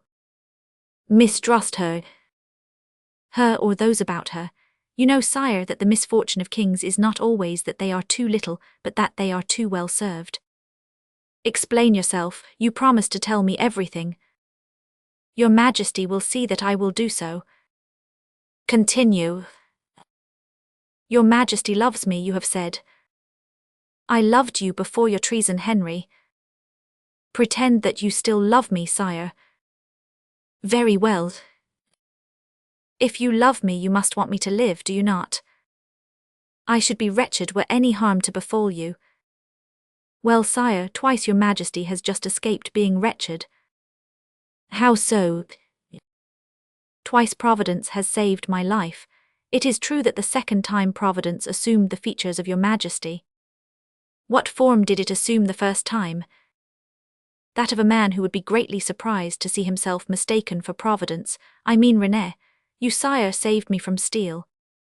Charles frowned, for he remembered the night when he had taken Henry to the Rue d'Esparres. "And René," said he. "René saved me from poison." "The deuce, Henriette, you have luck," said the king, trying to smile, but a quick spasm of pain changed the effort into a nervous contraction of the lips. "That is not his profession." "Two miracles saved me, sire. A miracle of repentance on the part of the Florentine, and a miracle of goodness on your part. Well, I will confess to your Majesty that I am afraid heaven will grow weary of working miracles, and I tried to run away because of the proverb, 'Heaven helps those who help themselves.' Why did you not tell me this sooner, Henriette? Had I uttered these words yesterday, I should have been a denunciator. And today? Today is different. I am accused and I am defending myself." "Are you sure of the first attempt, Henriette?" "As sure as I am of the second." "And they tried to poison you?" "Yes." "With what?" "With an opiate." "How could they poison you with an opiate?" "Why, sire," asked René, "poisoning is done with gloves." Charles frowned, then by degrees his brow cleared. "Yes," said he, as if speaking to himself, "it is the nature of wild creatures to flee from death. Why then should not knowledge do what instinct does?" "Well, sire," said Henry, "is your Majesty satisfied with my frankness, and do you believe that I have told you everything?" "Yes, Henriette, and you are a good fellow. Do you think that those who hate you have grown weary, or will new attempts be made on your life?" "Sire, every evening I am surprised to find myself still living." "It is because they know I love you, Henriette, that they wish to kill you. But do not worry, they shall be punished for their evil intentions. Meanwhile you are free." Free to leave Paris, sire? Asked Henry. No, you well know that I cannot possibly do without you. In the name of 1,000 devils, I must have someone here who loves me. Then, sire, if your majesty keep me with you, will you grant me a favor? What is it? Not to keep me as a friend, but as a prisoner. Yes, does not your majesty see that it is your friendship for me that is my ruin? Would you prefer my hatred? Your apparent hatred, sire. It will save me. As soon as they think I am in disgrace, they will be less anxious for my death. Henriette, said Charles, I know neither what you desire nor what object you seek, but if your wishes do not succeed, and if your object is not accomplished, I shall be greatly surprised. I may then count on the severity of the king. Yes. In that case I shall be less uneasy. Now what are your majesty's commands? Return to your apartments, Henriette, I am in pain. I will see my dogs and then go to bed. Sire, said Henry, your majesty ought to send for a physician. Your trouble is perhaps more serious than you imagine. I have sent for Maître Ambroise Père Henriette. Then I shall retire more satisfied. Upon my soul, said the king, I believe that of all my family you are the only one who really loves me. Is this indeed your opinion, sire? On the word of a gentleman. Then commend me to Monsieur de Nancy, as a man your deep anger may not allow to live a month. By this means you will have me many years to love you. Monsieur de Nancy, cried Charles. The captain of the guards entered. I commit into your hands the most guilty man of my kingdom. You will answer for him with your life. Henry assumed an air of consternation, and followed Monsieur de Nancy. Chapter 53. Actaeon. Charles, left alone, wondered greatly at not having seen either of his favourites, his nurse Madeleine or his greyhound Actaeon. Nurse must have gone to chant psalms with some Huguenot of her acquaintance, said he to himself, and Actaeon is probably still angry with me for the whipping I gave him this morning. Charles took a candle and went into his nurse's room. The good woman was not there. From her chamber a door opened into the armoury, it may be remembered. The king started towards this door, but as he did so he was seized with one of those spasms he had already felt, and which seemed to attack him suddenly. He felt as if his entrails were being run through with a red-hot iron, and an unquenchable thirst consumed him. Seeing a cup of milk on the table, he swallowed it at a gulp, and felt somewhat relieved. Taking the candle he had set down, he entered the armoury. To his great astonishment, Actaeon did not come to meet him. Had he been shut up? If so, he would have known that his master had returned from hunting, and would have barked. Charles called and whistled, but no animal appeared. He advanced a few steps, and as the light from the candle fell upon a corner of the room, he perceived an inert something lying there on the floor. "Why, hello, Actaeon," cried Charles. He whistled again, but the dog did not stir. Charles hastened forward and touched him. The poor beast was stiff and cold. From his throat, contracted by pain, several drops of gall had fallen, mixed with foamy and bloody saliva. The dog had found an old cap of his master's in the armoury, and had died with his head resting on this object which represented a friend. At the sight, which made him forget his own pain and restored all his energy, rage boiled in Charles's veins. He would have cried out, but restrained as they are in their greatness, kings are not free to yield to that first impulse which every man turns to the profit of his passion or to his defence. Charles reflected that there had been some treason, and was silent. Then he knelt down before his dog and with experienced eye examined the body. The eyes were glassy, the tongue red and covered with pustules. It was a strange disease, and one which made Charles shudder. The king put on his gloves, which he had taken off and slipped into his belt, opened the livid lips of the dog to examine his teeth, and perceived in the interstices some white-looking fragments clinging to the sharp points of the molars. He took out these pieces, and saw that they were paper. Near where the paper had been the swelling was greater, the gums were swollen, and the skin looked as if it had been eaten by vitriol. Charles gazed carefully around him. On the carpet lay 2 or 3 bits of the paper similar to that which he had already recognized in the dog's mouth. One of the pieces, larger than the others, showed the marks of a woodcut. Charles's hair stood on end, for he recognized a fragment of the picture which represented a gentleman hawking, and which Actaeon had torn from the treatise on hunting. "Ah," said he, turning pale, "the book was poisoned." Then, suddenly remembering, 1,000 devils, he exclaimed. I touched every page with my finger, and at every page I raised my finger to my lips. These fainting spells, these attacks of pain and vomiting, I am a dead man. For an instant Charles remained motionless under the weight of this terrible thought. Then, rising with a dull groan, he hastened to the door of the armory. Maître René, he cried, I want Maître René the Florentine. Send someone as quickly as possible to the Pont Saint-Michel and bring him to me. He must be here within 10 minutes. Let some one mount a horse and lead another that he may come more quickly. If Maître Ambroise Père arrives, have him wait. A guard went instantly to carry out the king's commands. Oh, murmured Charles, if I have to put everybody to the torture, I will know who gave this book to Henriette. And with perspiration on his brow, clenched hands and heaving breast, he stood with his eyes fixed on the body of his dead dog. 10 minutes later the Florentine knocked timidly, and not without some anxiety, at the door of the king's apartments. There are some consciences to which the sky is never clear. Enter, said Charles. The perfumer appeared. Charles went towards him with imperious air and compressed lip. Your Majesty sent for me, said René, trembling. You are a skillful chemist, are you not? Sire. And you know all that the cleverest doctors know. Your Majesty exaggerates. No, my mother has told me so. Besides, I have confidence in you, and I prefer to consult you rather than anyone else. See, he continued, pointing to the dog, look at what this animal has between his teeth, I beg you, and tell me of what he died. While René, candle in hand, bent over the floor as much to hide his emotion as to obey the king, Charles stood up, his eyes fixed on the man, waiting with an impatience easy to understand for the reply which was to be his sentence of death or his assurance of safety.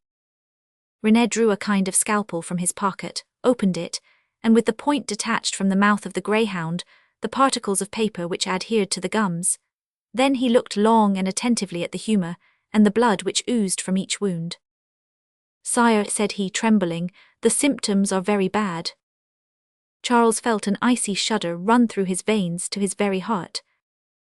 Yes, said he, the dog has been poisoned, has he not? I fear so, sire. With what sort of poison? With mineral poison, I think. Can you ascertain positively that he has been poisoned? Yes, certainly, by opening and examining the stomach. Open it, I wish there to be no doubt.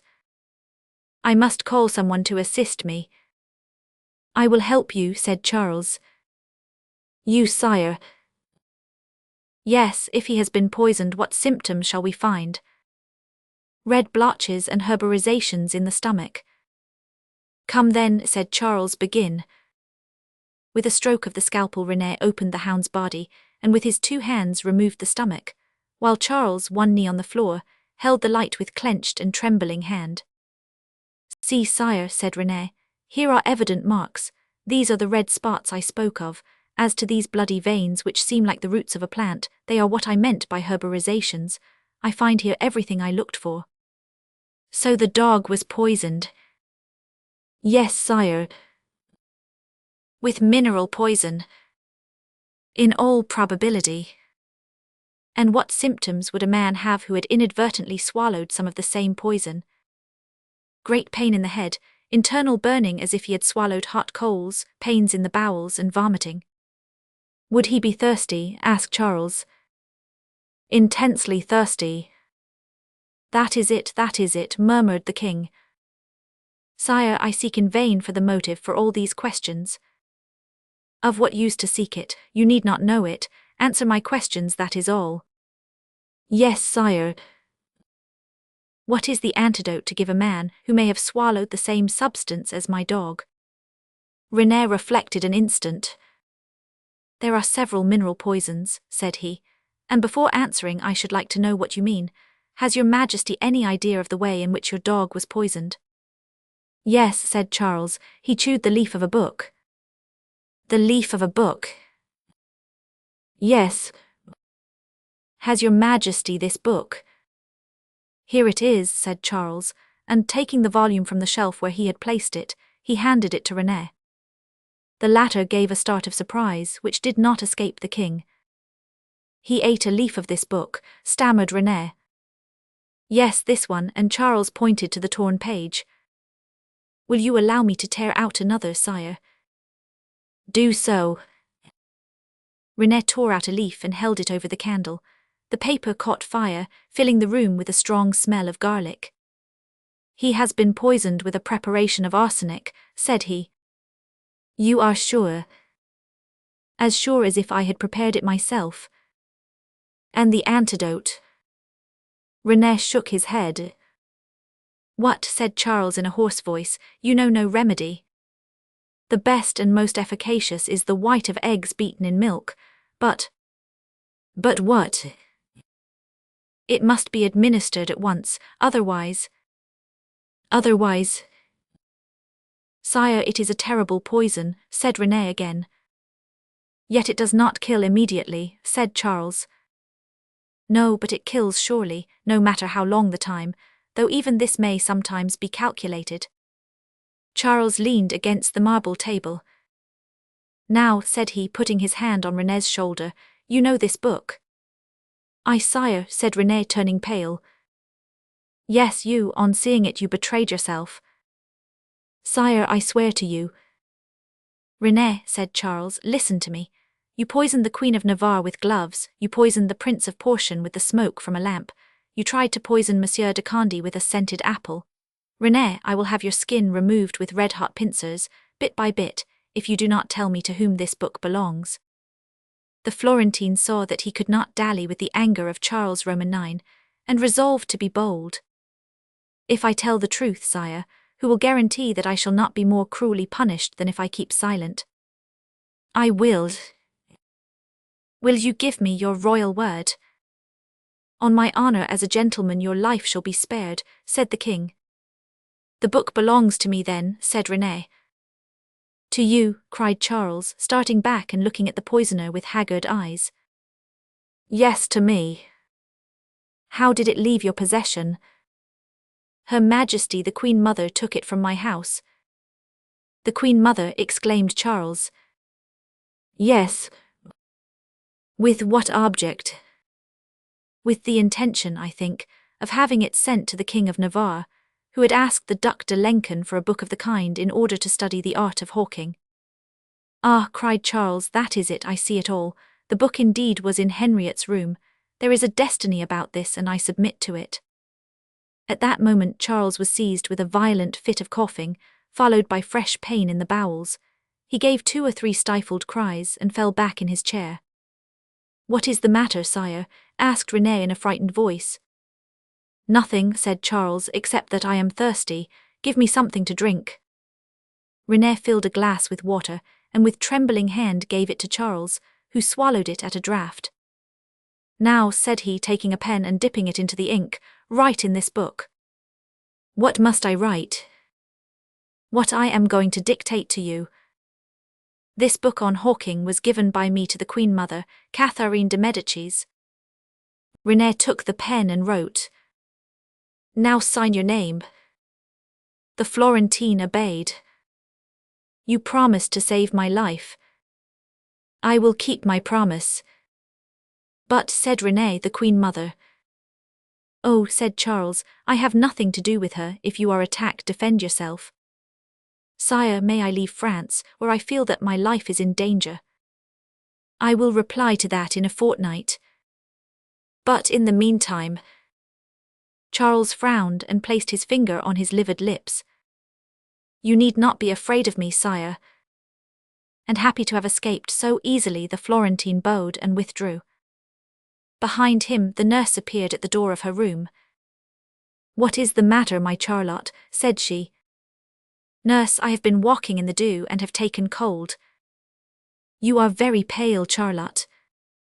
It is because I am so weak. Give me your arm, nurse, as far as my bed. The nurse hastily came forward. Charles leaned on her and reached his room. Now, said Charles, I will put myself to bed. If Maître Ambroise Père comes, tell him that I am better and that I do not need him. But meanwhile, what will you take? Oh, a very simple medicine, said Charles, the whites of eggs beaten in milk. By the way, nurse, he continued, my poor Actaeon is dead. Tomorrow morning he must be buried in a corner of the garden of the Louvre. He was one of my best friends. I will have a tomb made for him if I have time. Chapter 54. The Forest of Vincennes. According to the order given by Charles Roman IX, Henry was conducted that same evening to Vincennes. Such was the name given at that time to the famous castle of which today only a fragment remains, colossal enough, however, to give an idea of its past grandeur. The trip was made in a litter, on either side of which walked 4 guards. Monsieur de Nancy, bearing the order which was to open to Henry the door of the protecting abode, walked first. At the postern of the prison they stopped. Monsieur de Nancy dismounted from his horse, opened the gate, which was closed with a padlock, and respectfully asked the king to follow. Henry obeyed without uttering a word. Any dwelling seemed to him safer than the Louvre, and 10 doors closed on him were at the same time 10 doors shut between him and Catherine de Medici. The royal prisoner crossed the drawbridge between 2 soldiers, passed through the 3 doors on the ground floor and the 3 at the foot of the staircase. Then, still preceded by Monsieur de Nancy, he ascended 1 flight. Arrived there, the captain of the guards, seeing that the king was about to mount another flight, said to him, "My lord, you are to stop here." "Ah," said Henry, pausing, "it seems that I am given the honours of the 1st floor." "Sire," replied Monsieur de Nancy, "you are treated like a crowned head." The devil," said Henry to himself, 2 or 3 floors more would in no way have humiliated me. I shall be too comfortable here, I suspect something." "Will your majesty follow me?" asked Monsieur de Nancy. "Ventre Saint Gris," said the King of Navarre, "you know very well, monsieur, that it is not a question of what I will or will not do, but of what my brother Charles orders. Did he command that I should follow you?" "Yes, sire." "Then I will do so, monsieur."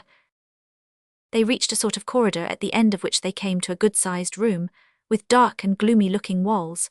Henry gazed around him with a glance not wholly free from anxiety. "Where are we?" he asked.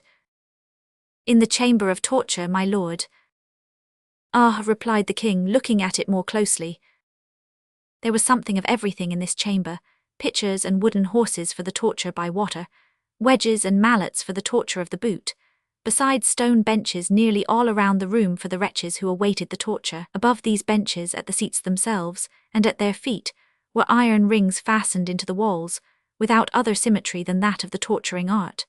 But their proximity to the seats sufficiently indicated that they were there in order to await the limbs of those who were to occupy them.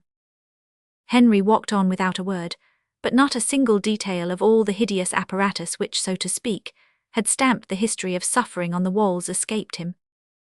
The king was so taken up with the objects about him that he forgot to look where he was going, and came to a sudden standstill. "Ah," said he, "what is that?" And he pointed to a kind of ditch dug in the damp pavement which formed the floor. "That is the gutter, sire." "Does it rain here, then?" "Yes, sire, blood." "Ah," said Henry, "very good. Shall we not soon reach my apartment?" "Yes, my lord, here it is," said a figure in the dark, which as it drew nearer became clearer and more distinguishable. Henry thought he recognized the voice, and advanced towards the figure. "So it is you, Beaulieu," said he. "What the devil are you doing here?" "Sire, I have just received my appointment as governor of the fortress of Vincennes." "Well, my dear friend, your initiation does you honor. A king for a prisoner is not bad." "Pardon me, sire," said Beaulieu, "but I have already had 2 gentlemen." "Who are they? But pardon me, perhaps I am indiscreet. If so, assume that I have said nothing." "My lord, I have not been ordered to keep it secret. They are Monsieur de la Mole and Monsieur de Coconnas." "Ah, that is true, I saw them arrested. Poor gentlemen, and how do they bear this misfortune?" "Differently, one is gay, the other sad, one sings, the other groans." "Which one groans?" "Monsieur de la Mole, sire." "Faith," said Henry, "I can understand more easily the one who groans than the one who sings. After what I have seen, the prison is not a very lively place. On what floor are they?" "High up on the 4th. Henry heaved a sigh. It was there that he wished to be. "Come, Monsieur de Beaulieu," said he, "be good enough to show me my room. I am in haste to see it, as I am greatly fatigued from the journey we have just made." This is it, my lord, said Beaulieu, pointing to an open door. Number 2, said Henry. Why not number 1? Because that is reserved, my lord. Ah, it seems then that you expect a prisoner of higher rank than I. I did not say, my lord, that it was a prisoner. Who is it then? I beg my lord not to insist, for by refusing to answer I should fail in the obedience due him. Ah, that is another thing, said Henry. And he became more pensive than before. Number 1 perplexed him, apparently. The governor was assiduous in his attentions. With 1,000 apologies he installed Henry in his apartment, made every excuse for the comforts he might lack, stationed 2 soldiers at the door and withdrew. Now, said the governor, addressing the turnkey, let us go to the others. The turnkey walked ahead. They took the same road by which they had come, passed through the chamber of torture, crossed the corridor and reached the stairway. Then, still following his guide, Monsieur de Beaulieu ascended 3 flights. On reaching the 4th floor, the turnkey opened successively 3 doors, each ornamented with 2 locks and 3 enormous bolts. He had scarcely touched the 3rd door before they heard a joyous voice exclaiming, "By heaven, open, if only to give us some air. Your stove is so warm that I am stifled here." And Coconnas, whom the reader has no doubt already recognized from his favorite exclamation, bounded from where he stood to the door. "One instant, my gentleman," said the turnkey. "I have not come to let you out but to let myself in, and the governor is with me." "The governor," said Coconnas. "What does he want?" "To pay you a visit." "He does me great honor," said Coconnas, "and he is welcome." Monsieur de Beaulieu entered, and at once dispelled the cordial smile of Coconnas by one of those icy looks which belong to governors of fortresses, to jailers, and to hangmen. "Have you any money, monsieur?" he asked of the prisoner. "I," said Coconnas, "not a crown." "Jewels?" "I have a ring." "Will you allow me to search you?" "By heaven," cried Coconnas, reddening with anger, "you take much on yourself, being in prison and having me there also. We must suffer everything for the service of the king." "So," said the Piedmontese, "those good fellows who rob on the Pont Neuf are like you then in the service of the king? By heavens, I was very unjust, monsieur, for until now I have taken them for thieves." "Good evening, monsieur," said Beaulieu. "Jailer, lock the door." The governor went away, taking with him the ring, which was a beautiful sapphire, given him by Madame de Nevers to remind him of the colour of her eyes. "Now for the other," he said as he went out. They crossed an empty chamber, and the game of 3 doors, 6 locks and 9 bolts began anew. The last door open, a sigh was the first sound that greeted the visitors. The apartment was more gloomy looking than the one Monsieur de Beaulieu had just left. 4 long narrow windows admitted a feeble light into this mournful abode. Before these, iron bars were crossed in such a way that the eye of the prisoner was arrested by a dark line, and prevented from catching even a glimpse of the sky. From each corner of the room pointed arches met in the middle of the ceiling, where they spread out in Gothic fashion. La Mole was seated in a corner, and, in spite of the entrance of the visitors, appeared to have heard nothing. The governor paused on the threshold and looked for an instant at the prisoner, who sat motionless, his head in his hands. "Good evening, Monsieur de la Mole," said Beaulieu. The young man slowly raised his head. "Good evening, monsieur," said he. "Monsieur," continued the governor, "I have come to search you." "That is useless," said La Mole. "I will give you all I have." "What have you?" "About 300 crowns, these jewels and rings." "Give them to me, monsieur," said the governor. "Here they are." La Mole turned out his pockets, took the rings from his finger, and the clasp from his hat. "Have you nothing more?" "Not that I know of." "And that silk cord around your neck, what may that be?" asked the governor. "Monsieur, that is not a jewel but a relic." "Give it to me." "What, you demand it?"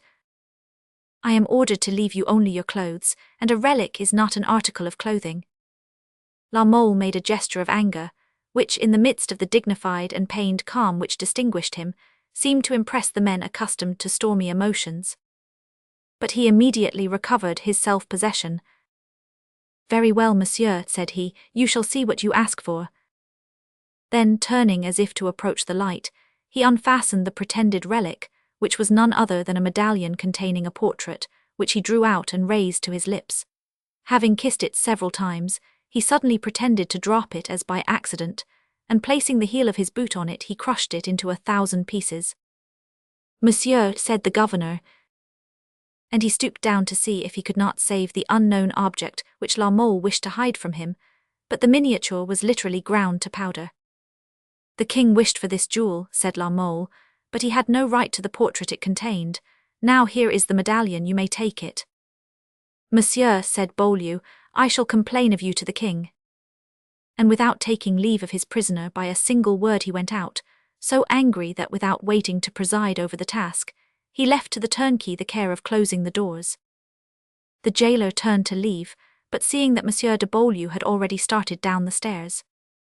"Faith, monsieur," said he, turning back, "I did well to ask you to give me the 100 crowns at once for which I am to allow you to speak to your companion, for had you not done so the governor would have taken them from you with the 300 others, and my conscience would not have allowed me to do anything for you, but as I was paid in advance I promised that you should see your friend.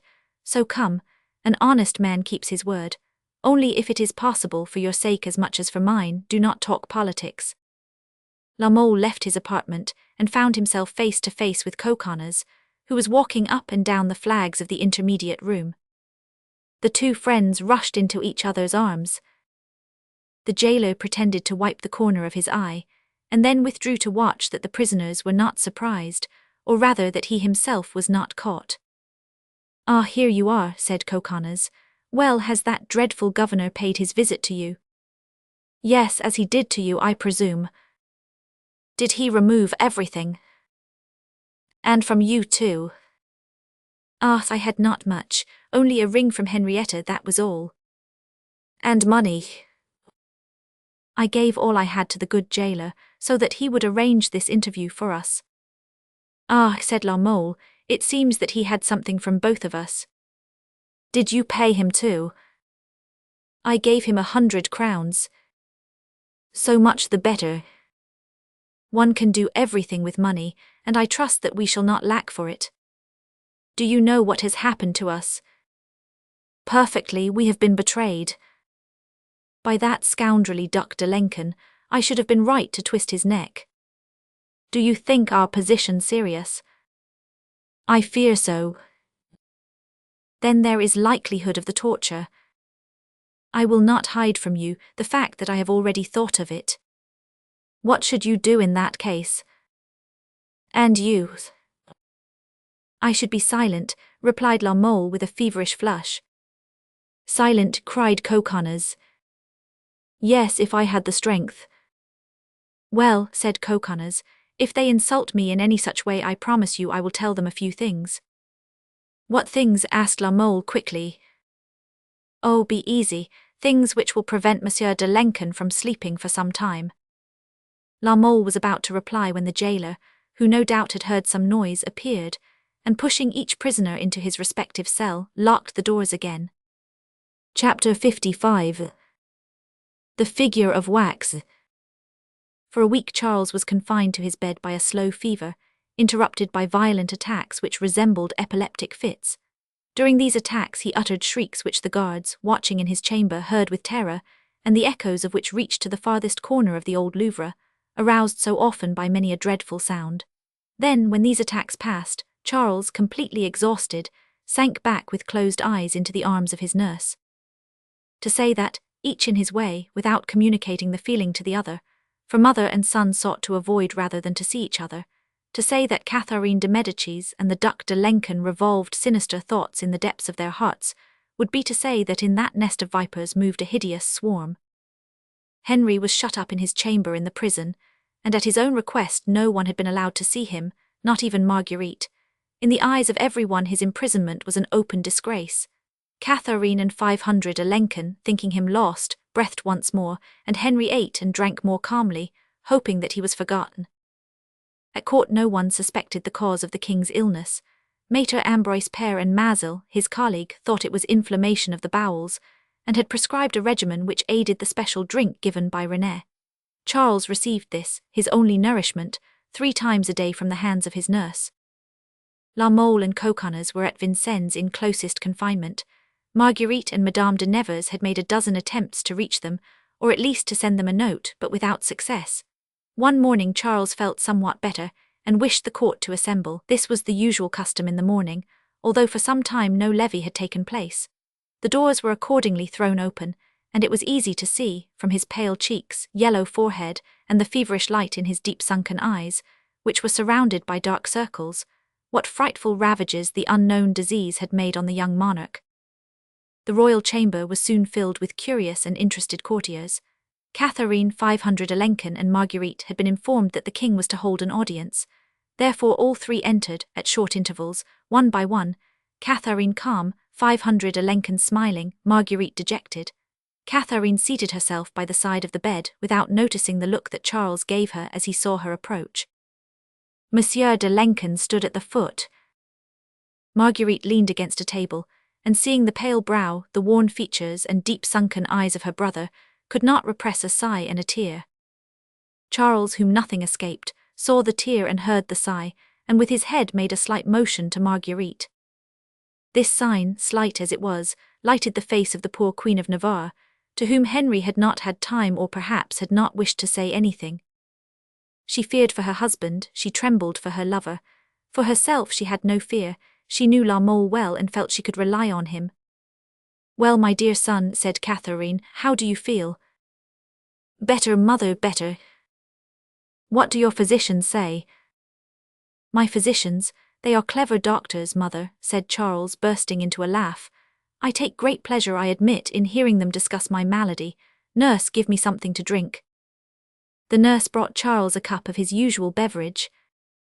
"What do they order you to take, my son?" "Oh, Madame, who knows anything about their preparations," said the king, hastily swallowing the drink. "What my brother needs," said Francois, "is to rise and get out into the open air. Hunting, of which he is so fond, would do him a great deal of good." "Yes," said Charles with a smile, the meaning of which it was impossible for the Duke to understand, "and yet the last hunt did me great harm." Charles uttered these words in such a strange way that the conversation, in which the others present had not taken part, stopped. Then the king gave a slight nod of his head. The courtiers understood that the audience was over, and withdrew one after another. 500 Alençon started to approach his brother, but some secret feeling stopped him. He bowed and went out. Marguerite seized the wasted hand her brother held out to her, pressed it and kissed it. Then she in turn withdrew. "Dear Margaret," murmured Charles. Catherine alone remained, keeping her place at the side of the bed. Finding himself alone with her, Charles recoiled as if from a serpent. Instructed by the words of René, perhaps still better by silence and meditation, Charles no longer had even the happiness of doubt. He knew perfectly to whom, and to what to attribute his approaching death.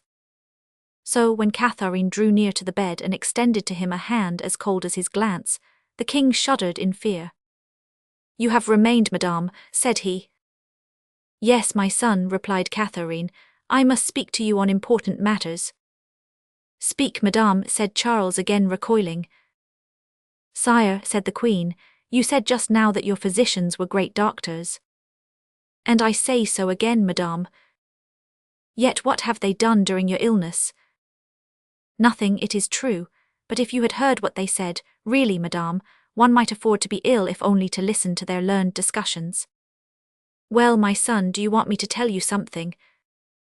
"What is it, mother?" "I suspect that all these clever doctors know nothing whatever about your malady." "Indeed, madame." "They may perhaps see a result, but they are ignorant of the cause." "That is possible," said Charles, not understanding what his mother was aiming at. "So that they treat the symptoms and not the ill itself." "On my soul," said Charles, astonished, "I believe you are right, mother." "Well, my son," said Catherine, "as it is good neither for my happiness nor the welfare of the kingdom for you to be ill so long, and as your mind might end by becoming affected, I assembled the most skillful doctors." "In the science of medicine, madame?" "No, in a more profound science, that which helps not only the body but the mind as well." "Ah, a beautiful science, madame," said Charles, and one which the doctors are right in not teaching to crowned heads. Have your researches had any result?" he continued. "Yes." "What was it?" "That which I hoped for. I bring to your majesty that which will cure not only your body but your mind." Charles shuddered. He thought that finding that he was still living, his mother had resolved to finish knowingly that which she had begun unconsciously. "Where is this remedy?" said he, rising on his elbow and looking at his mother. "In the disease itself," replied Catherine. "Then where is that?" "Listen to me, my son," said Catherine. "Have you not sometimes heard it said that there are secret enemies who in their revenge assassinate their victim from a distance?" "By steel or poison?" asked Charles, without once turning his eyes from the impassible face of his mother. "No, by a surer and much more terrible means," said Catherine. "Explain yourself." "My son," asked the Florentine, "do you believe in charms and magic?" Charles repressed a smile of scorn and incredulity. "Fully," said he. "Well," said Catherine quickly, "from magic comes all your suffering. An enemy of your majesty who would not have dared to attack you openly has conspired in secret. He has directed against your majesty a conspiracy much more terrible in that he has no accomplices, and the mysterious threads of which cannot be traced." "Faith, no," said Charles, aghast at such cunning.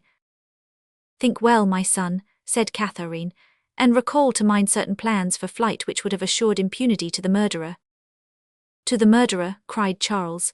"To the murderer, you say? Has there been an attempt to kill me, mother?" Catherine's changing eye rolled hypocritically under its wrinkled lid. "Yes, my son, you doubt it perhaps, but I know it for a certainty." "I never doubt what you tell me, mother," replied the king bitterly. "How was the attempt made? I am anxious to know." "By magic." "Explain yourself, madame," said Charles, recalled by his loathing to his role of observer. "If the conspirator, I mean, and one whom at heart your majesty already suspects, had succeeded in his plans, no one would have fathomed the cause of your majesty's sufferings. Fortunately, however, sire, your brother watched over you." "Which brother?" 500 Lincoln. "Ah, yes, that is true. I always forget that I have a brother," murmured Charles, laughing bitterly. "So you say, madame." "That fortunately he revealed the conspiracy. But while he, inexperienced child that he is, sought only the traces of an ordinary plot, the proofs of a young man's escapade, I sought for proofs of a much more important deed, for I understand the reach of the guilty one's mind." "Ah, mother, one would say you were speaking of the King of Navarre," said Charles, anxious to see how far this Florentine dissimulation would go. Catherine hypocritically dropped her eyes.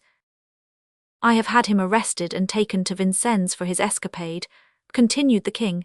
"Is he more guilty than I suspected then?" "Do you feel the fever that consumes you?" asked Catherine. "Yes, certainly, madame," said Charles, frowning. "Do you feel the fire that burns you internally?" "Yes, madame," replied Charles, his brow darkening more and more. "And the sharp pains in your head, which shoot from your eyes to your brain like so many arrows?"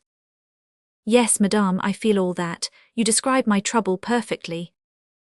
"Well, the explanation is very simple," said the Florentine. "See." And she drew from under her cloak an object which she gave to the king. It was a figure of yellow wax, about 6 inches high, clothed in a robe covered with golden stars, also of wax, like the figure, and over this a royal mantle of the same material. "Well," asked Charles, "what is this little statue?" "See what it has on its head," said Catherine. "A crown," replied Charles. "And in the heart?" "A needle." "Well, sire, do you recognize yourself?" "Myself?" "Yes, you with your crown and mantle." "Who made this figure?" asked Charles, whom this farce was beginning to weary. "The King of Navarre, no doubt." "No, sire." "No, then I do not understand you." "I say no," replied Catherine, "because you asked the question literally. I should have said yes had you put it differently." Charles made no answer. He was striving to penetrate all the thoughts of that shadowy mind, which constantly closed before him just as he thought himself ready to read it. "Sire," continued Catherine, "this statue was found by the Attorney General L'Aigle, in the apartment of the man who on the day you last went hawking led a horse for the King of Navarre. Monsieur de la Mole. Yes, and if you please, look again at the needle in the heart, and see what letter is written on the label attached to it. I see in 1000, said Charles. That means mort, death. It is the magic formula, sire. The maker thus wrote his vow on the very wound he gave. Had he wished to make a pretence at killing, as did the Duc de Bretagne for King Charles Roman VI, he would have driven the needle into the head and put an F instead of an M. So, said Charles Roman IX, according to your idea, the person who seeks to end my days is Monsieur de la Mole. Yes, he is the dagger, but behind the dagger is the hand that directs it. This then is the sole cause of my illness. The day the charm is destroyed, the malady will cease. But how go to work? Asked Charles. You must know, mother, but I, unlike you who have spent your whole life studying them, know nothing about charms and spells. The death of the conspirator destroys the charm, that is all. The day the charm is destroyed, your illness will cease, said Catherine. Indeed, said Charles with an air of surprise. Did you not know that? Why, I am no sorcerer, said the king. Well now, said Catherine, your majesty is convinced, are you not? Certainly. Conviction has dispelled anxiety. Completely. You do not say so out of complacence. No, mother, I say it from the bottom of my heart. Catherine's face broke into smiles. Thank God, she exclaimed as if she believed in God. Yes, thank God, repeated Charles ironically. I know now, as you do, to whom to attribute my present condition, and consequently whom to punish. And you will punish Monsieur de la Mole. Did you not say that he was the guilty party? I said that he was the instrument. Well, said Charles, Monsieur de la Mole first. He is the most important. All these attacks on me might arouse dangerous suspicions. It is imperative that there be some light thrown on the matter, and from this light the truth may be discovered. So Monsieur de la Mole suits me admirably as the guilty one, therefore I accept him. We will begin with him, and if he has an accomplice he shall speak. Yes, murmured Catherine, and if he does not we will make him. We have infallible means for that. Then rising, will you permit the trial to begin, sire? I desire it, madame, replied Charles, and the sooner the better. Catherine pressed the hand of her son, without comprehending the nervous grasp with which he returned it, and left the apartment without hearing the sardonic laugh of the king, or the terrible oath which followed the laugh. Charles wondered if it were not dangerous to let this woman go thus, for in a few hours she would have done so much that there would be no way of stopping it. As he watched the curtain fall after Catherine, he heard a light rustle behind him, and turning he perceived Marguerite, who raised the drapery before the corridor leading to his nurse's rooms. Marguerite's pallor, her haggard eyes and oppressed breathing betrayed the most violent emotion. "Oh, sire, sire," she exclaimed, rushing to her brother's bedside, "you know that she lies." "She who?" asked Charles. "Listen, Charles, it is a terrible thing to accuse one's mother, but I suspected that she remained with you to persecute them again. But on my life, on yours, on our souls, I tell you what she says is false." "To persecute them? Whom is she persecuting?" Both had instinctively lowered their voices. It seemed as if they themselves feared even to hear them. "Henry in the first place, your Henriette who loves you, who is more devoted to you than anyone else." "You think so, Margaret," said Charles. "Oh, sire, I am sure of it." "Well, so am I," said Charles. "Then if you are sure of it, brother," said Marguerite, surprised, "why did you have him arrested and taken to Vincennes?" "Because he asked me to do so." "He asked you, sire?" "Yes, Henriette has singular ideas. Perhaps he is wrong, perhaps right. At any rate, one of his ideas was that he would be safer in disgrace than in favour, away from me at Vincennes instead of near me in the Louvre." "Ah, I see," said Marguerite, "and is he safe there?" "As safe as a man can be, whose head Beaulieu answers for with his own." "Oh, thank you, brother, so much for Henry, but—" "But what?" "There is another, sire, in whom perhaps I am wrong to be interested, but—" "Who is it?" "Sire, spare me. I would scarcely dare name him to my brother, much less to my king. Monsieur de la Mole, is it not? Said Charles. Alas, said Marguerite, you tried to kill him once, sire, and he escaped from your royal vengeance only by a miracle. He was guilty of only one crime then, Marguerite, now he has committed two. Sire, he is not guilty of the second. But, said Charles, did you not hear what our good mother said, my poor Margaret? Oh, I have already told you, Charles, said Marguerite, lowering her voice, that what she said was false. You do not know perhaps that a waxen figure has been found in Monsieur de la Mole's rooms. Yes, yes, brother, I know it. That this figure is pierced to the heart by a needle, and that it bears a tag with an 1000 on it. I know that too. And that over the shoulders of the figure is a royal mantle, and that on its head is a royal crown. I know all that. Well, what have you to say to it? This, that the figure with a royal cloak and a crown on its head is that of a woman, and not that of a man. Bah, said Charles, and the needle in its heart was a charm to make himself beloved by this woman, and not a charm to kill a man. But the letter 1000. It does not mean mort, as the Queen Mother said.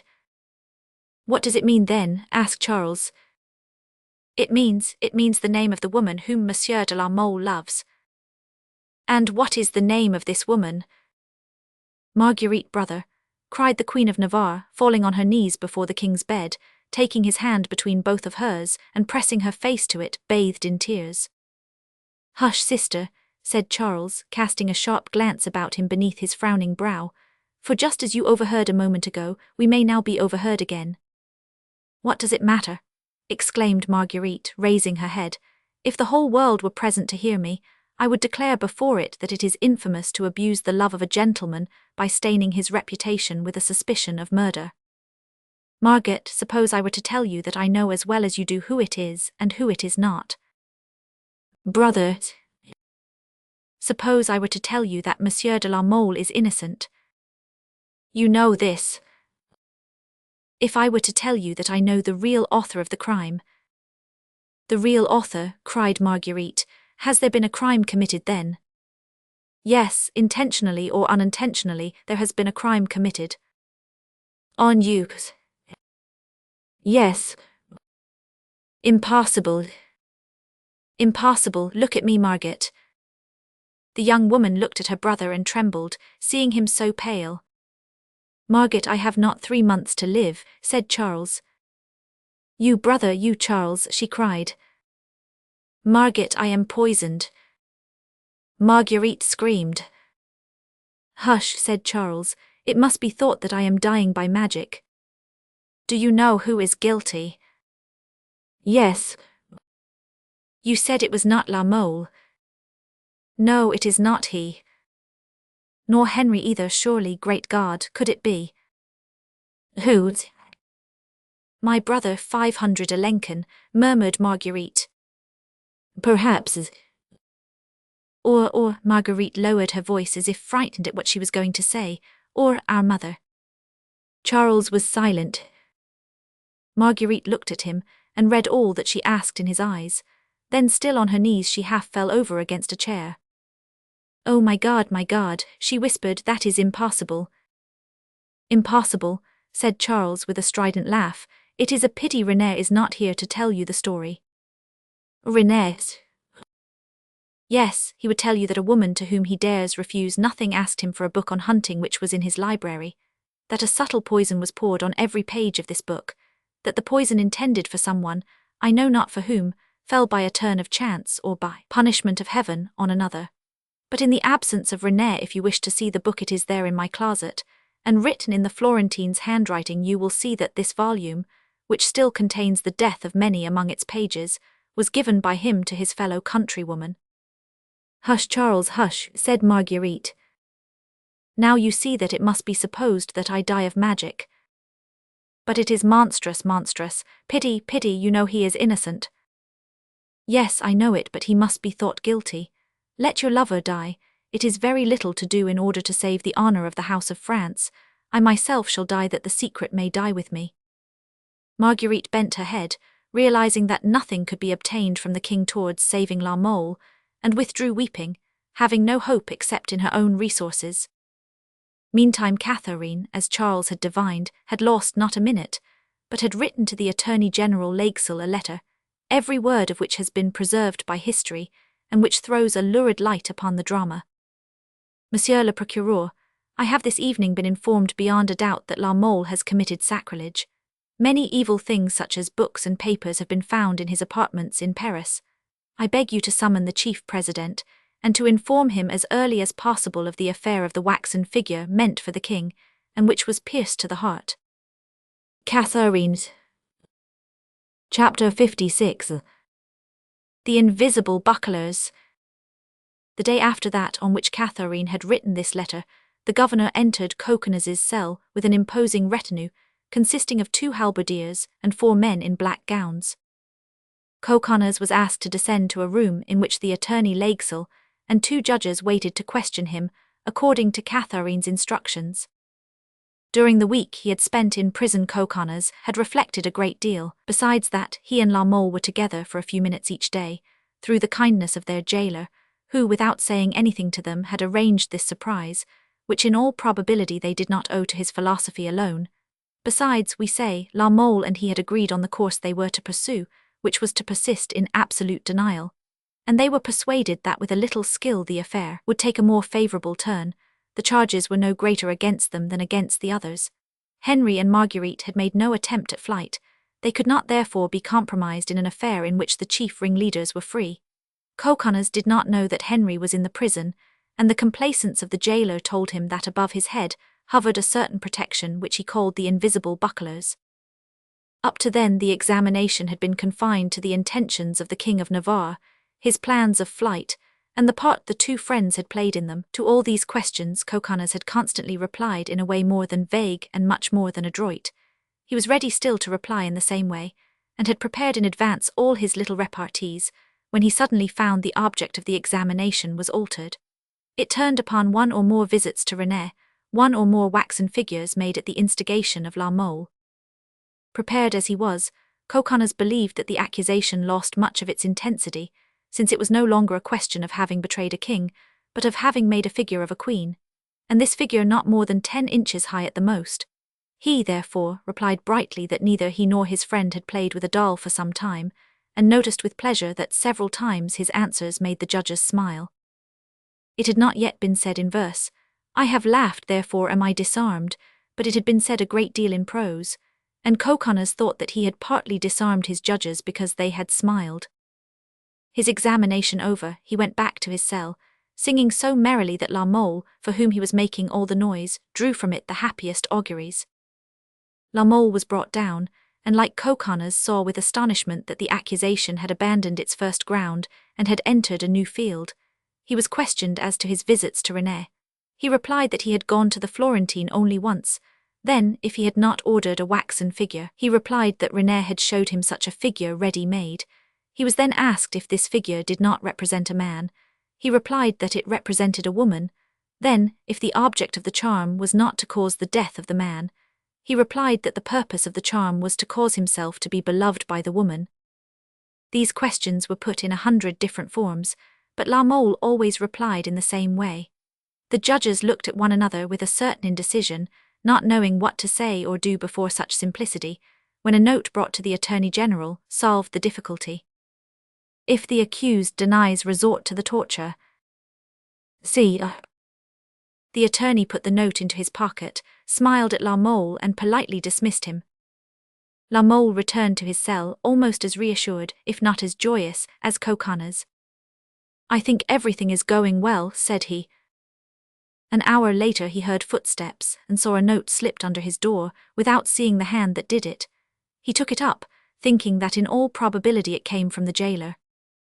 Seeing it, a hope almost as acute as a disappointment sprang into his heart. He hoped it was from Marguerite, from whom he had had no news since he had been a prisoner. He took it up with trembling hand, and almost died of joy as he looked at the handwriting. "Courage," said the note, "I am watching over you." "Ah, if she is watching," cried La Mole, covering with kisses the paper which had touched a hand so dear, "if she is watching I am saved."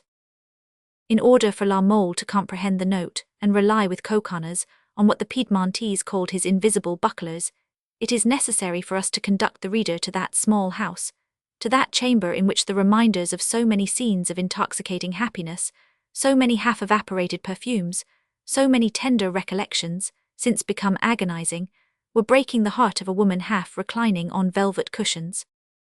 To be a queen, to be strong, young, rich, beautiful, and suffer what I suffer, cried this woman, oh, it is impossible. Then in her agitation she rose, paced up and down, stopped suddenly, pressed her burning forehead against the ice-gold marble, rose pale, her face covered with tears, wrung her hands, and crying aloud fell back again hopeless into a chair.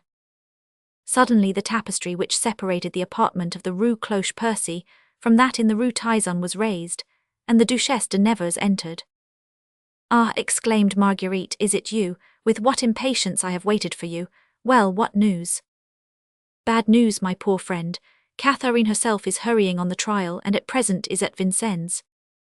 And René is arrested.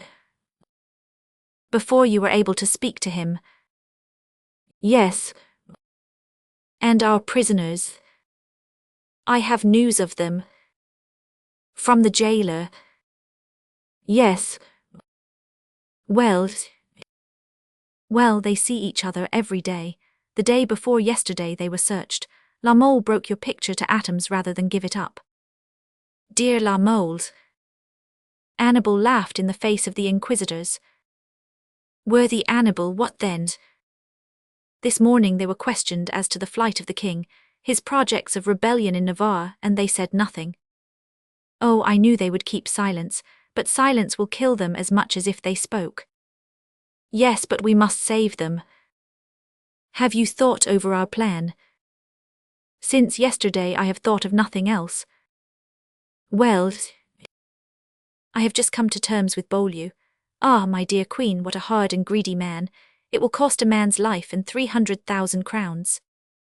You say he is hard and greedy, and yet he asks only the life of a man and 300,000 crowns.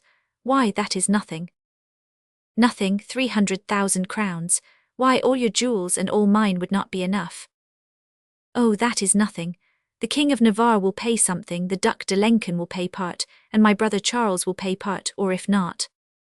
See, what nonsense you talk. I have the money. You? Yes, I. How did you get it? Oh, that is telling. Is it a secret? For everyone except you. Oh my God, said Marguerite, smiling through her tears, did you steal it? You shall judge. Well, let me. Do you remember that horrible Nantwillet? The rich man, the usurer. If you please. Well, one day seeing a certain blonde lady with greenish eyes pass by, wearing 3 rubies, one over her forehead, the other 2 over her temples, an arrangement which was very becoming to her, this rich man, this usurer, cried out, for 3 kisses in the place of those 3 rubies, I will give you 3 diamonds worth 100,000 crowns apiece. Well, Henriette. Well, my dear, the diamonds appeared and are sold. Oh, Henriette, Henriette, cried Marguerite. Well, exclaimed the Duchess in a bold tone at once innocent and sublime, which sums up the age and the woman, well, I love Annibal. That is true, said Marguerite, smiling and blushing at the same time. You love him a very great deal, too much perhaps. And yet she pressed her friend's hand. So, continued Henriette, thanks to our 3 diamonds, the 300,000 crowns and the man are ready. The man, what man? The man to be killed. You forget a man must be killed. Have you found the necessary man? Yes. At the same price? Asked Marguerite, smiling. At the same price I could have found 1,000, replied Henriette. No, for 500 crowns. For 500 crowns you have found a man who has consented to be killed. What can you expect? It is necessary for us to live. My dear friend, I do not understand you. Come, explain. Enigmas require too much time to guess at such a moment as this. Well, listen. The jailer to whom the keeping of La Mole and Coconnas is entrusted is an old soldier who knows what a wound is. He would like to help save our friends, but he does not want to lose his place. A blow of a dagger skillfully aimed will end the affair. We will give him a reward and the kingdom indemnification. In this way the brave man will receive money from both parties and will renew the fable of the pelican. But, said Marguerite, a thrust of a dagger. Do not worry, Annibal will give it. Well, said Marguerite, he has given as many as 3 blows of his sword to La Mole, and La Mole is not dead. There is therefore every reason to hope. Wicked woman, you deserve to have me stop. Oh no, on the contrary, tell me the rest, I beg you. How are we to save them? Come. Well, this is the plan. The chapel is the only place in the castle where women can enter who are not prisoners. We are to be hidden behind the altar. Under the altar cloth they will find 2 daggers. The door of the vestry room will be opened beforehand. Coconnas will strike the jailer, who will fall and pretend to be dead. We appear. Each of us throws a cloak over the shoulders of her friend. We run with them through the small doors of the vestry room, and as we have the password we can leave without hindrance.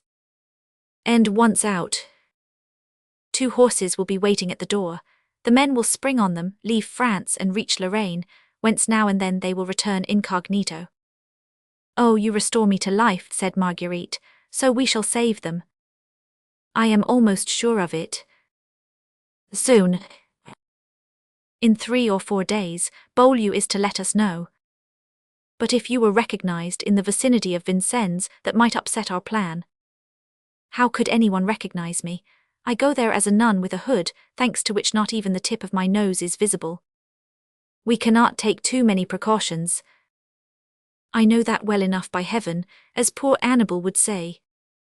Did you hear anything about the King of Navarre? I was careful to ask. Well, he has never been so happy, apparently. He laughs, sings, eats, drinks, and sleeps well, and asks only one thing, and that is to be well guarded. He is right, and my mother. I told you she is hurrying on the trial as fast as she can. Yes, but does she suspect anything about us? How could she? Everyone who has a secret is anxious to keep it. Ah, I know that she told the judges in Paris to be in readiness. Let us act quickly, Henriette. If our poor prisoners change their abode, everything will have to be done over again. Do not worry, I am as anxious as you to see them free. Oh yes, I know that, and thank you 100 times for all you have done. Adieu, Marguerite, I am going into the country again.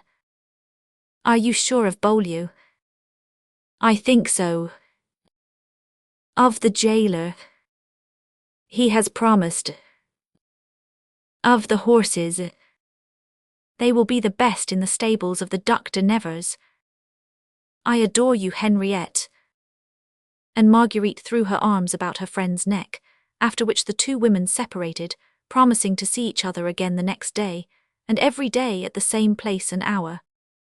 These were the 2 charming and devoted creatures whom Coconnas, with so much reason, called his invisible bucklers. Chapter 57. The Judges.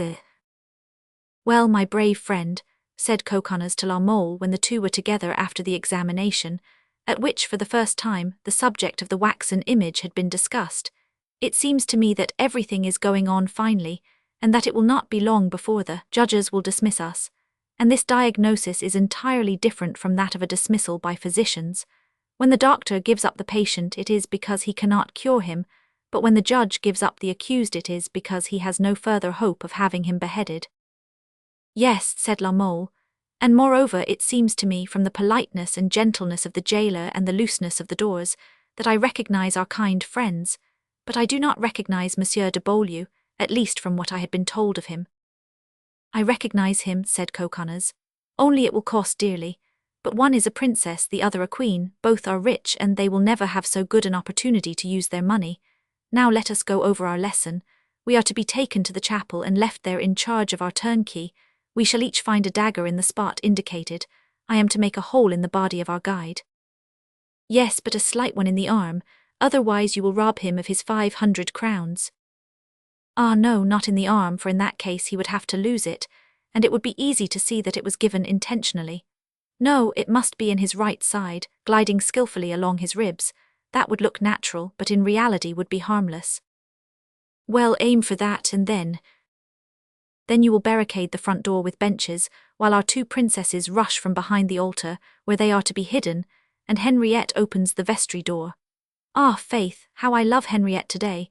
She must have been faithless to me in some way for me to feel as I do.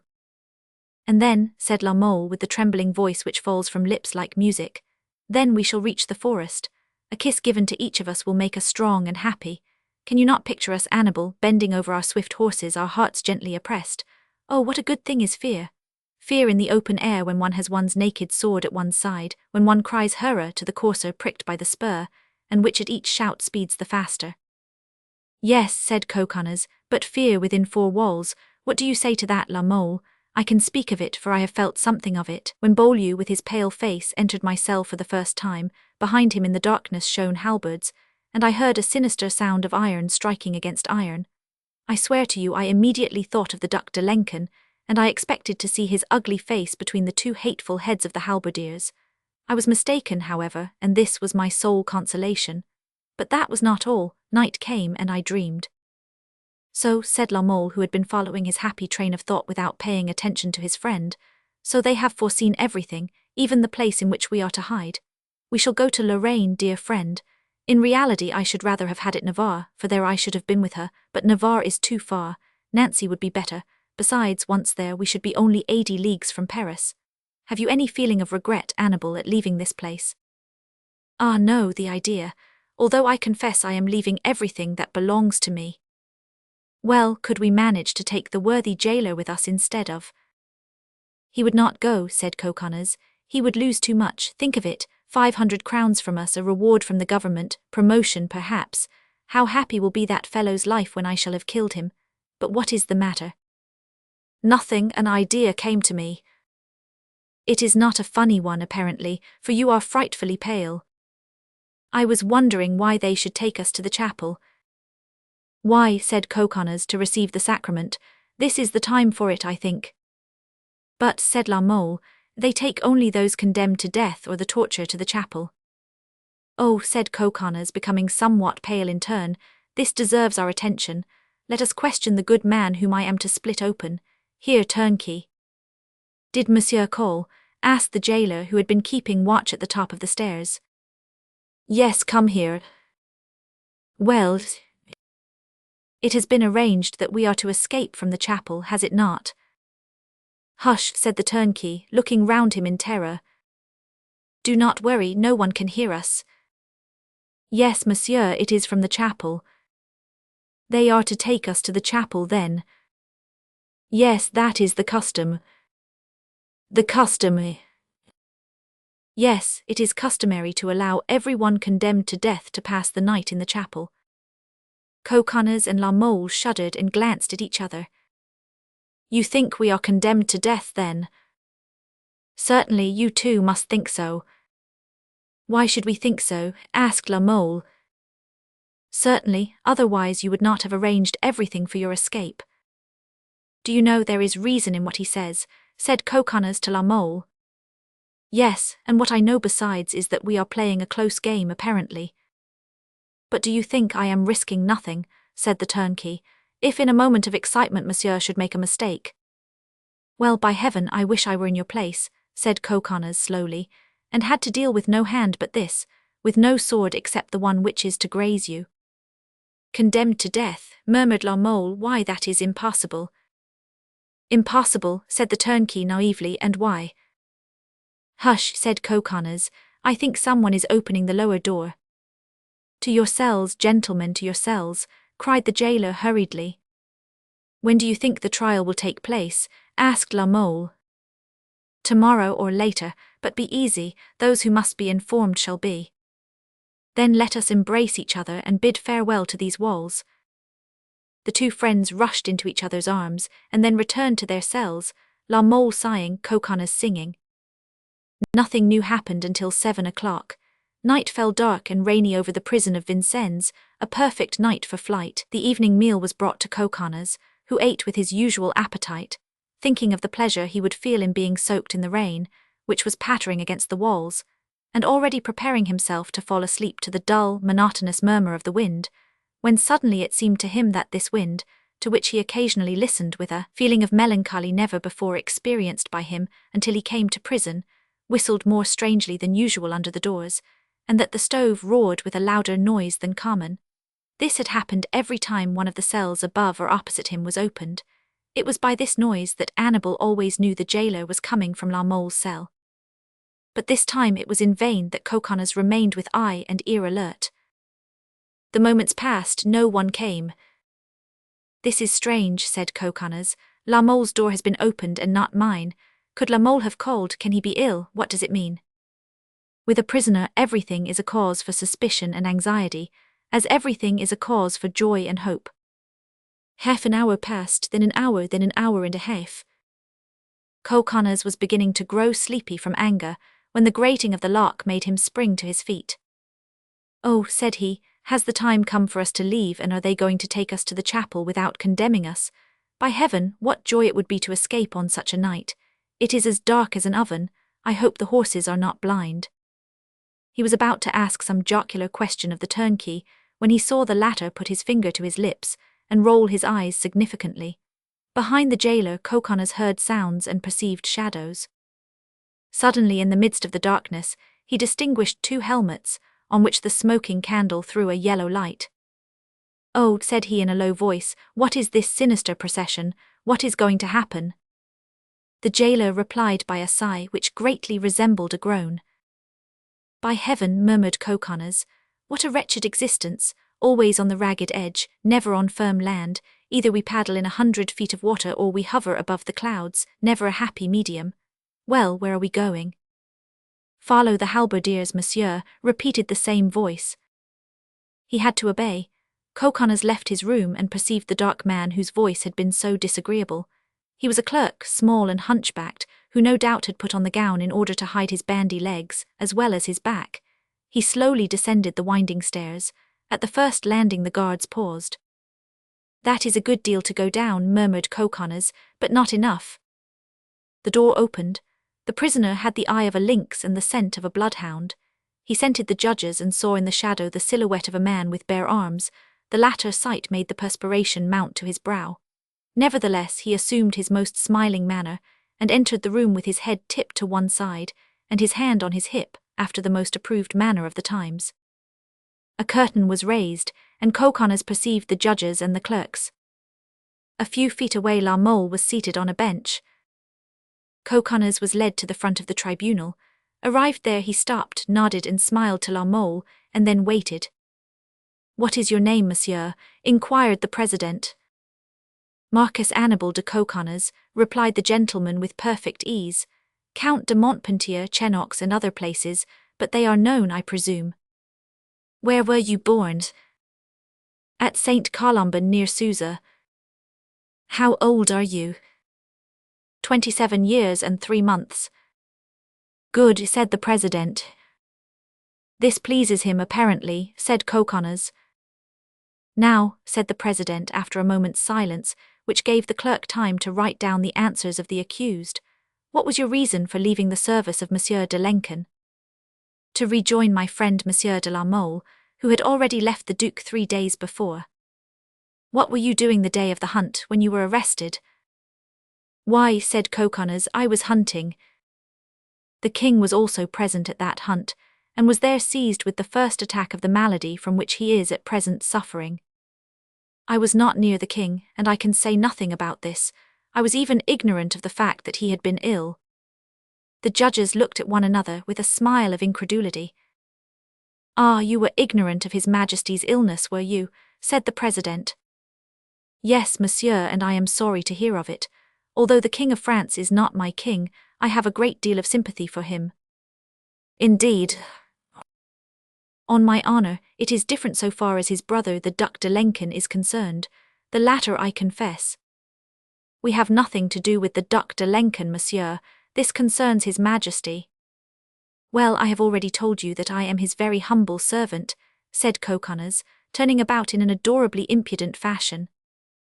"If, as you pretend, monsieur, you are really his servant, will you tell us what you know of a certain waxen figure?" Ah, good, we have come back to the figure, have we? Yes, monsieur, does this displease you? On the contrary, I prefer it, go ahead. Why was this statue found in Monsieur de la Mole's apartments? At Monsieur de la Mole's, at René's, you mean? You acknowledge that it exists then, do you? Why, if you will show it to me. Here it is this the one you know? It is. Clerk, said the president, write down that the accused recognizes the image as the one seen at Monsieur de la Mole's. No, no, said Coconnas, do not let us misunderstand each other, as the one seen at René's. At René's, very good, on what day? The only day La Mole and myself were at René's. You admit then that you were at René's with Monsieur de la Mole? Why did I ever deny it? Clerk, write down that the accused admits having gone to René's to work conjurations. Stop there, Monsieur le Président. Moderate your enthusiasm, I beg you. I did not say that at all. You deny having been at René's to work conjurations. I deny it. The magic took place by accident. It was unpremeditated. But it took place. I cannot deny that something resembling a charm did take place. Clerk, write down that the accused admits that he obtained at René's a charm against the life of the king. What, against the king's life? That is an infamous lie. There was no charm obtained against the life of the king. You see, gentlemen, said La Mole. Silence, said the president, then turning to the clerk. Against the life of the king, he continued. Have you that? Why, no, no, cried Coconnas. Besides, the figure is not that of a man but of a woman. What did I tell you, gentlemen? Said La Mole. Monsieur de la Mole, said the president, answer when you are questioned, but do not interrupt the examination of others. So you say that it is a woman? Certainly I say so. In that case, why did it have a crown and a cloak? By heaven, said Coconnas, that is simple enough because it was. La Mole rose and put his finger on his lips. That is so, said Coconnas. What was I going to say that could possibly concern these gentlemen? You persist in stating that the figure is that of a woman. Yes, certainly I persist. And you refuse to say what woman? A woman of my country, said La Mole, whom I loved and by whom I wish to be loved in return. We are not asking you, Monsieur de la Mole, said the president. Keep silent, therefore, or you shall be gagged. Gagged, exclaimed Coconnas. What do you mean, Monsieur of the black robe? My friend gagged, a gentleman, the idea. Bring in René, said the Attorney General Lakesell. Yes, bring in René, said Coconnas. We shall see who is right here, we two or you three. René entered, pale, aged, and almost unrecognizable to the two friends. Bowed under the weight of the crime, he was about to commit much more than because of those he had already committed. Maître René, said the judge, do you recognize the two accused persons here present? Yes, monsieur, replied René, in a voice which betrayed his emotion. From having seen them where? In several places, and especially at my house. How many times did they go to your house? Once only. As René spoke, the face of Coconnas expanded. La Mole's, on the contrary, looked as though he had a presentiment of evil. For what purpose were they at your house? René seemed to hesitate a moment. To order me to make a waxen figure, said he. Pardon me, Maître René, said Coconnas, you are making a slight mistake. Silence, said the president, then turning to René, was this figure to be that of a man or a woman? A man, replied René. Coconnas sprang up as if he had received an electric shock. A man, he exclaimed. A man, repeated René, but in so low a tone that the president scarcely heard him. Why did this figure of a man have on a mantle and a crown? Because it represented a king. Infamous liar, cried Coconnas, infuriated. Keep still, Coconnas, keep still, interrupted La Mole. Let the man speak. Everyone has a right to sell his own soul. But not the bodies of others, by heaven. And what was the meaning of the needle in the heart of the figure, with the letter 1000 on a small banner? The needle was emblematical of the sword or the dagger, The letter 1000 stands for mort. Coconnas sprang forward as though to strangle René, but 4 guards restrained him. That will do, said the attorney Lakesell. The court is sufficiently informed. Take the prisoners to the waiting room. But, exclaimed Coconnas, it is impossible to hear oneself accused of such things without protesting. Protest, monsieur, no one will hinder you. Guards, did you hear? The guards seized the 2 prisoners and led them out, La Mole by one door, Coconnas by another. Then the attorney signed to the man whom Coconnas had perceived in the shadow, and said to him, Do not go away, my good fellow, you shall have work this evening. Which shall I begin with, monsieur? Asked the man, respectfully holding his cap in his hand. With that one, said the president, pointing to La Mole, who could still be seen disappearing in the distance between the 2 guards. Then approaching René, who stood trembling, expecting to be led back to the cell in which he had been confined. You have spoken well, monsieur, said he to him. You need not worry. Both the king and the queen shall know that it is to you they are indebted for the truth of this affair. But instead of giving him strength, this promise seemed to terrify René, whose only answer was a deep sigh. Chapter 58. The torture of the boot. It was only when he had been led away to his new cell, and the door was locked on him, that Coconnas, left alone, and no longer sustained by the discussion with the judges and his anger at René, fell into a train of mournful reflections. It seems to me, thought he, that matters are turning against us, and that it is about time to go to the chapel. I suspect we are to be condemned to death. It looks so. I especially fear being condemned to death by sentences pronounced behind closed doors in a fortified castle before faces as ugly as those about me. They really wish to cut off our heads. Well, I repeat what I said just now, it is time to go to chapel. These words, uttered in a low tone, were followed by a silence, which in turn was broken by a cry, shrill, piercing, lugubrious, unlike anything human. It seemed to penetrate the thick walls and vibrate against the iron bars. In spite of himself, Coconnas shivered, and yet he was so brave that his courage was like that of wild beasts. He stood still, doubting that the cry was human, and taking it for the sound of the wind in the trees, or for one of the many night noises which seem to rise or descend from the 2 unknown worlds between which floats our globe. Then he heard it again, shriller, more prolonged, more piercing than before, and this time not only did Coconnas distinguish the agony of the human tone in it, but he thought it sounded like La Mole's.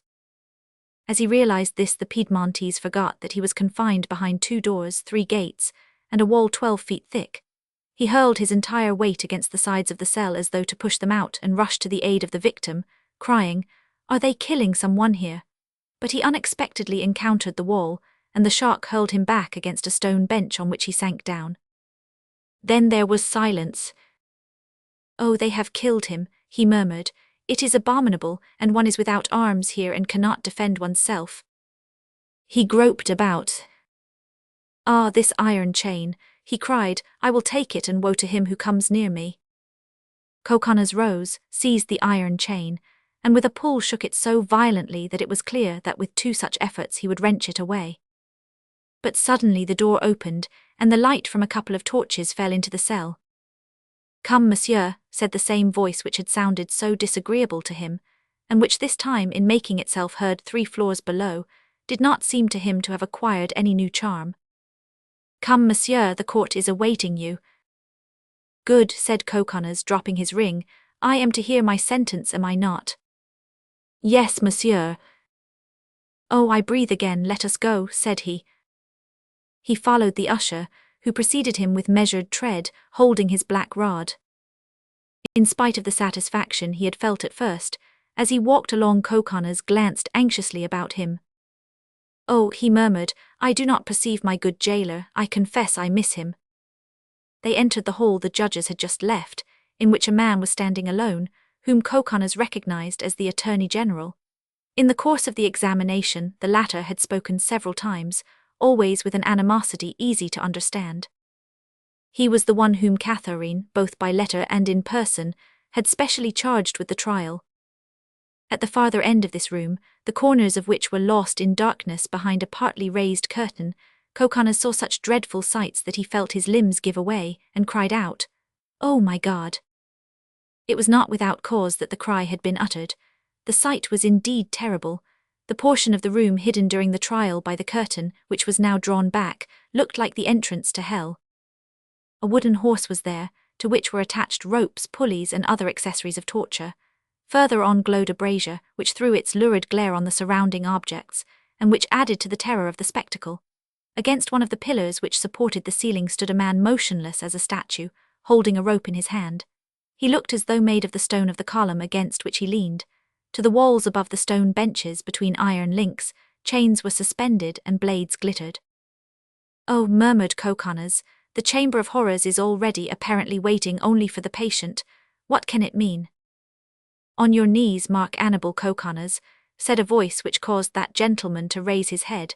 "On your knees to hear the sentence just pronounced on you." This was an invitation against which the whole soul of Annibal instinctively rebelled.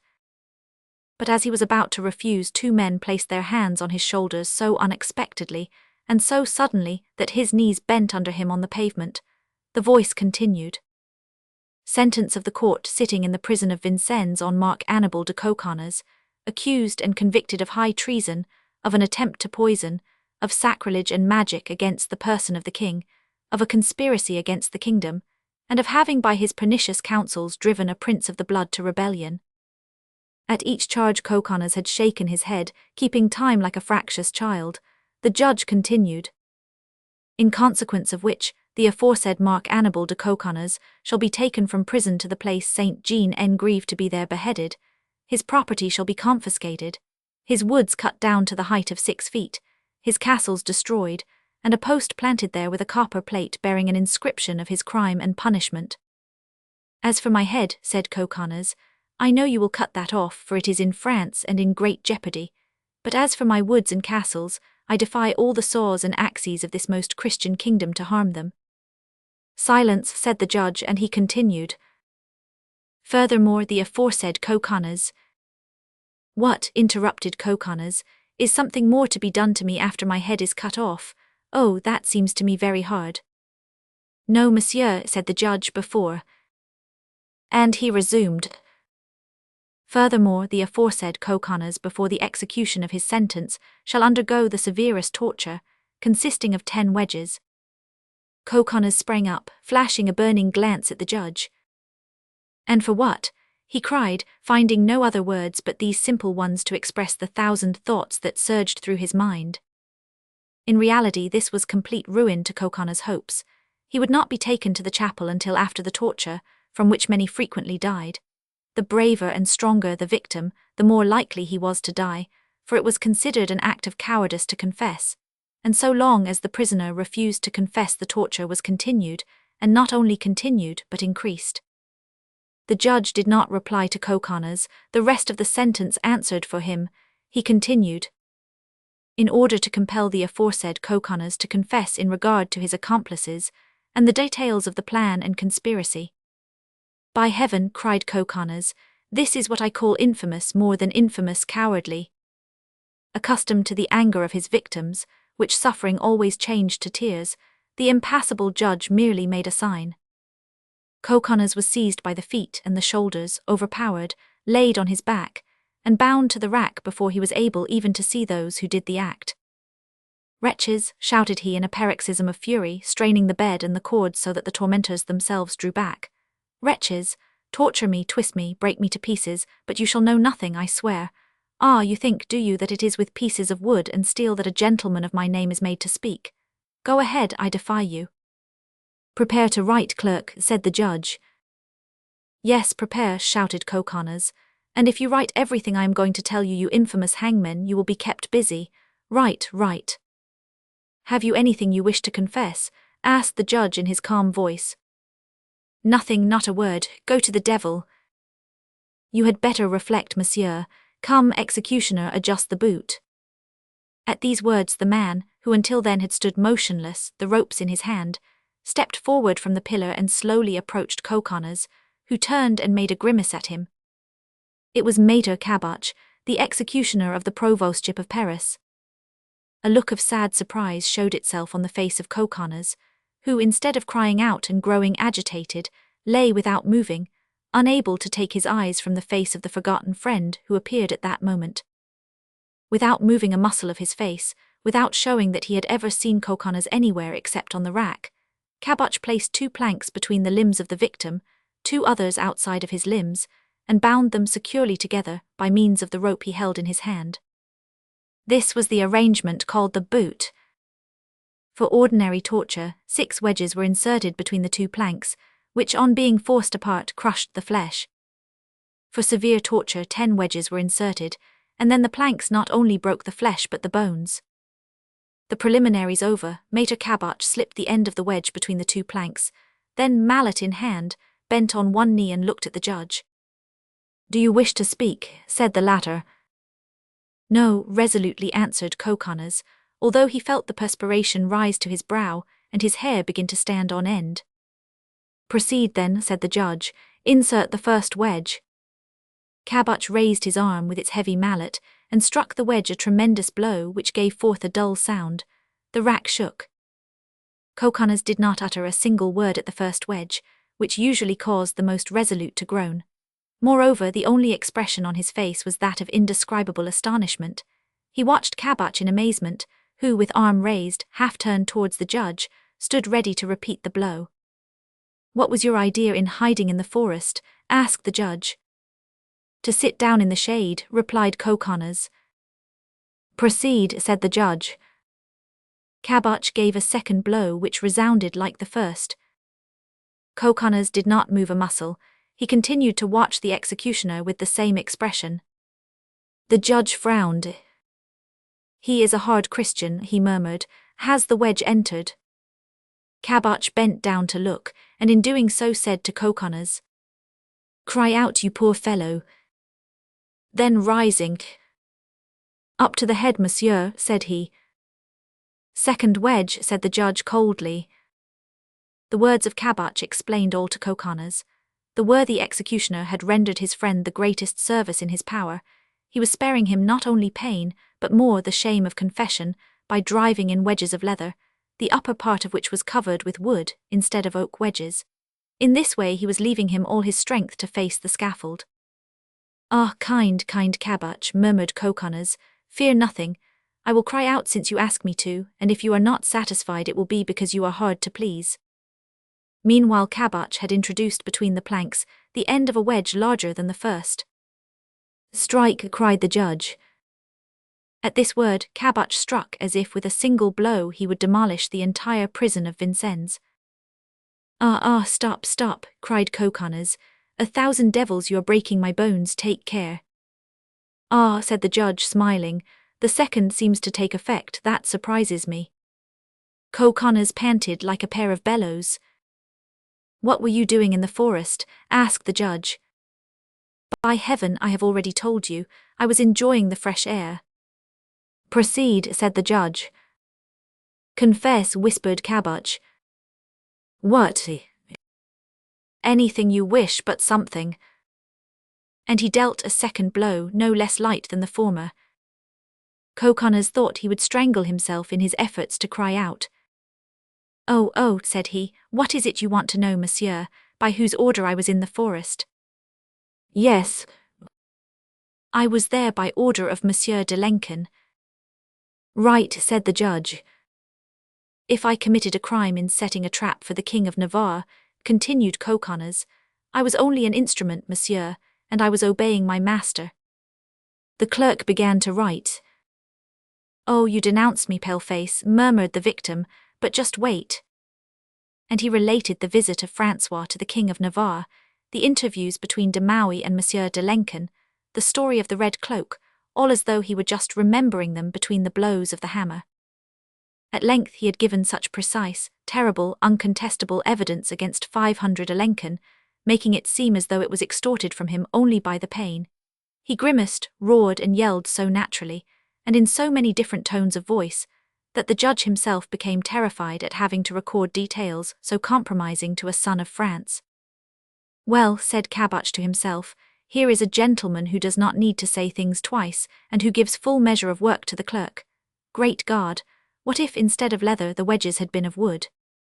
Coconers was excused from the last wedge, but he had had 9 others, which were enough to have crushed his limbs completely. The judge reminded the victim of the mercy, allowed him on account of his confession, and withdrew. The prisoner was alone with Caboch. "Well," asked the latter, "how are you?"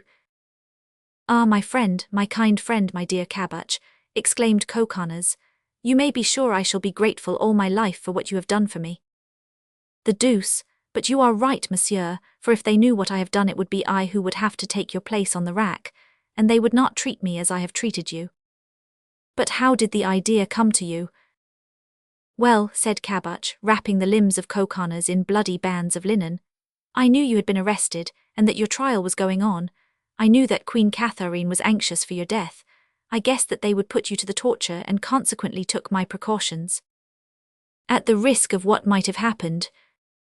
"Monsieur," said Caboch, "you are the only gentleman who ever gave me his hand, and we all have memories and hearts, even though we are hangmen, and perhaps for that very reason. You will see tomorrow how well I will do my work." "Tomorrow," said Coconnas. "Yes. What work?" Caboch looked at Coconnas in amazement. "What work? Have you forgotten the sentence?" "Ah, yes, of course, the sentence," said Coconnas. "I had forgotten it." The fact is that Coconnas had not really forgotten it, but he had not been thinking of it. What he was thinking of was the chapel, the knife hidden under the altar cloth, of Henriette and the Queen, of the vestry door, and the 2 horses waiting on the edge of the forest. He was thinking of liberty, of the ride in the open air, of safety beyond the boundaries of France. "Now," said Caboch, "you must be taken skillfully from the rack to the litter. Do not forget that for everyone, even the guards, your limbs are broken, and that at every jar you must give a cry." "Ah, ah," cried Coconnas as the 2 assistants advanced. "Come, come, courage," said Caboch. "If you cry out already, what will you do in a little while?" "My dear Caboch," said Coconnas, "do not have me touched, I beg, by your estimable acolytes. Perhaps their hands are not as light as yours." "Place the litter near the racks," said Caboch. The attendants obeyed. Maître Caboch raised Coconnas in his arms as if he were a child and laid him in the litter, but in spite of every care Coconnas uttered loud shrieks. The jailer appeared with a lantern. "To the chapel," said he. The bearers started after Coconnas had given Caboch a second grasp of the hand. The first had been of too much use to the Piedmontese for him not to repeat it. Chapter 59. The chapel. In profound silence, the mournful procession crossed the 2 drawbridges of the fortress, and the courtyard which leads to the chapel, through the windows of which a pale light coloured the white faces of the red-robed priests.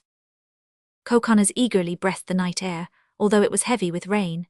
He looked at the profound darkness and rejoiced that everything seemed propitious for the flight of himself and his companion.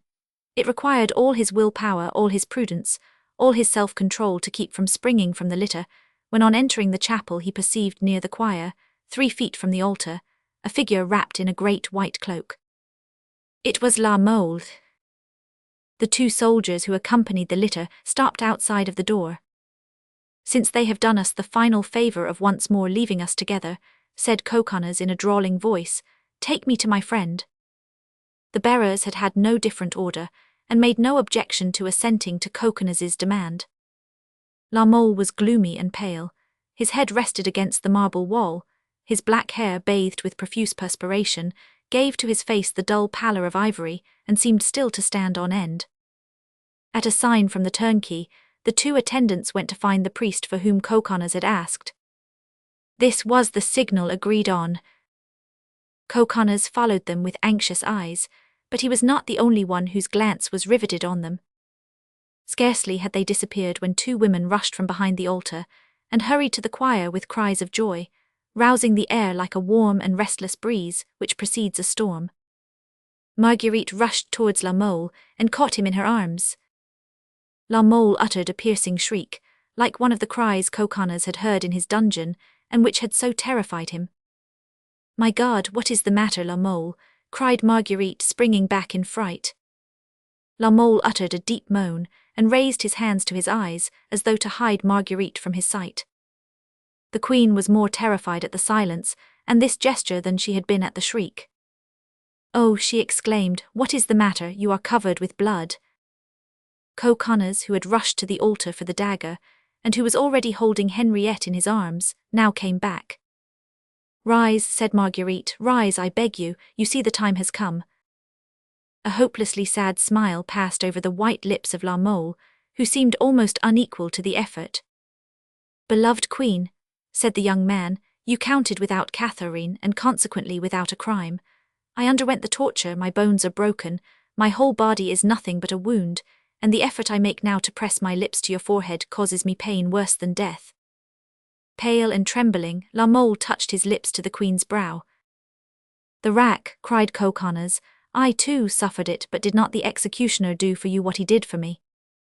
Coconnas related everything.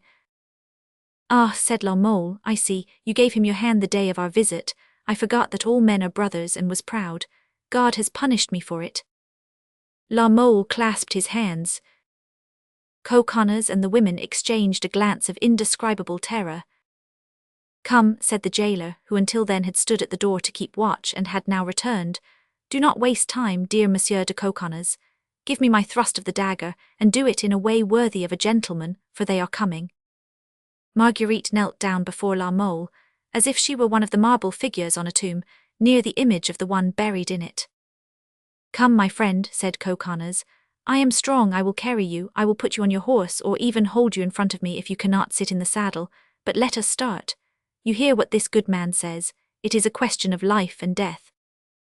La Mole made a superhuman struggle, a final effort. "Yes," said he, "it is a question of life or death." And he strove to rise. Annibal took him by the arm and raised him. During the process La Mole uttered dull moans, but when Coconnas let go of him to attend to the turnkey, and when he was supported only by the two women his legs gave way, and in spite of the effort of Marguerite, who was wildly sobbing, he fell back in a heap, and a piercing shriek which he could not restrain echoed pitifully throughout the vaults of the chapel, which vibrated long after. "You see," said La Mole painfully, "you see, my queen. Leave me, give me one last kiss and go. I did not confess, Marguerite, and our secret is hidden in our love and will die with me. Goodbye, my queen, my queen." Marguerite, herself almost lifeless, clasped the dear head in her arms, and pressed on it a kiss which was almost holy. "You Annibal," said La Mole, "who have been spared these agonies, who are still young and able to live, flee, flee. Give me the supreme consolation, my dear friend, of knowing you have escaped." "Time flies," said the jailer, "make haste."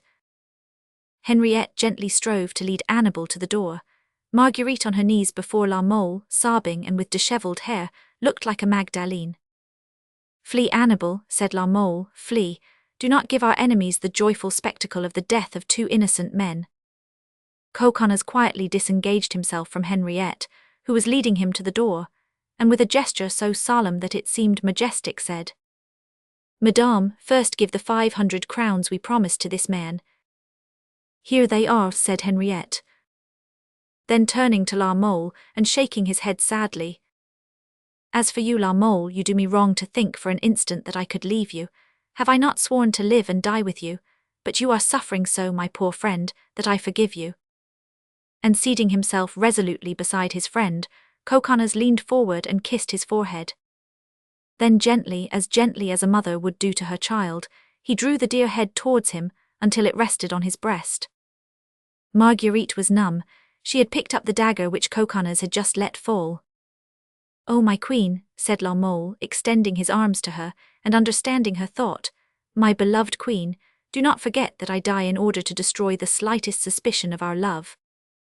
"But what can I do for you then?" cried Marguerite in despair, "if I cannot die with you?" "You can make death sweet to me," replied La Mole. "You can come to me with smiling lips." Marguerite advanced and clasped her hands, as if asking him to speak. "Do you remember that evening, Marguerite, when in exchange for the life I then offered you, and which today I lay down for you, you made me a sacred promise?" Marguerite gave a start. "Ah, you do remember," said La Mole, "for you shudder." Yes, I remember, and on my soul, Hyacinth, I will keep that promise." Marguerite raised her hand towards the altar, as if calling God a second time to witness her oath. La Mole's face lighted up as if the vaulted roof of the chapel had opened, and a heavenly ray had fallen on him. "They are coming," said the jailer. Marguerite uttered a cry and rushed to La Mole, but the fear of increasing his agony made her pause trembling before him. Henriette pressed her lips to Coquenaz's brow and said to him, "My Annibal, I understand, and I am proud of you. I well know that your heroism makes you die, and for that heroism I love you. Before God I will always love you more than all else, and what Marguerite has sworn to do for La Mole, although I know not what it is, I swear I will do for you also." And she held out her hand to Marguerite. "Ah, thank you," said Coquenaz, "that is the way to speak." "Before you leave me, my queen," said La Mole, "one last favour. Give me some last souvenir that I may kiss it as I mount the scaffold." "Ah, yes, yes," cried Marguerite, "here." And she unfastened from her neck a small gold reliquary suspended from a chain of the same metal. "Here," said she, "is a holy relic which I have worn from childhood. My mother put it around my neck when I was very little and she still loved me. It was given me by my uncle, Pope Clement, and has never left me. Take it, take it." La Mole took it and kissed it passionately. "They are at the door," said the jailer. "Flee, ladies, flee." The two women rushed behind the altar and disappeared. At the same moment the priest entered. Chapter 60. The place Saint-Jean-en-Grève. It was 7 o'clock in the morning, and a noisy crowd was waiting in the squares, the streets, and on the quays. At 6 o'clock a tumbrel, the same in which after their duel the two friends had been conveyed half dead to the Louvre, had started from Vincennes and slowly crossed the Rue Saint-Antoine. Along its route the spectators, so huddled together that they crushed one another, seemed like statues with fixed eyes and open mouths. This day there was to be a heartrending spectacle offered by the Queen Mother to the people of Paris. On some straw in the tumbrel we have mentioned, which was making its way through the streets, were two young men, bareheaded and entirely clothed in black, leaning against each other. Coquenaz supported on his knees La Mole, whose head hung over the sides of the tumbrel, and whose eyes wandered vaguely here and there. The crowd, eager to see even the bottom of the vehicle, crowded forward, lifted itself up, stood on tiptoe, mounted posts, clung to the angles of the walls, and appeared satisfied only when it had succeeded in seeing every detail of the two bodies which were going from the torture to death. It had been rumoured that La Mole was dying without having confessed one of the charges imputed to him, while, on the contrary, Coquenaz, it was asserted, could not endure the torture, and had revealed everything. So there were cries on all sides. "See the red-haired one, it was he who confessed, it was he who told everything. He is a coward and is the cause of the other's death. The other is a brave fellow and confessed nothing." The two young men heard perfectly, the one the praises, the other the reproaches, which accompanied their funeral march. And while La Mole pressed the hands of his friend, a sublime expression of scorn lighted up the face of the Piedmontese, who from the foul tumbrel gazed upon the stupid mob, as if he were looking down from a triumphal car. Misfortune had done its heavenly work, and had ennobled the face of Coquenaz, as death was about to render divine his soul. "Are we nearly there?" asked La Mole. "I can stand no more, my friend, I feel as if I were going to faint." "Wait, wait, La Mole, we are passing by the Rue Tizon and the Rue Cloche-Percy. Look, look. Oh, raise me, that I may once more gaze on that happy abode." Coquenaz raised his hand and touched the shoulder of the executioner, who sat at the front of the tumbrel driving.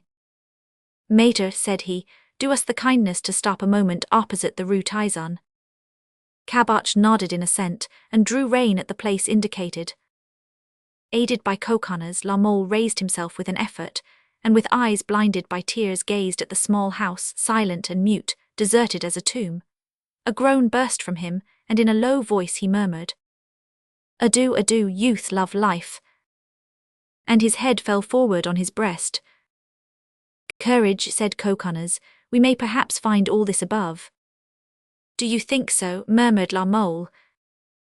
"I think so because the priest said so, and above all because I hope so. But do not faint, my friend, or these staring wretches will laugh at us." Caboche heard the last words, and whipping his horse with one hand he extended the other, unseen by anyone, to Coquenaz. It contained a small sponge saturated with a powerful stimulant, and La Mole, after smelling it and rubbing his forehead with it, felt himself revived and reanimated. "Ah," said La Mole, "I am better," and he kissed the reliquary which he wore around his neck. As they turned a corner of the quay and reached the small edifice built by Henry II, They saw the scaffold rising bare and bloody on its platform above the heads of the crowd. "Dear friend," said La Mole, "I wish I might be the first to die." Coconnas again touched the hangman's shoulder. "What is it, my gentleman?" said the latter, turning around. "My good fellow," said Coconnas, "you will do what you can for me, will you not? You said you would." "Yes, and I repeat it. My friend has suffered more than I, and consequently has less strength." Well, he says that it would cause him too much pain to see me die first. Besides, if I were to die before him, he would have no one to support him on the scaffold." "Very well," said Caboch, wiping away a tear with the back of his hand. "Be easy, it shall be as you wish." "And with one blow, eh?" said the Piedmontese in a low tone. "With one blow." "That is well. If you have to make up for it, make up on me." The tumbril stopped. They had arrived. Coconnas put on his hat. A murmur like that of the waves at sea reached the ears of La Mole. He strove to rise, but strength failed him. Caboch and Coconnas supported him under the arms. The place was paved with heads. The steps of the Hôtel de Ville seemed an amphitheatre peopled with spectators. Each window was filled with animated faces, the eyes of which seemed on fire. When they saw the handsome young man, no longer able to support himself on his bruised legs, make a last effort to reach the scaffold, a great shout rose like a cry of universal desolation. Men groaned and women uttered plaintive shrieks. "He was one of the greatest courtiers," said the men, "and he should not have to die at St. Jean-en-Grève but at the Prix aux Clercs." "How handsome he is, how pale," said the women. "He is the one who would not confess." "Dearest friend," said La Mole, "I cannot stand, carry me." "Wait," said Coconnas.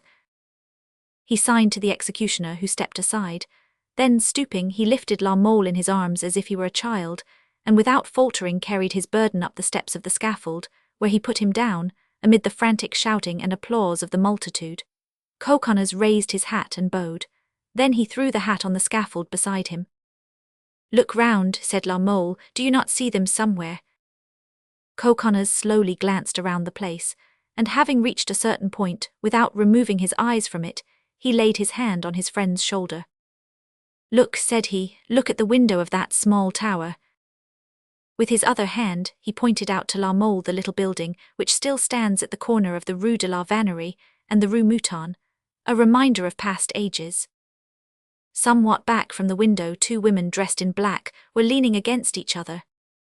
"Ah," said La Mole, "I feared only one thing, and that was to die without seeing her again. I have seen her, now I can go."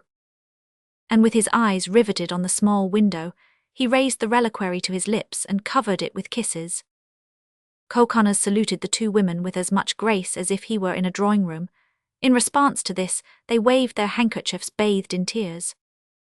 Caboch now touched Coconnas on the shoulder and looked at him significantly. "Yes, yes," said the Piedmontese, then turning to La Mole. "Embrace me," said he, "and die like a man. This will not be hard for you, my friend, you are so brave." "Ah," said La Mole, "there will be no merit in my dying bravely, suffering as I do." The priest approached and held the crucifix before La Mole, who smiled and pointed to the reliquary in his hand. "Never mind," said the priest, "ask strength from him who suffered what you are about to suffer." La Mole kissed the feet of the Christ. "Commend me to the prayers of the nuns of the Avens Saint Virge." "Make haste, La Mole," said Coconnas. "You cause me such suffering that I feel myself growing weak." "I am ready," said La Mole. "Can you keep your head steady?" inquired Caboch, holding his sword behind La Mole, who was on his knees. "I hope so," said the latter. "Then all will go well." "But," said La Mole, "you will not forget what I asked of you. This reliquary will open the doors to you." "Be easy, now try to keep your head straight." La Mole raised his head and turned his eyes towards the little tower. "Adieu, Marguerite," said he, "bless." He never finished. With one blow of his sword, as swift as a stroke of lightning, Caboch severed the head, which rolled to the feet of Coconnas. The body fell back gently as if going to rest. A great cry rose from thousands of voices, and among them it seemed to Coconnas that he heard a shriek more piercing than all the rest. "Thank you, my good friend," said Coconnas, and a third time he extended his hand to the hangman. "My son," said the priest, "have you nothing to confess to God?" "Faith no, father," said the Piedmontese, "all that I had to say I said to you yesterday." Then turning to Caboche, "Now, executioner, my last friend, one more favour." Before kneeling down, he turned on the crowd a glance so calm and serene that a murmur of admiration rose, which soothed his ear and flattered his pride.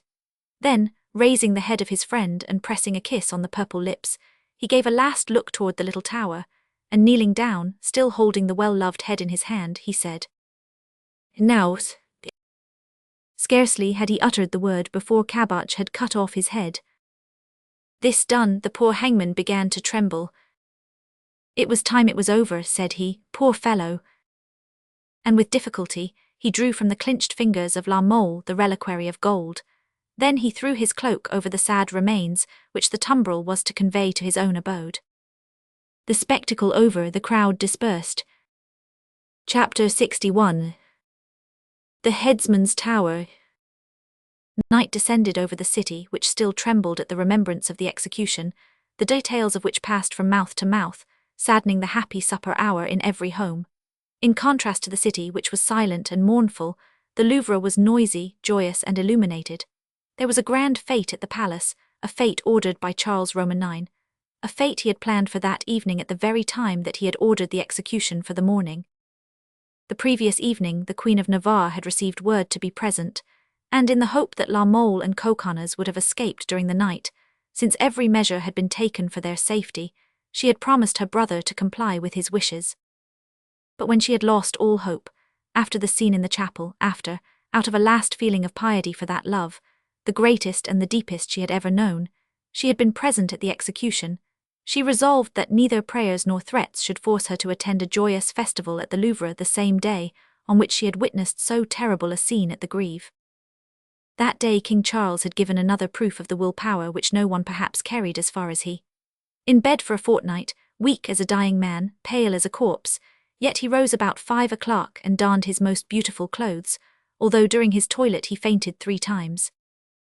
At 8 o'clock he asked what had become of his sister, and inquired if anyone had seen her and what she was doing. No one could tell him, for the Queen had gone to her apartments about 11 o'clock and had absolutely refused admittance to everyone. But there was no refusal for Charles. Leaning on the arm of Monsieur de Nancy, he went to the Queen's rooms and entered unannounced by the secret corridor. Although he had expected a melancholy sight, and had prepared himself for it in advance, that which he saw was even more distressing than he had anticipated. Marguerite, half dead, was lying on a divan, her head buried in the cushions, neither weeping nor praying, but moaning like one in great agony, and this she had been doing ever since her return from the Grève. At the other end of the chamber Henriette de Nevers, that daring woman, lay stretched on the carpet unconscious. On coming back from the Grève her strength, like Marguerite's, had given out, and poor Guillain was going from one to the other, not daring to offer a word of consolation. In the crises which follow great catastrophes one hugs one's grief like a treasure, and anyone who attempts to divert us ever so slightly is looked on as an enemy. Charles Roman IX closed the door and leaving Nancy in the corridor entered, pale and trembling. Neither of the women had seen him. Guillain alone, who was trying to revive Henriette, rose on one knee and looked in a startled way at the king. The latter made a sign with his hand, whereupon the girl rose, courtesied and withdrew. Charles then approached Marguerite, looked at her a moment in silence, and in a tone of which his harsh voice was supposed to be incapable, said, "Margaret, my sister." The young woman started and sat up. "Your Majesty," said she. "Come, sister, courage." Marguerite raised her eyes to heaven. "Yes," said Charles, "but listen to me." The Queen of Navarre made a sign of assent. "You promised me to come to the ball," said Charles. "I," exclaimed Marguerite. "Yes, and after your promise you are expected, so that if you do not come everyone will wonder why." "Excuse me, brother," said Marguerite, "you see that I am suffering greatly." "Exert yourself." For an instant Marguerite seemed to try to summon her courage, then suddenly she gave way and fell back among the cushions. "No, no, I cannot go," said she. Charles took her hand and, seating himself on the divan, said, "You have just lost a friend, I know, Margaret, but look at me. Have I not lost all my friends, even my mother? You can always weep when you wish to, but I, at the moment of my greatest sorrows, am always forced to smile. You suffer, but look at me, I am dying. Come, Margaret, courage. I ask it of you, sister, in the name of our honor. We bear like a cross of agony the reputation of our house. Let us bear it, sister, as the Saviour bore his cross to Calvary. And if on the way we stagger as he did, let us like him rise brave and resigned." "Oh, my God, cried Marguerite. "Yes," said Charles, answering her thought. "The sacrifice is severe, sister, but each one has his own burden, some of honor, others of life. Do you suppose that with my 25 years and the most beautiful throne in the world, I do not regret dying? Look at me. My eyes, my complexion, my lips are those of a dying man, it is true, but my smile, does not my smile imply that I still hope? And in a week, a month at the most, you will be weeping for me, sister, as you now weep for him who died today." "Brother," exclaimed Marguerite, throwing her arms about Charles's neck. "So dress yourself, dear Marguerite," said the king. "Hide your pallor and come to the ball. I have given orders for new jewels to be brought to you and ornaments worthy of your beauty." "Oh, what are diamonds and dresses to me now?" said Marguerite. "Life is long, Marguerite," said Charles, smiling, "at least for you." The pages withdrew. Guilan alone remained. "Prepare everything that is necessary for me, Guilan," said Marguerite. "Sister, remember one thing. Sometimes it is by stifling, or rather by dissimulating our suffering, that we show most honor to the dead." "Well, sire," said Marguerite, shuddering, "I will go to the ball." A tear, which soon dried on his parched eyelid, moistened Charles's eye. He leaned over his sister, kissed her forehead, paused an instant before Henriette, who had neither seen nor heard him, and murmured, "Poor woman." Then he went out silently. Soon after, several pages entered, bringing boxes and jewel caskets. Marguerite made a sign for them to set everything down. Guilan looked at her mistress in astonishment. "Yes," said Marguerite in a tone the bitterness of which it is impossible to describe. "Yes, I will dress and go to the ball. I am expected. Make haste, the day will then be complete. A fete on the Greve in the morning, a fete in the Louvre in the evening." "And the Duchess," said Guilan. "She is quite happy. She may remain here, she can weep, she can suffer at her ease. She is not the daughter of a king, the wife of a king, the sister of a king. She is not a queen. Help me to dress, Guilan." The young girl obeyed. The jewels were magnificent, the dress gorgeous. Marguerite had never been so beautiful. She looked at herself in a mirror. "My brother is right," said she. "A human being is indeed a miserable creature." At that moment Guilan returned. "Madame," said she, "a man is asking for you." "For me?" "Yes." "Who is he?" "I do not know, but he is terrible to look at. The very sight of him makes me shudder." "Go and ask him his name," said Marguerite, turning pale. Guilan withdrew and returned in a few moments. "He will not give his name, madame, but he begged me to give you this." Guilan handed to Marguerite the reliquary she had given to La Mole the previous evening. "Oh, bring him in," said the queen quickly, growing paler and more numb than before. A heavy step shook the floor. The echo, indignant no doubt at having to repeat such a sound, moaned along the wainscoting. A man stood on the threshold. "You are," said the queen, "he whom you met one day near Montfaucon, madame, and who in his tumbril brought back 2 wounded gentlemen to the Louvre." Yes, I know you. You are Maître Caboche." "Executioner of the provostship of Paris, madame." These were the only words Henriette had heard for an hour. She raised her pale face from her hands and looked at the man with her sapphire eyes, from which a double flame seemed to dart. "And you come," said Marguerite, trembling, "to remind you of your promise to the younger of the 2 gentlemen who charged me to give you this reliquary. You remember the promise, madame?" Yes, exclaimed the queen, "and never has a noble soul had more satisfaction than his shall have. But where is?" "At my house with the body." "At your house, why did you not bring it?" "I might have been stopped at the gate of the Louvre and compelled to raise my cloak. What would they have said if they had seen a head under it?" That is right, keep it, I will come for it tomorrow. Tomorrow, madame, said Caboch, may perhaps be too late. How so?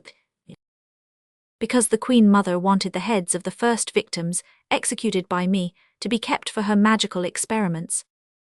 Oh, what profanation, the heads of our well-beloved. Henriette, cried Marguerite, turning to her friend, who had risen as if a spring had placed her on her feet. Henriette, my angel, do you hear what this man says? Yes, what must we do? Go with him. Then uttering a cry of pain, by which great sufferers returned to life. Ah, I was so happy, said Henriette, I was almost dead. Meanwhile Marguerite had thrown a velvet cloak over her bare shoulders. Come, said she, we will go and see them once more. Telling Guilan to have all the doors closed, the Queen gave orders for a litter to be brought to the private entrance, and taking Henriette by the arm, she descended by the secret corridor, signing to Caboch to follow. At the lower door was the litter. At the gate Caboch's attendant waited with a lantern. Marguerite's porters were trusty men, deaf and dumb, more to be depended on than if they had been beasts of burden. They walked for about 10 minutes, preceded by Caboch and his servant carrying the lantern. Then they stopped. The hangman opened the door while his man went ahead. Marguerite stepped from the litter and helped out the Duchesse de Nevers. In the deep grief which bound them together, it was the nervous organism which was the stronger. The headsman's tower rose before them like a dark, vague giant, giving out a lurid gleam from 2 narrow upper windows. The attendant reappeared at the door. You can enter, ladies, said Caboch. Everyone is asleep in the tower. At the same moment the light from above was extinguished. The 2 women, holding to each other, passed through the small Gothic door, and reached a dark hall with damp and uneven pavement. At the end of a winding corridor they perceived a light, and guided by the gruesome master of the place they set out towards it. The door closed behind them. Caboch, a wax torch in hand, admitted them into a lower room filled with smoke. In the centre was a table containing the remains of a supper for 3. These 3 were probably the hangman, his wife, and his chief assistant. In a conspicuous place on the wall a parchment was nailed, sealed with the seal of the king. It was the hangman's license. In a corner was a long-handled sword. This was the flaming sword of justice. Here and there were various rough drawings representing martyrs undergoing the torture. At the door Caboch made a low bow. Your Majesty will excuse me, said he, if I ventured to enter the Louvre and bring you here, but it was the last wish of the gentleman, so that I felt I. You did well, Mater, said Marguerite, and here is a reward for you. Caboch looked sadly at the large purse which Marguerite laid on the table.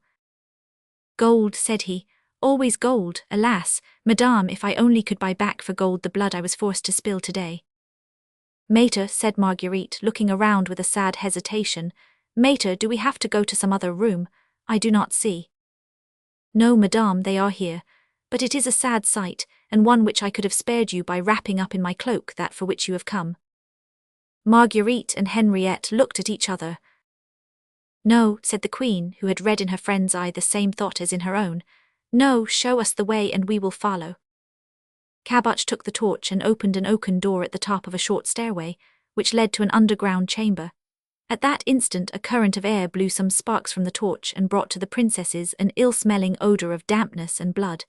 Henriette, white as an alabaster statue, leaned on the arm of her less agitated friend, but at the first step she swayed. I can never do it, said she. When one loves truly, Henriette, replied the Queen, one loves beyond death. It was a sight both horrible and touching presented by the 2 women, glowing with youth, beauty, and jewels, as they bent their heads beneath the foul, chalky ceiling, the weaker leaning on the stronger clinging to the arm of the hangman. They reached the final step. On the floor of the cellar lay 2 human forms covered with a wide cloth of black serge. Caboch raised a corner of it and, lowering the torch, See, madame, said he. In their black clothes lay the 2 young men, side by side, in the strange symmetry of death. Their heads had been placed close to their bodies, from which they seemed to be separated only by a bright red circle about the neck. Death had not disunited their hands, for either from chance or the kind care of the hangman, the right hand of La Mole rested in Coquenaz's left hand. There was a look of love under the lids of La Mole, and a smile of scorn under those of Coconnas. Marguerite knelt down by the side of her lover, and with hands that sparkled with gems gently raised the head she had so greatly loved. The Duchesse de Nevers leaned against the wall, unable to remove her eyes from that pale face on which so often she had gazed for pleasure and for love.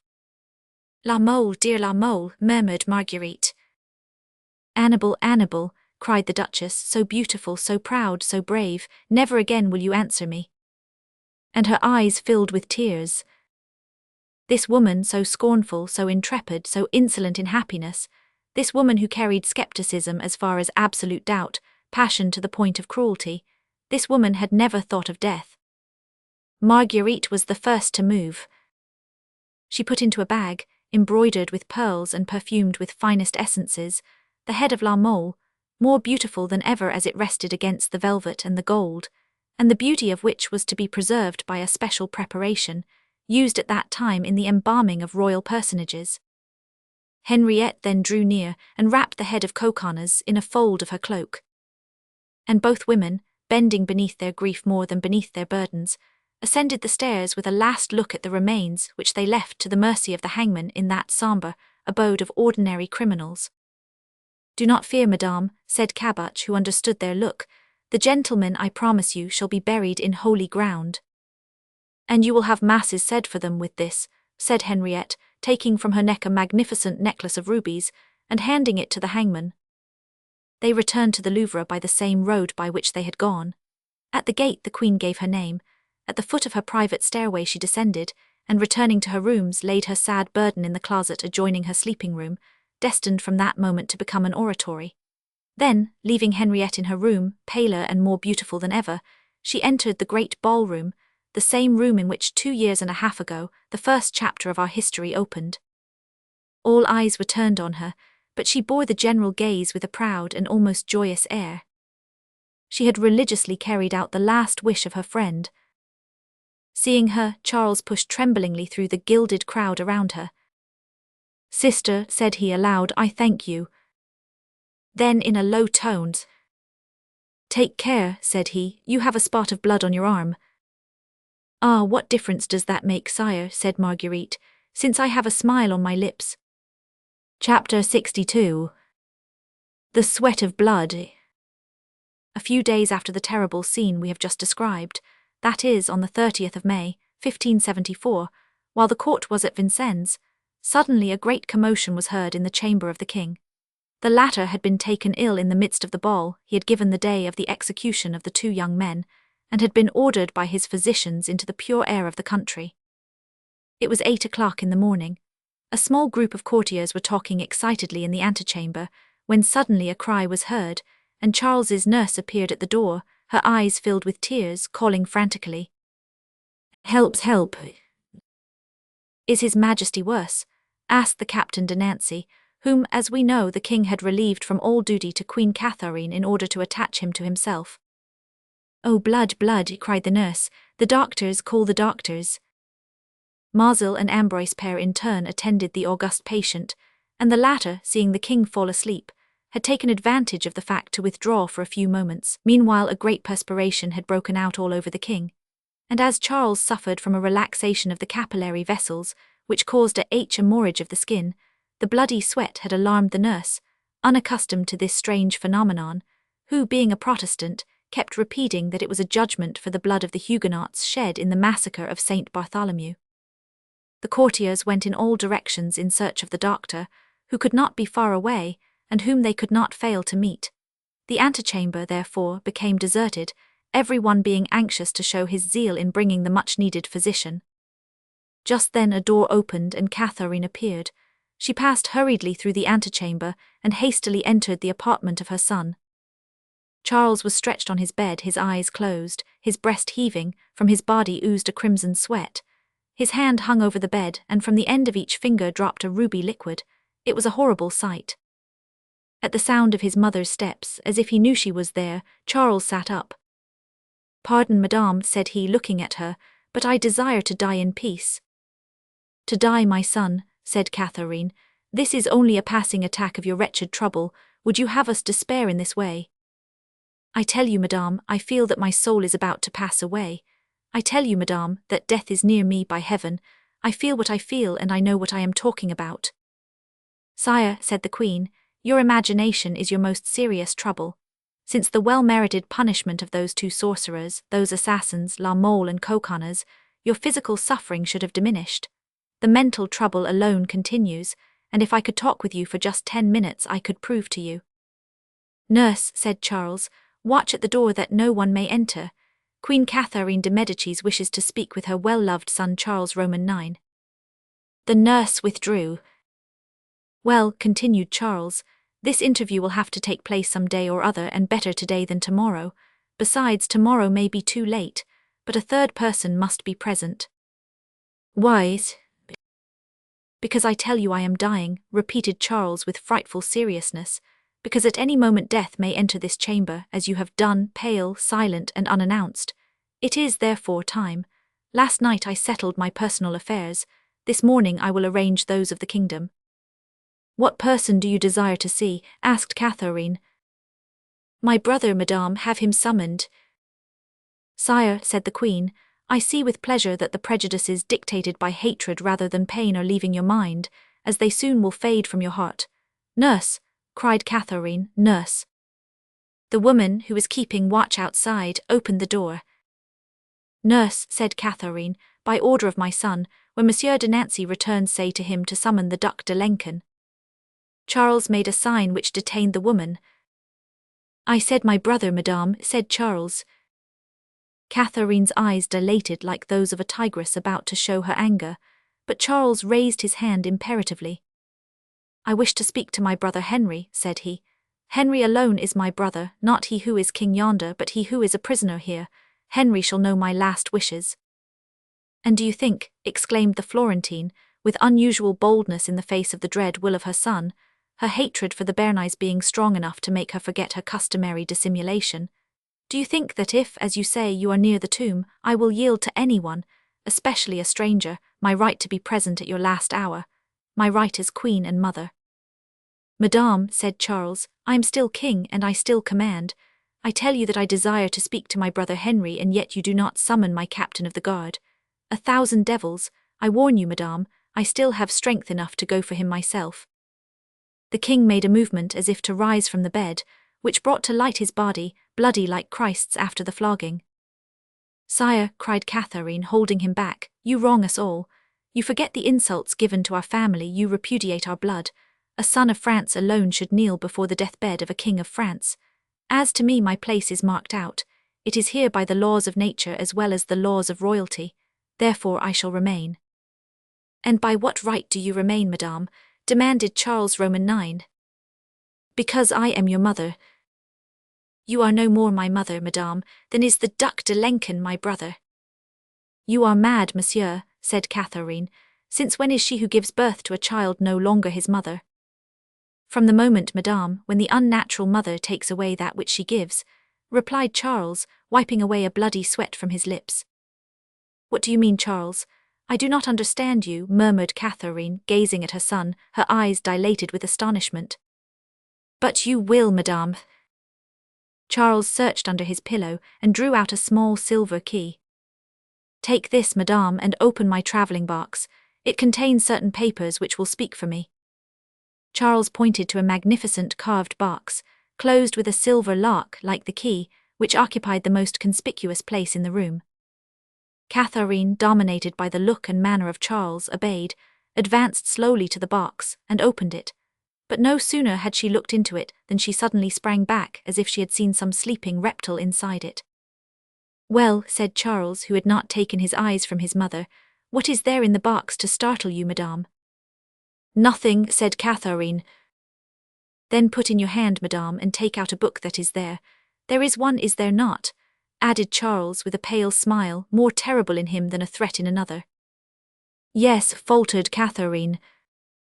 A book on hunting. Yes. Take it out and bring it to me. In spite of her assurance, Catherine turned pale and trembled in every limb as she extended her hand towards the box. Fatality, she murmured, raising the book.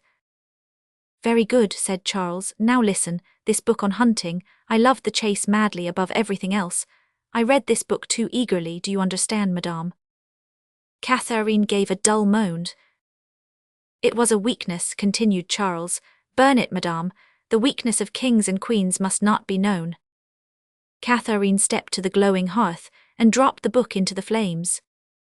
Then, standing motionless and silent, she watched with haggard eye the bluish light which rose from the poisoned leaves. As the book burned, a strong odor of arsenic spread through the room. Soon the volume was entirely destroyed.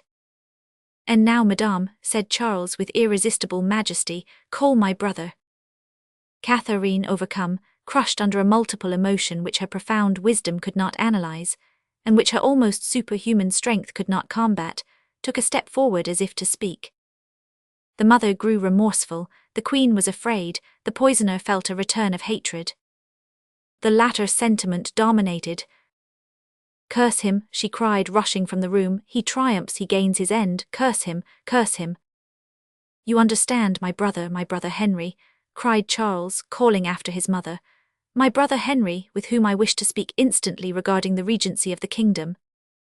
Almost at the same instant Maître Ambroise Père entered through the door opposite the one by which the queen had just left, and pausing on the threshold, noticed the peculiar odor in the room. Who has been burning arsenic here? Said he. I, replied Charles. Chapter 63. The donjon of the prison of Vincennes. Henry of Navarre was strolling dreamily along the terrace of the prison. He knew the court was at the chateau, not 100 feet away, and through the walls it seemed as if his piercing eye could picture Charles as he lay dying. The weather was perfect. A broad band of sunlight lay on the distant fields, bathing in liquid gold the tops of the forest trees, proud of the richness of their first foliage. The very stones of the prison itself, grey as they were, seemed impregnated with the gentle light of heaven, and some flowers, lured by the breath of the east wind, had pushed through the crevices of the wall and were raising their discs of red and yellow velvet to the kisses of the warm air. But Henry's eyes were fixed neither on the verdant plains nor on the gilded tree-tops. His glance went beyond and was fixed, full of ambition, on the capital of France, destined one day to become the capital of the world. Paris, murmured the King of Navarre, there is Paris, that is joy, triumph, glory, power and happiness. Paris in which is the Louvre, and the Louvre in which is the throne. And only one thing separates me from this Paris for which I so long, and that something the stones at my feet, which shut me in with my enemy. As he glanced from Paris to Vincennes, he perceived on his left, in a valley partly hidden by flowering almond trees, a man whose cuirass sparkled in the sunlight at its owner's slightest movement. This man rode a fiery steed, and led another which seemed no less impatient. The King of Navarre fixed his eyes on this cavalier and saw him draw his sword from his sheath, place his handkerchief on the point, and wave it like a signal. At the same instant the signal was repeated from the opposite hill, then all around the chateau a belt of handkerchiefs seemed to flutter. It was de Maquet and his Huguenots, who, knowing the king was dying and fearing that some attempt might be made on Henry's life, had gathered together, ready to defend or attack. Henry, with his eyes still on the horseman he had seen first, bent over the balustrade, and shading his eyes with his hand to keep out the dazzling rays of the sun, recognized the young Huguenot. De Maquet, he exclaimed as though the latter could hear him. And in his joy at seeing himself surrounded by friends, the king raised his hat and waved his scarf. All the white banners were again set in motion with an energy which proved the joy of their owners. Alas, they are waiting for me, said Henry, and I cannot join them. Why did I not do so when I could? Now it is too late. He made a despairing gesture, to which de Maquet returned a sign which meant, I will wait. Just then Henry heard steps on the stone stairs. He hastily withdrew. The Huguenots understood the cause of his sudden disappearance, and their swords were returned to their sheaths and their handkerchiefs disappeared. Henry saw on the stairs a woman whose quick breathing showed that she had come in haste. He recognized, not without the secret dread he always felt on seeing her, Catherine de Medici. Behind her were 2 guards who stopped at the head of the stairs. Oh, thought Henry, it must be something new and important that makes the Queen Mother come to seek me on the balcony of the prison of Vincennes. Catherine seated herself on a stone bench against the battlement to recover her breath. Henry approached her, and with his most gracious smile. "Are you seeking me, my good mother?" "Yes, monsieur," replied Catherine. "I wish to give you a final proof of my attachment. The king is dying and wishes to see you." "Me," said Henry with a start of joy. "Yes, he has been told, I am sure, that not only do you covet the throne of Navarre, but that of France as well." "Oh," exclaimed Henry. "It is not true, I know, but he believes it, and no doubt the object of the interview he wishes with you is to lay a snare for you." "For me?" "Yes, before dying Charles wants to know what there is to hope or fear from you, and on your answer to his offer, mark you, will depend his final commands, that is, your life or death." "But what will he offer me?" "How do I know? Impossibilities, probably." "But have you no idea?" "No, but suppose, for instance—" Catherine paused.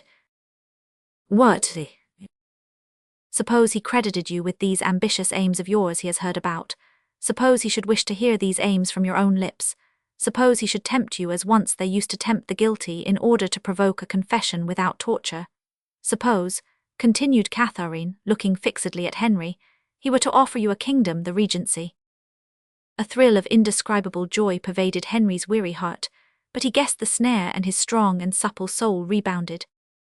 "Me," said he, "the snare would be too palpable. Offer me the regency when there is you yourself and my brother 500 a Lincoln." Catherine compressed her lips to conceal her satisfaction. "Then," said she quickly, "you would refuse it." "The king is dead," thought Henry, "and she is laying a trap for me." Aloud he said, "I must first hear what the King of France has to say, for from your own words, madame, all this is mere supposition."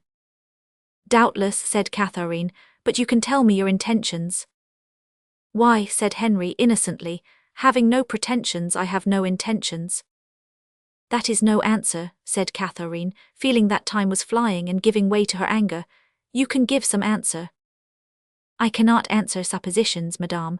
A positive resolution is so difficult, and so grave a thing to assume that I must wait for facts." "Listen, monsieur," said Catherine. "There is no time to lose, and we are wasting it in vain discussion, in toying with words. Let us play our role of king and queen. If you accept the regency, you are a dead man." "The king lives," thought Henry. Then aloud, "Madame," said he firmly, "God holds the lives of men and of kings in his hands. He will inspire me. Let his majesty be informed that I am ready to see him." "Reflect, monsieur." "During the 2 years in which I have been persecuted, during the month I have been a prisoner," replied Henry bravely, "I have had time to reflect, madame, and I have reflected. Have the goodness, therefore, to go to the king before me, and to tell him that I am following you. These 2 guards," added Henry, pointing to the soldiers, "will see that I do not escape. Moreover, that is not my intention." There was such firmness in Henry's tone that Catherine saw that all her attempts, under whatever disguise, would not succeed. Therefore she hastily descended. As soon as she had disappeared, Henry went to the parapet and made a sign to de Maquet, which meant, "Draw near and be ready in case of necessity."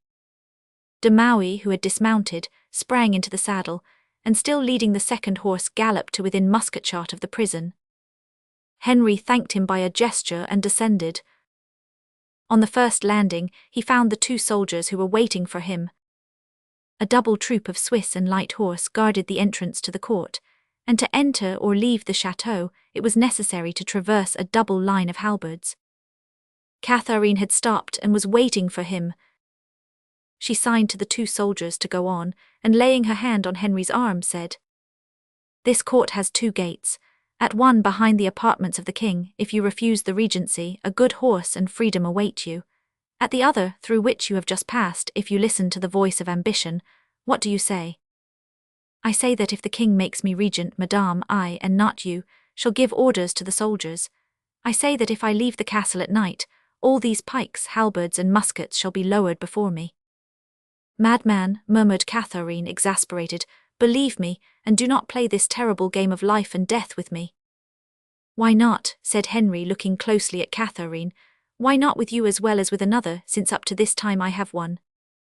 "Go to the king's apartments, monsieur, since you are unwilling to believe or listen to anything," said Catherine, pointing to the stairway with one hand, and with the other toying with one of the two poisoned daggers she always wore in the black shagreen case, which has become historical. "Pass before me, madame," said Henry. "So long as I am not regent, the honour of precedence belongs to you." Catherine, thwarted in all her plans, did not attempt to struggle, but ascended the stairs ahead of the King of Navarre. Chapter 64. The Regency. The king, beginning to grow impatient, had summoned Monsieur de Nancy to his room, and had just given him orders to go in search of Henry, when the latter appeared. On seeing his brother-in-law at the door, Charles uttered a cry of joy, but Henry stood motionless, as startled as if he had come face to face with a corpse. The two physicians who were at the bedside, and the priest who had been with Charles, withdrew. Charles was not loved, and yet many were weeping in the antechambers. At the death of kings, good or bad, there are always persons who lose something, and who fear they will not find it again under the successor. The mourning, the sobbing, the words of Catherine, the sinister and majestic surroundings of the last moments of a king, the sight of the king himself, suffering from a malady common enough afterwards, but which at that time was new to science, produced on Henry's mind, which was still youthful and consequently still susceptible, such a terrible impression that in spite of his determination not to cause Charles fresh anxiety as to his condition, he could not, as we have said, repress the feeling of terror which came to his face on perceiving the dying man dripping with blood. Charles smiled sadly. Nothing of those around them escapes the dying. "Come, Henriette," said he, extending his hand with a gentleness of voice Henry had never before noticed in him. "Come in. I have been very unhappy at not seeing you for so long. I have tormented you greatly during my life, my poor friend, and sometimes, believe me, I have reproached myself for it. Sometimes I have taken the hands of those who tormented you. It is true, but a king cannot control circumstances, and besides my mother Catherine, my brothers 500 Anjou and 500 Alençon, I had to consider during my lifetime something else which was troublesome, and which ceases the moment I draw near to death: state policy." "Sire," murmured Henry, "I remember only the love I have always had for my brother, the respect I have always felt for my king." "Yes, you are right," said Charles, "and I am grateful to you for saying this, Henriette, for truly you have suffered a great deal under my reign without counting the fact that it was during my reign that your poor mother died. But you must have seen that I was often driven. Sometimes I have resisted, but oftener I have yielded from very fatigue. But as you said, let us not talk of the past. Now it is the present which concerns me, it is the future which frightens me." And the poor king hid his livid face in his emaciated hands. After a moment's silence he shook his head as if to drive away all gloomy thoughts, thus causing a shower of blood to fall about him. "We must save the state," he continued in a low tone, leaning towards Henry. "We must prevent its falling into the hands of fanatics or women." As we have just said, Charles uttered these words in a low tone, yet Henry thought he heard behind the headboard something like a dull exclamation of anger. Perhaps some opening made in the wall at the instigation of Charles himself permitted Catherine to hear this final conversation. "Of women," said the King of Navarre to provoke an explanation. "Yes, Henry," said Charles, "my mother wishes the regency until my brother returns from Poland, but mind what I tell you, he will not come back." "Why not?" cried Henry, whose heart gave a joyful leap. "No, he cannot return," continued Charles, "because his subjects will not let him leave." "But," said Henry, "do you not suppose, brother, that the Queen Mother has already written to him?" "Yes, but Nancy stopped the courier at Chateau Thierry and brought me the letter, in which she said I was to die. I wrote to Varsovia myself, my letter reached there, I am sure, and my brother will be watched. So in all probability, Henry, the throne will be vacant." A second sound louder than the first was heard in the alcove. "She is surely there," thought Henry, "and is listening." Charles heard nothing. "Now," he continued, "I am dying without male heir." Then he stopped. A sweet thought seemed to light up his face, and laying his hand on the King of Navarre's shoulder. "Alas," said he, "do you remember, Henriette, the poor little boy I showed you one evening sleeping in his silken cradle, watched over by an angel? Alas, Henriette, they will kill him." "Oh, sire," cried Henry, whose eyes filled with tears, "I swear to you that I will watch over him all the days and nights of my life. Command me, my king." "Thanks, Henriette, thanks," said Charles with a show of feeling unusual in him but which the situation had roused. "I accept your promise. Do not make him a king, Fortunately, he was not born for a throne, but make him happy. I have left him an independent fortune. Let him inherit his mother's nobility, that of the heart. Perhaps it would be better for him if he were to enter the church. He would inspire less fear. Oh, it seems to me that I should die, if not happy, at least calm, if I had the kisses of the child and the sweet face of its mother to console me. Sire, could you not send for them? Ah, poor wretches, they would never be allowed to leave the Louvre. Such is the condition of kings, Henriette. They can neither live nor die as they please, but since you promise, I am more resigned. Henry reflected. Yes, no doubt, my king. I have promised, but can I keep my word? What do you mean? Shall I not be persecuted and threatened like him, even more than him? For I am a man and he is only a child. You are mistaken, said Charles. After my death you shall be great and powerful. Here is what will make you so.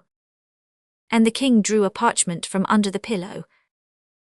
See, said he. Henry glanced over the document sealed with the royal seal. The regency for me, sire, said he, growing pale with joy.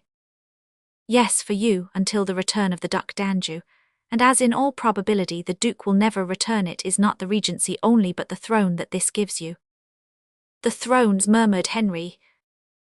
Yes, said Charles, you alone are worthy of it. You alone are capable of governing these debauched gallants, and these bold women who live by blood and tears. My brother 500 Alençon is a traitor, and would deceive every one. Leave him in the prison in which I have placed him. My mother will try to kill you, therefore banish her. My brother 500 Anjou in 3 or 4 months, perhaps in a year, will leave Varsovia, and will come to dispute the throne with you. Answer him by a bull from the Pope. I have already arranged that matter through my ambassador, the Duc de Nevers, and you will receive the document before long. Oh, my king! You have but one thing to fear, Henry, civil war, but by remaining converted you will avoid this, for the Huguenots are strong only when you put yourself at their head, and Monsieur de Condé is nothing when opposed to you. France is a country of plains, Henry, and consequently a Catholic country. The King of France ought to be the king of the Catholics and not the king of the Huguenots, for the King of France ought to be the king of the majority. It is said I feel remorse for the massacre of St. Bartholomew. Doubts, yes, remorse, no. It is said I am bleeding the blood of those Huguenots from every pore. I know what is flowing from me. It is arsenic and not blood. What do you mean, sire? Nothing. If my death must be avenged, Henriette, it must be avenged by God alone. Let us speak now of the future. I leave you a faithful parliament and a trusty army. Lean on them and they will protect you against your only enemies, my mother and the Duc d'Alençon. Just then the sound of arms and military commands were heard in the vestibule. I am dead, murmured Henry. You fear, you hesitate, said Charles anxiously. I, sire, replied Henry. No, I do not fear nor do I hesitate, I accept. Charles pressed Henry's hand. At that moment the nurse approached with a drink she had been preparing in the adjoining room, not knowing that the fate of France was being decided 3 feet from her. Call my mother, nurse, and have Monsieur de Lençon also summoned. Chapter 65. The king is dead, long live the king. A few moments later Catherine and the Duc de Lençon, pale with fright and trembling with rage, entered Charles's room. As Henry had conjectured, Catherine had overheard everything and in a few words had told all to Francois. Henry was standing at the head of Charles's bed. The king spoke his wishes.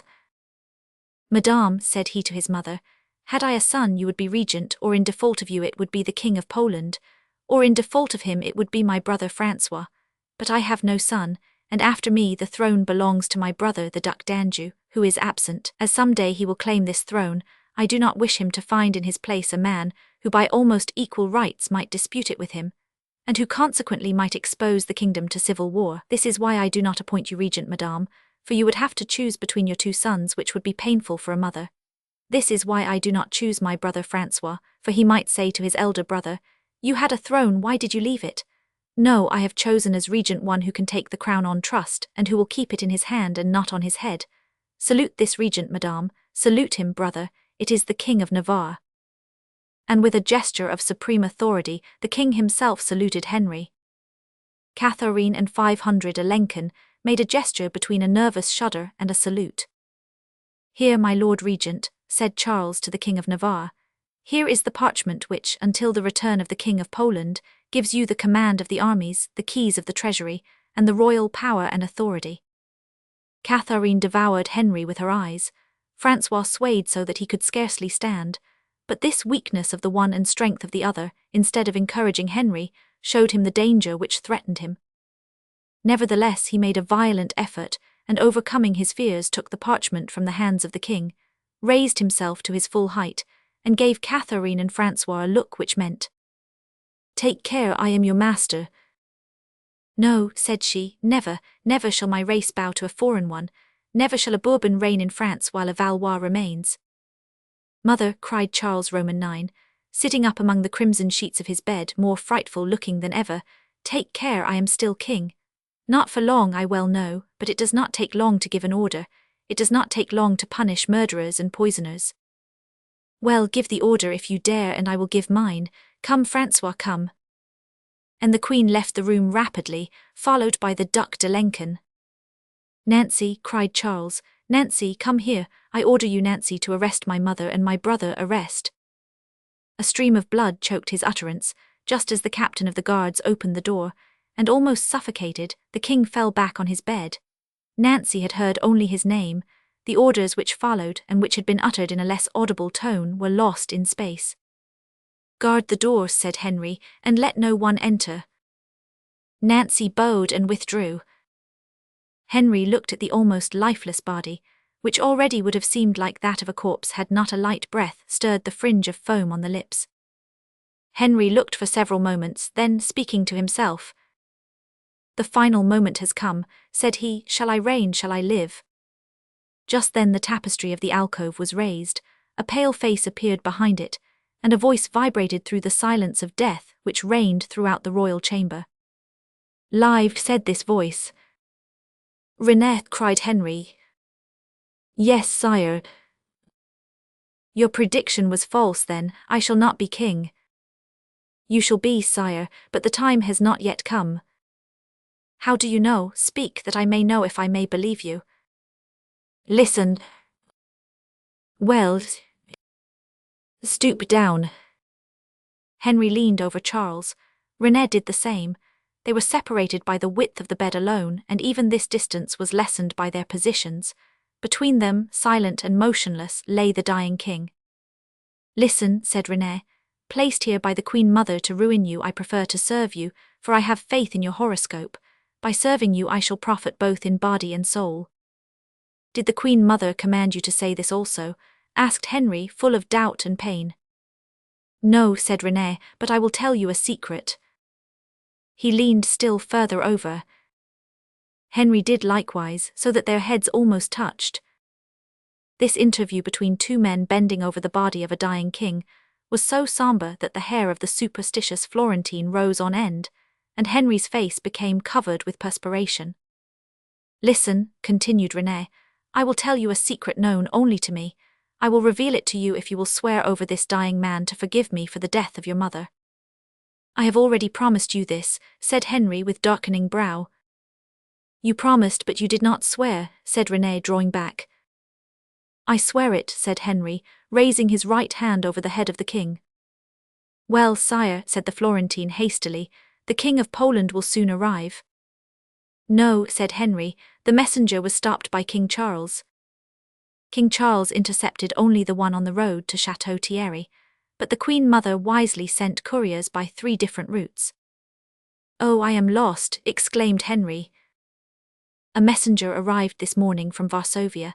The king left after him without anyone's thinking of opposing him, for at Varsovia the illness of the King of France was not yet known. This courier only preceded Henry of Anjou by a few hours." "Oh, had I but 8 days," cried Henry. "Yes, but you have not 8 hours. Did you hear the noise of arms?" "Yes." "They are making ready to kill you. They will seek you even here in the apartment of the king." "The king is not yet dead." Renée looked closely at Charles. "He will be in 10 minutes. You have 10 minutes to live, therefore, perhaps less." "What shall I do?" "Flee instantly, without delaying a minute, a second." "But how? If they are waiting in the antechamber, they will kill me as I go out." Listen, I will risk everything for you, never forget this. Fear not. Follow me by the secret corridor, I will lead you to the postern. Then, to gain time, I will tell the Queen Mother that you are coming down. You will be seen to have discovered this secret passage, and to have profited by it to escape. Flee, flee. Nurse, murmured Charles, nurse. Henry took from the bed Charles's sword, of no further use to the dying king, put the parchment which made him regent in his breast, kissed Charles's brow for the last time, and turning away hurried through the door which closed behind him. Nurse, cried the king in a stronger voice, nurse. The woman ran to him. What is it, Charlotte? She asked. Nurse, said the king, his eye dilated by the terrible fixity of death, something must have happened while I slept. I see a great light. I see God our Master, I see Jesus and the Blessed Virgin Mary. They are praying and interceding for me. The all-powerful Lord pardons me, calls to me, my God, in thy mercy receive me, my God, forget that I have been king, for I come to you without scepter or crown. My God, forget the crimes of the king and remember only the suffering of the man. My God, I come. And Charles, who as he spoke had risen more and more as if to go to the one who was calling him, after uttering these words heaved a sigh, and fell back still and cold in the arms of his nurse. Meantime, while the soldiers, commanded by Catherine, were beginning to fill the main corridor in which they expected Henry to appear, the latter, guided by René, passed along the secret passage and reached the postern, sprang on the horse which was waiting for him, and galloped to the place where he knew he would find de Maquet. Hearing the sound of the horse's hoofs, the galloping of which fell on the hard pavement, some sentinels turned and cried, He flees, he flees. Who? Cried the Queen Mother, stepping to a window. The King of Navarre, cried the sentinels. Fire on him, fire, cried Catherine. The sentinels levelled their muskets, but Henry was already too far away. He flees, cried the Queen Mother, then he is vanquished. He flees, murmured the Duc de Lenken, then I am king. At that instant, while Francois and his mother were still before the window, the drawbridge thundered under horses' hoofs, and preceded by a clanking of arms and great noise, a young man galloped up, his hat in his hand, shouting as he entered the court, France! He was followed by 4 gentlemen, covered like himself with perspiration, dust and foam. My son, exclaimed Catherine, extending both arms out of the window. Mother, replied the young man, springing from his steed. My brother 500 Anjou, cried Francois, stepping back in amazement. Am I too late? Asked Henry d'Anjou. No, just in time, and God must have guided you, for you could not have arrived at a better moment. Look and listen. Monsieur de Nancy, captain of the guards, had come out upon the balcony from the chamber of the king. All eyes were turned towards him. Breaking a wand in 2 with arms extended, he took a piece in either hand and cried 3 times. King Charles Roman IX is dead. King Charles Roman IX is dead. King Charles Roman IX is dead. Then he dropped the pieces of the wand. Long live King Henry Roman III, shouted Catherine, making the sign of the cross. Long live King Henry Roman III. All took up the cry except Duc Francois. Ah, she has betrayed me, murmured he, digging his nails into his breast. I have won, cried Catherine, and that hateful Bernays will not reign. Chapter 66. Epilogue. 1 year had elapsed since the death of Charles Roman IX, and the accession of his successor to the throne. King Henry Roman III, happily reigning by the grace of God and his mother Catherine, was attending a fine procession given in honour of Notre Dame de Clery. He had gone on foot with the Queen, his wife, and all the court. King Henry Roman III could well afford this little pastime, for no serious business occupied him for the moment. The King of Navarre was in Navarre, where he had so long desired to be, and where he was said to be very much taken up with a beautiful girl of the blood of the Montmorencys whom he called La Fosseuse. Marguerite was with him, sad and gloomy, finding in the beautiful mountains not distraction, but a softening of the 2 greatest griefs of life, absence and death. Paris was very quiet, and the Queen Mother, really regent since her dear son Henry had been king, resided sometimes at the Louvre, sometimes at the Hôtel de Soissons, which occupied the site today covered by the hollow oubli, of which nothing remains beyond the beautiful column which is still standing. One evening, when she was deeply engaged in studying the stars with René, of whose little act of treason she was still ignorant, and who had been reinstated in her favour after the false testimony he had so opportunely given at the trial of Coconnas and La Mole, she was informed that a man waited for her in her oratory with something to tell her of the greatest importance. Hastily descending, the queen found the Sire de Moreville. "He is here," cried the ancient captain of the guards, not giving Catherine time to address him, according to royal etiquette. "What he?" demanded Catherine. "Who but the King of Navarre, madame?" "Here," said Catherine, "here, he Henry, and what has he come for, the madman?" "If appearances are to be believed, he comes to see Madame de Sauve. That is all. If probabilities are to be considered, he comes to conspire against the king." "How do you know he is here?" "Yesterday I saw him enter a house, and an instant later Madame de Sauve joined him there." "Are you sure it was he?" "I waited until he came out, that is, part of the night. At 3 o'clock the two lovers appeared. The king led Madame de Sauve as far as the gate of the Louvre, where, thanks to the porter who no doubt is in her pay, she was admitted without opposition, and the king returned, humming a tune, and with a step as free as if he were among his own mountains." "Where did he go then?" "To the Rue de l'Arbre Sec, Hotel de la Belle Étoile, the same in which the two sorcerers used to lodge whom your majesty had executed a year ago." "Why did you not come and tell me this at once?" "Because I was not yet sure of my man. And now I am certain." "Did you see him?" "Yes, I hid in a wine merchant's opposite. I saw him enter the same building as on the previous night. Then, as Madame de Sauve was late, he imprudently put his face against the window pane on the first floor, and I had no further doubt. Besides, a few minutes later Madame de Sauve came and again joined him." "Do you think that, like last night, they will remain until 3 o'clock in the morning?" "It is probable." "Where is the house?" "Near the Croix des Petits Champs, close to Saint Honor." "Very good," said Catherine. "Does Monsieur de Sauve know your handwriting?" "Knows." "Sit down then and write." Moreville took a pen and obeyed. "I am ready, madame," said he. Catherine dictated. "While the Baron de Sauve is on service at the Louvre, the Baroness is with one of her friends, in a house near the Croix des Petits Champs, close to Saint Honor. The Baron de Sauve will know the house by a red cross on the wall." "Well," said Moreville. "Make a copy of the letter," said Catherine. Moreville obeyed in silence. "Now," said the queen, "have one of these letters taken by a clever man to the Baron de Sauve, and drop the other in the corridors of the Louvre." "I do not understand," said Moreville. Catherine shrugged her shoulders. "You do not understand that a husband who receives such a note will be angry." "But the King of Navarre never used to be angry, madame." "It is not always with a king as with a simple courtier. Besides, if de Sauve is not angry you can be so for him."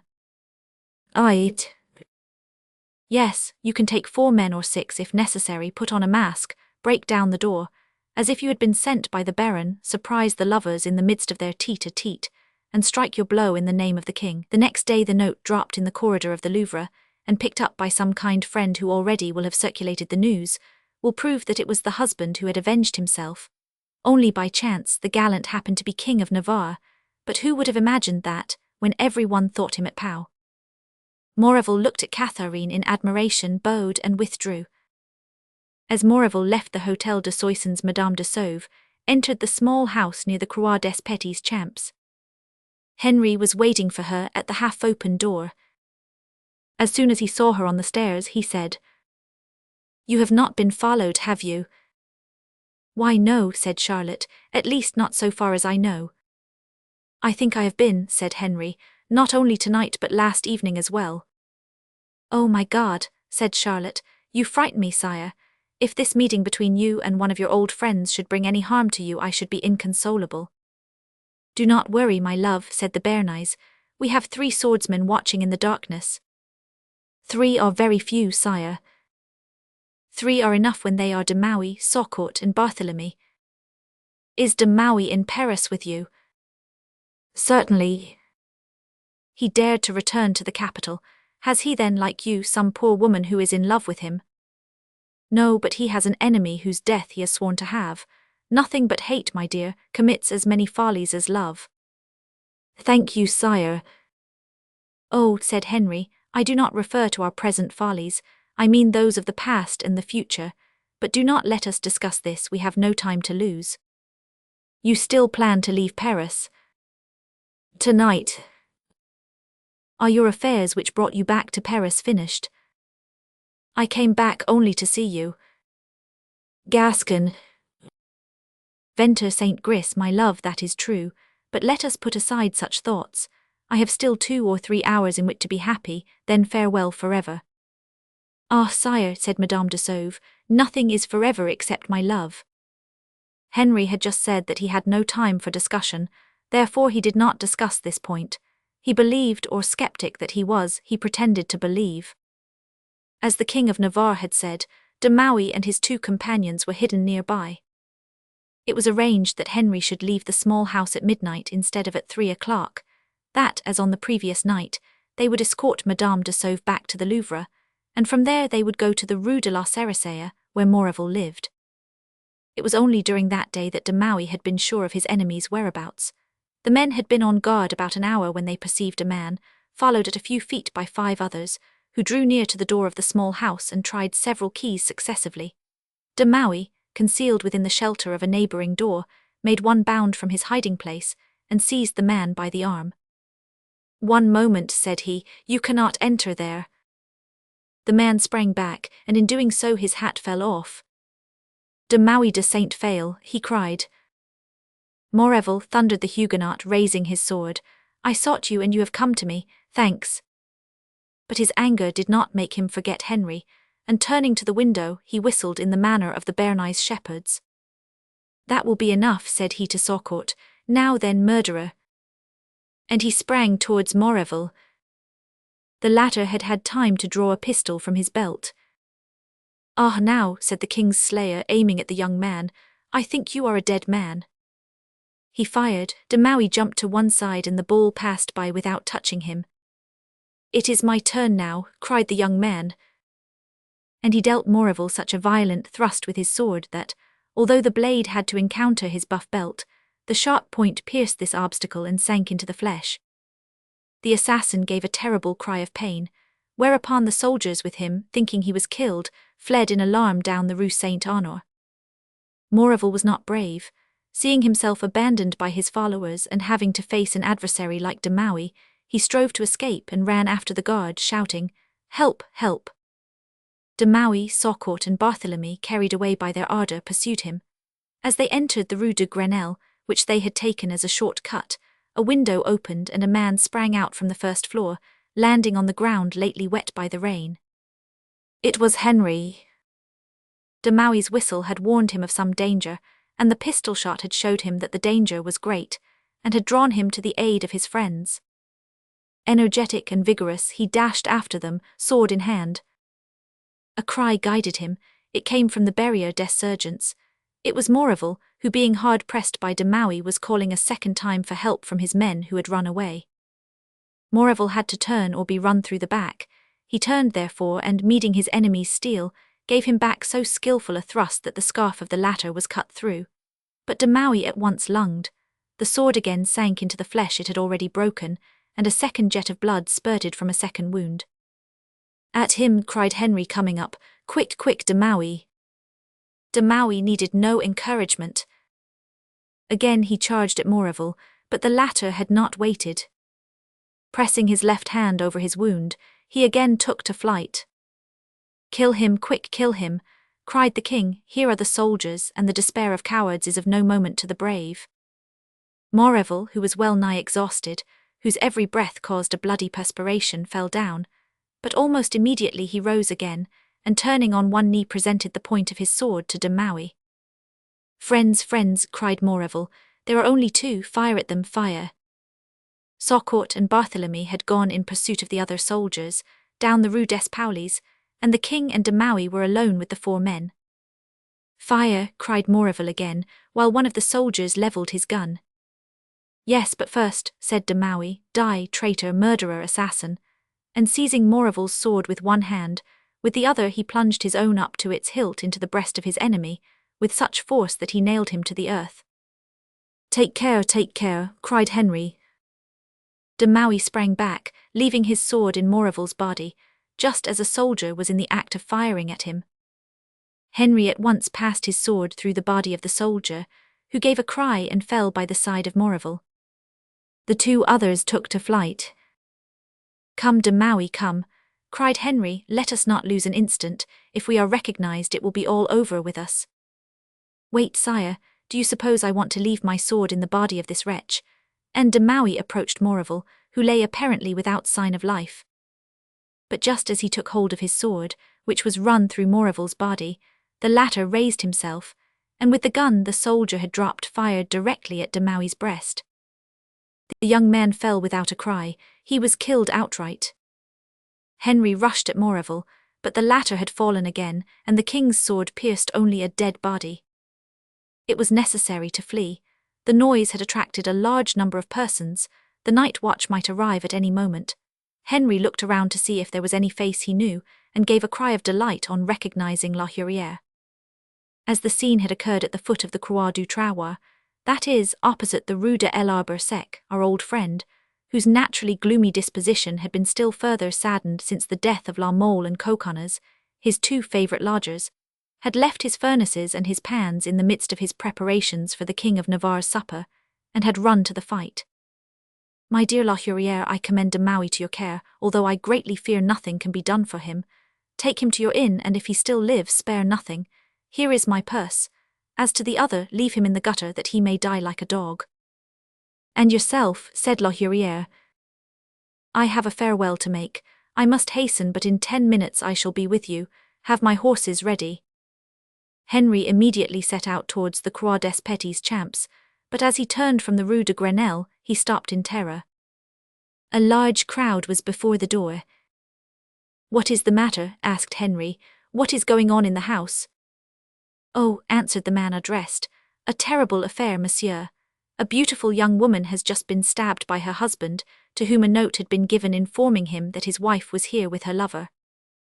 And the husband, cried Henry, has escaped. And the wife? She is in the house. Dead? Not yet, but thank God, there is scarcely any hope. Oh, exclaimed Henry, I am accursed indeed, and he rushed into the house.